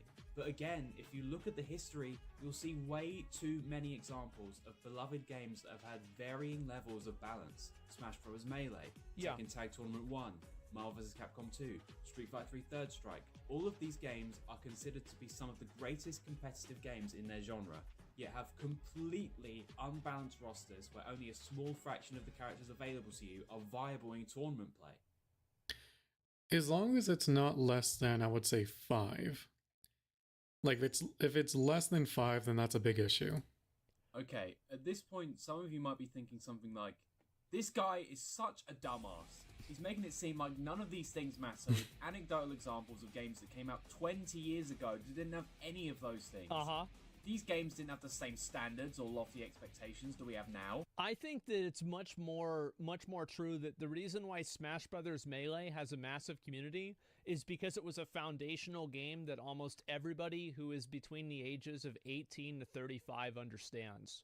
So a lot of people are going to be able to watch Smash Brothers. They've played the game a lot.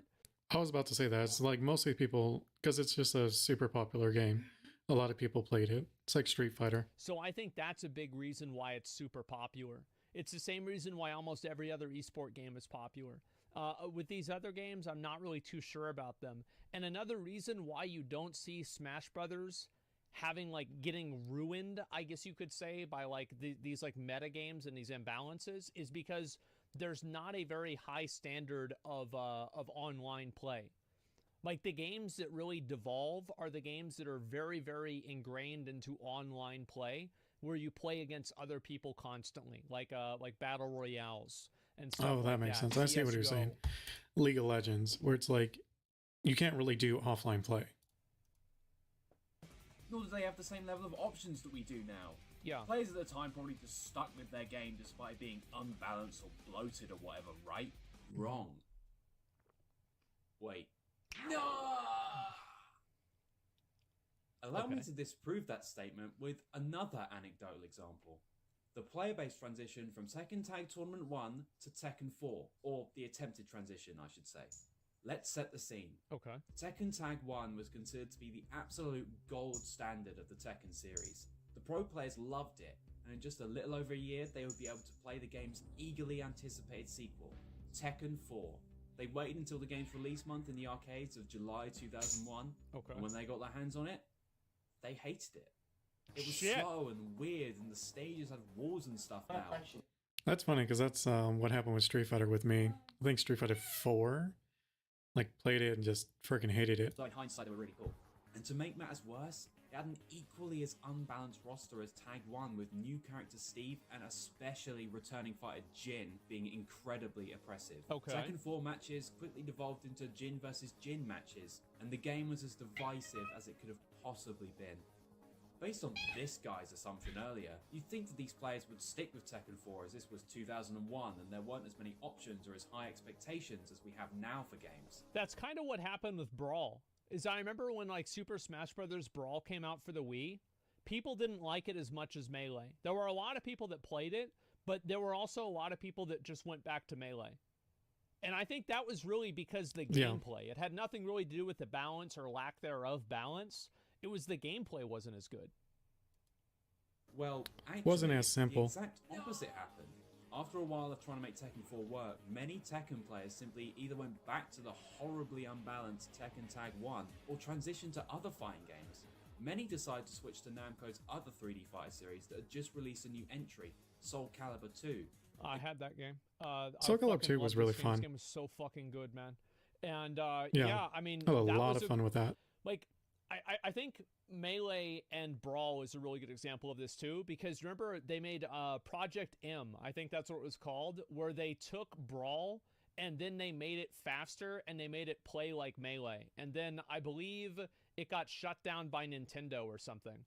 Sounds about right. Game where the entire roster I don't think anyone would be surprised about that. Yep. So why did they go back to a game where the entire roster seemed to be insane? I used to play these two guys, Nightmare and Astaroth. Those are my favorite. Oh god.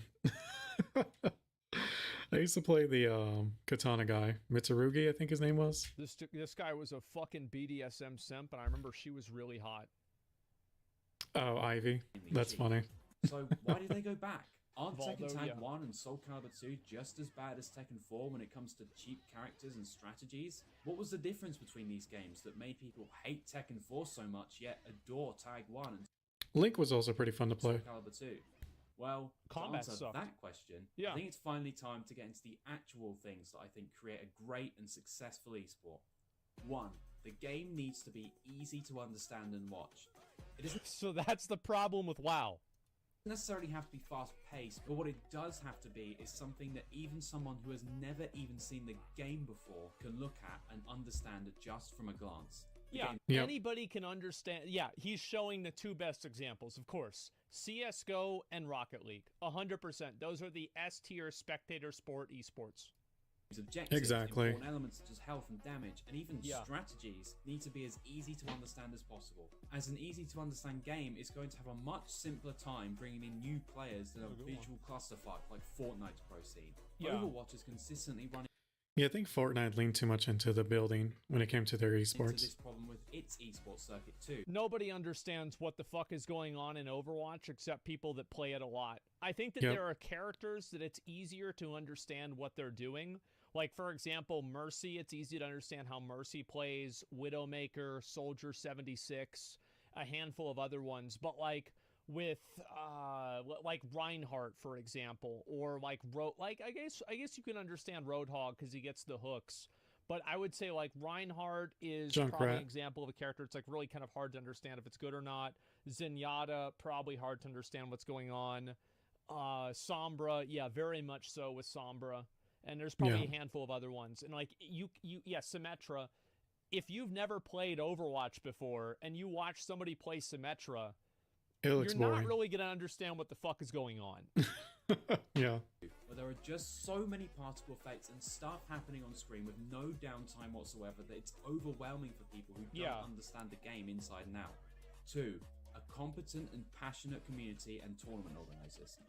I'm not talking about some random bog standard event organizer. I'm talking about someone from the community of... I think that's a passionate community creates tournaments.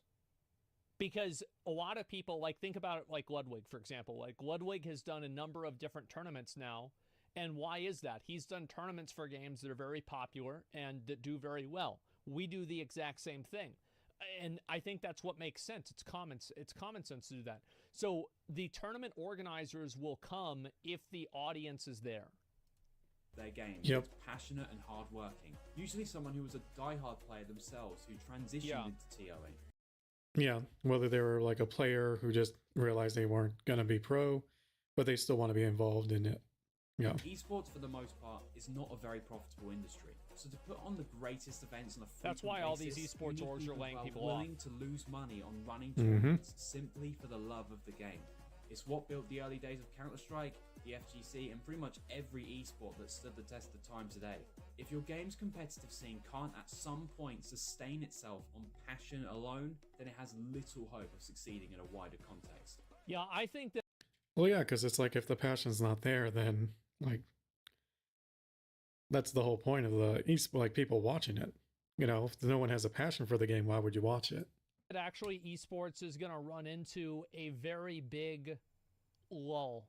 It's going to run into a very big, like almost a recession, you could say, because I see how much these franchise slots are to get into these different like massive leagues, and I just can't imagine how anybody turns a profit with that. Like, how do you turn a profit whenever it's a $10 million, $20 million entry fee? I don't think it happens, man. I really don't. And that's why you see people that are dropping esports teams, people that are losing esports teams. And what you are seeing, however, and this is something very interesting, and the person who invented this, I think the first person who really did, well, actually, I'd never even thought of this. Soda Poppin did this first.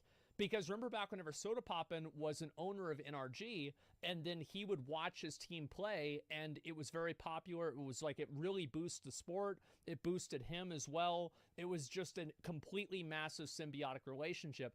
Now you have Moist Critical doing the exact same thing with Moist Esports, and he does that with Smash, with Rocket League, and I think now they have a third team as well.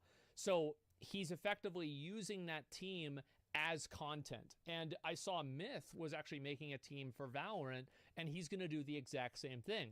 And that way, a content creator can monetize that content in a way that I think many other people are not able to do, and these esports organizations are not able to do because of the amount of overhead they have. So we're seeing a bit of a change, and I don't think this is necessarily a good thing for the players, because being contracted by like just an individual streamer is just like being one of their teams is probably much more volatile. But I do think it's interesting how things have evolved. It's probably stressful too, because it's like your entire career depends on this one person, and if you guys don't like have the greatest chemistry, like it's probably super stressful, because they can just literally yeet you and no one's going to say anything because everyone wants their job. 3. This one is the most important Disguised one. Toast Valorant. The game's there you go. mechanics need to be as perfectly balanced as possible. Some of you are going to say that I'm contradicting myself here, as I literally just said that balance wasn't important. But let's make a key distinction here. All of the examples I showed of unbalanced games gaining esports success were unbalanced in their rosters, their weapons, their specific elements in which you interact with the game mechanics. The reason that people preferred Tekken Tag 1 to Tekken 4, despite both games having horribly unbalanced rosters, was because Tekken Tag 1's core game mechanics were simply much more balanced than Tekken 4's. Even if Steve and Jin were nerfed into oblivion in Tekken 4, the game would have died anyway because of its broken wall system and stupidly easy jab pressure out of one-frame sidewalks. It wouldn't matter if Bayonetta was never added into Smash 4, because the game's over-reliance on shielding as an approach option and the strength of grabs would have eventually killed it anyway. And I mean, you're also like speaking as if you know the future. Like, it's really hard to say. Yeah, that's probably true. I mean, if you're talking about like the new, like, I don't think the grab thing would have been that big of an issue, but definitely the shield, because that's boring gameplay. Like, that's just how it is. That's boring to watch an esport that's based on defense. That's why StarCraft, like the Zerging, was like the #1, and that's why it was so fun to watch, at least for me. no matter how many balance patches and new heroes they added to Overwatch 1, it didn't stop the massive amount of stuns and the 2-tank meta from scaring people away. And after those things were fixed in Overwatch 2, you can easily see just how much larger and passionate the community has gotten over that game. Unless it's an extreme case, when a character or weapon is overpowered, there are always going to be players Yeah, it's not an intimidation thing, it's just boring. who will avoid them by using different characters or weapons. Yeah, I think the best example of that is Jigglypuff in Super Smash Bros. Melee. Oh, Like, yeah. I never thought that Jigglypuff was a good character back in like 2004. I thought Jigglypuff was just a shit character. I don't know why anybody's playing it. And now it's like one of the top tier characters. And you see people even using Falco now. And it's I think that Super Smash Bros. Melee is probably the most interesting meta because of how many different characters are valid and useful inside of the way that people are currently playing. That to me is so fucking cool. Heroes are a thing in every game, but when the core gameplay mechanics heavily favor a particular strat or playstyle, Yeah, the gameplay mechanics are good. Avoid the mechanics? Avoiding the I think this is a problem with WoW Arena too. It's like so much of WoW Arena is built around the mechanics are you go, then you use your defensive cooldowns on their go, and then you wait for your go, and then they use their defensive cooldowns on their go. And then in between those times, you're running away from each other. Yeah, or you're trying to chain CC the healer. Like, it's pretty dumb, I'll be honest. Like, I'm not a big fan of Arena in WoW. Like, I much prefer the BGs. Running away and line of sighting is just not that they're great, but they're better than Arena. It's a useful strategy because it works, but it's just not something that's fun to watch. Yep. Mechanics is basically the same thing as not playing the game at all. So from that perspective, it's obvious just how important a balanced core gameplay loop is. Yeah, basically, if the metagame is bad, then it's a bad game. Like, with Smash Brothers, the metagame is good, and it's unbalanced, but it's a good metagame. But if you have a bad metagame, then yeah, it's dead. The metrics for what make a good esport are very... Yeah, I think that's what I mentioned. Like, as long as the characters are more than, like, around, I would say 5 or more. I mean, it's not like a hard and fast rule, or like a hard rule with that. It's more like, as long as there's enough characters to keep the competition fresh, who are good, you know, at the top of the meta, then that's fine. Similar to what makes a good game in general. Nobody wants to play a platform where we're running and jumping are slow, after all. But the problem is, in the pursuit of this esports... I don't know, Jump King? Like, dude, that game just, like, blew up. I don't understand it because it looks boring as hell to me, but... Stream and eternal relevancy. It's slow. A lot of developers seem to lose sight of that fact. Think about the biggest live service games in the world right now. Okay. League of Legends, Valorant, Apex Legends. All of these games seem to be in good states now, but where will they be in 20 years? Will they even be... I mean, League of Legends has been going strong for a long time now. I don't see that changing. Valorant and Apex still need to prove themselves for the long haul. around in 20. I think that Valorant will probably be around. I don't know about League. I don't know why CSGO is not on here. I don't think, though, I feel like making a 20-year projection, if you asked people, I think 20 years ago, if Counter-Strike would be around in 20 years, I'm pretty sure you'd have a lot of people that would probably say no to that as well. When did League come out? I'm actually curious. 1 second. And I almost want to look up when Defense of the Ancients actually came out. 1 second. 2009, and that's still going strong. So that's, I mean, October 2009, but still, like, even then. Because you can't predict what's happening. Like, you know, technology, especially nowadays, is just so rapidly changing. And that's why I say with video games versus like actual games like football and baseball. Like video games, new ones are coming out all the time. Well, those, like, the reason why football and stuff are still relevant is because no new games are coming out to replace them. Video games, like, you never know what could replace any of these games. And especially with like the advent of like these like AI things, with the amount of like fucking like VR shit that people have, what do we even know? What is video gaming going to be in 20 years? Everybody has a different guess, but I think that there will be people that end up guessing right. But I think it's just, you know, pick a number between 1 and 10, you've got a 10% chance of getting it. Doesn't mean that you're fucking psychic. I don't think anybody really knows. Years. If their level of success stays the same, then probably, but I guarantee you the obsession that these games' devs have with constant content updates and frequent balance patches will mean that the Apex of today will look nothing like the Apex of 2042. And it shouldn't. What if these changes actually made the game worse? It would be rather than weird. Better? What will you do then? Play an older version of the game? This isn't Minecraft version swapping. These games require you to be online in order to play them. So it's ride or die with the current... That's what's happened with WoW, and that's why they made Classic WoW.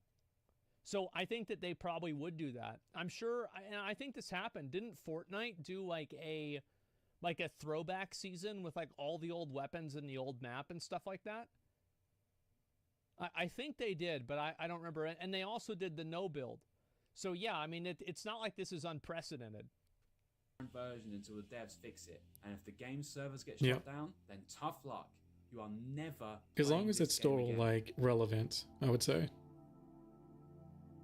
When talking about game preservation, everyone mentions seen a Game Boy old Advance in classics 20 that require years. aging hardware to run. But what about the hundreds of live service games that require massive servers to run and have had so many content patches that the version of the game you played as a kid may not even be available anymore? I don't think that esports itself has ruined gaming. Far from it. I love esports myself, but the mentality and glorification of esports that it puts the community and devs into definitely has. It isn't because... I think it's more metagaming. I think it's metagaming as a whole, and esports leads metagaming. But even in games that don't have an esports scene, metagaming is extremely prevalent. And I think Elden Ring is the best example of that. Ranked has caused tryhards to pop up everywhere, and I can't 360 no-scope noobs anymore like back in the good old Modern Warfare 2 days, but because game devs all over the world look at the prestige and deep competitive history of games like League of Legends and Street Fighter, and they... I think also the reason is because a lot of the executives in these companies want to have the next Call of Duty. They want to have the next, like, big video game league, but they don't understand how something like that manifests because they don't really understand what they're doing. So they push a game. They don't know anything about games. That it shouldn't really be going in, or they over push it in a direction and they make the game worse in the process, like Overwatch.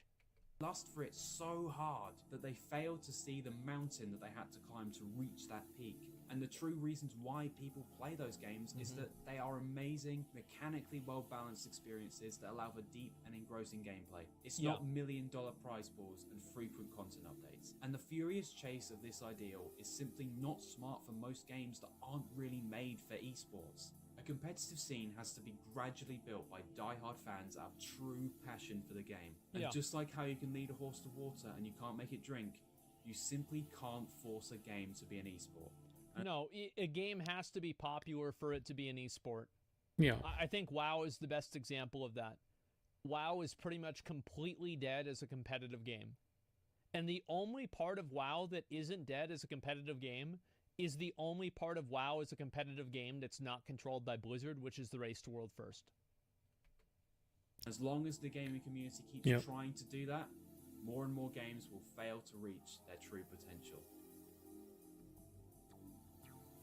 I think that's true. I definitely do. And I think that designing a game around appealing and being balanced for high-end players is a good way to lose all of your low-end players. Yep. which will kill the popularity, which will kill the game, because those high-end players, like there's a lot of those high-end players will play the game for the prestige of being the best at that game. Like you don't see speed runs of games that are like just garbage. And if you lose all of your low-end players, then you lose all of your high-end players too, because nobody's going to watch them play. It's like, imagine if you're a 19-year-old kid and you want to get into playing esports, you want to get into gaming. Think about, like, what are the games that you want to get into and you want to play? Fucking CSGO. It's like, it's a pretty easy thing. Just what he explained was the wheel going in the opposite direction. But if you do it, you reverse that. So make a game that has a low barrier of entry, maybe a higher skill floor, so that the high-end players can at least shine. But the barrier to entry should be pretty low. And it should be, of course, really, really fun, like a pretty balanced, fun game. Because if it's not balanced, most people are going to get bored of it. It's not going to be that good of a game. So balance comes with, in my opinion, like the fun factor, which will then result in more people playing, more people at the high end playing, which will result in like them becoming more, like the game becoming more popular. So yeah, just like I said from the beginning, just make a very solid, the best competitive game they can make without worrying about like it being an esport or catering to the 1% of top players. And that's usually, I mean, it's not all you need because obviously luck is involved, but Valorant, if you don't have that, at least Dota, you're not going to go anywhere. Rocket League, Smash, Call of Duty.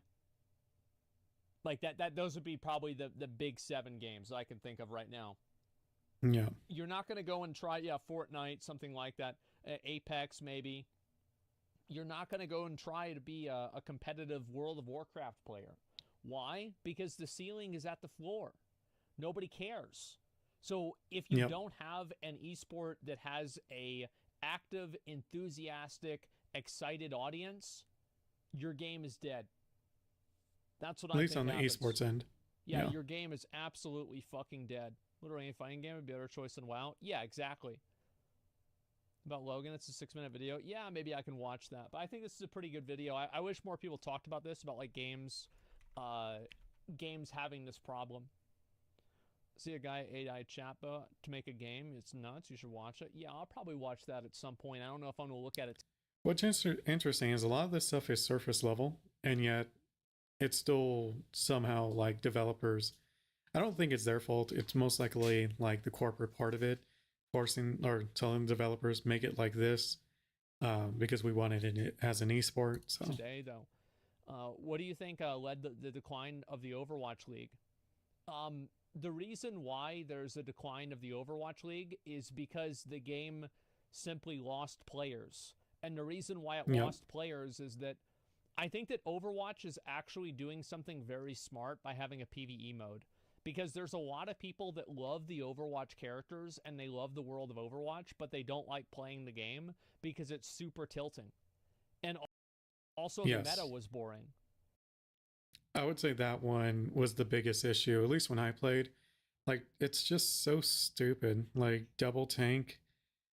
And it's just so slow pushing things. It just sucked.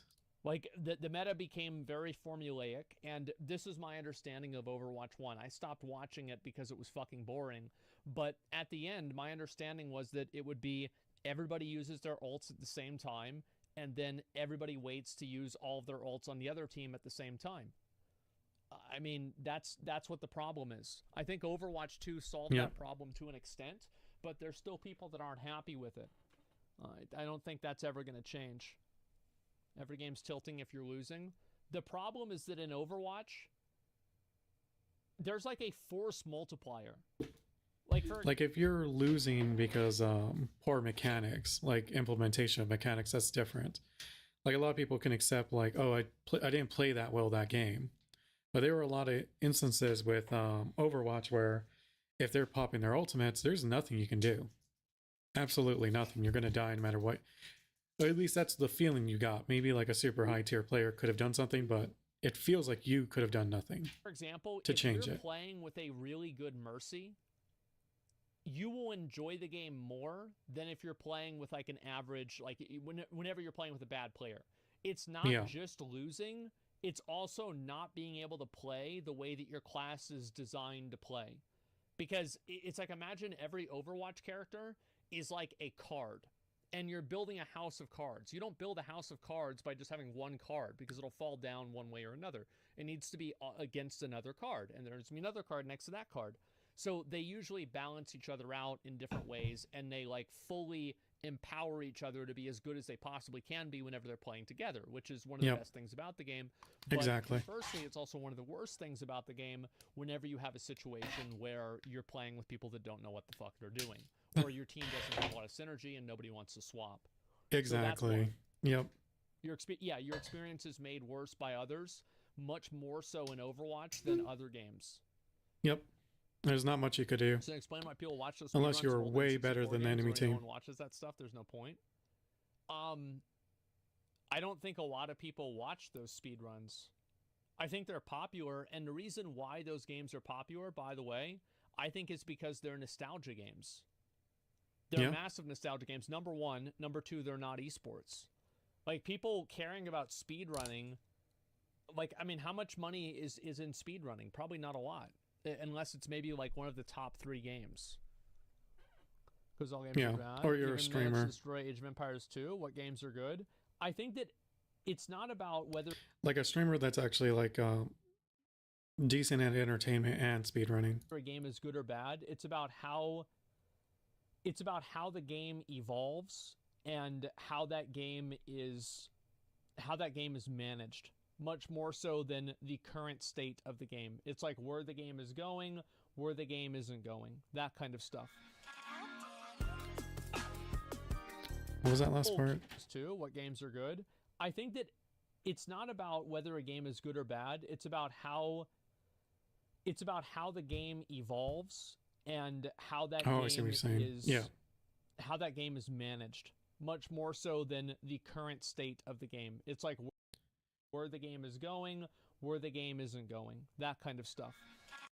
Yeah, like with Overwatch, every change they made, it didn't feel like they were trying to change up that 2-tank meta, so just gave up at that point. But yeah, I mean, it's like I said, just make a really solid competitive game, and also make it where the meta isn't just like 1 to 2 characters. It just becomes boring at that point. Like, basically, you want to avoid being boring, like, almost at all costs, because it's entertainment, you know? Like, it's an esport, but it is entertainment. So if you're not entertaining, you're not going to be an esport. All right. So that's all I'm going to be streaming for today. I feel like my voice is going out, so. All right. See you.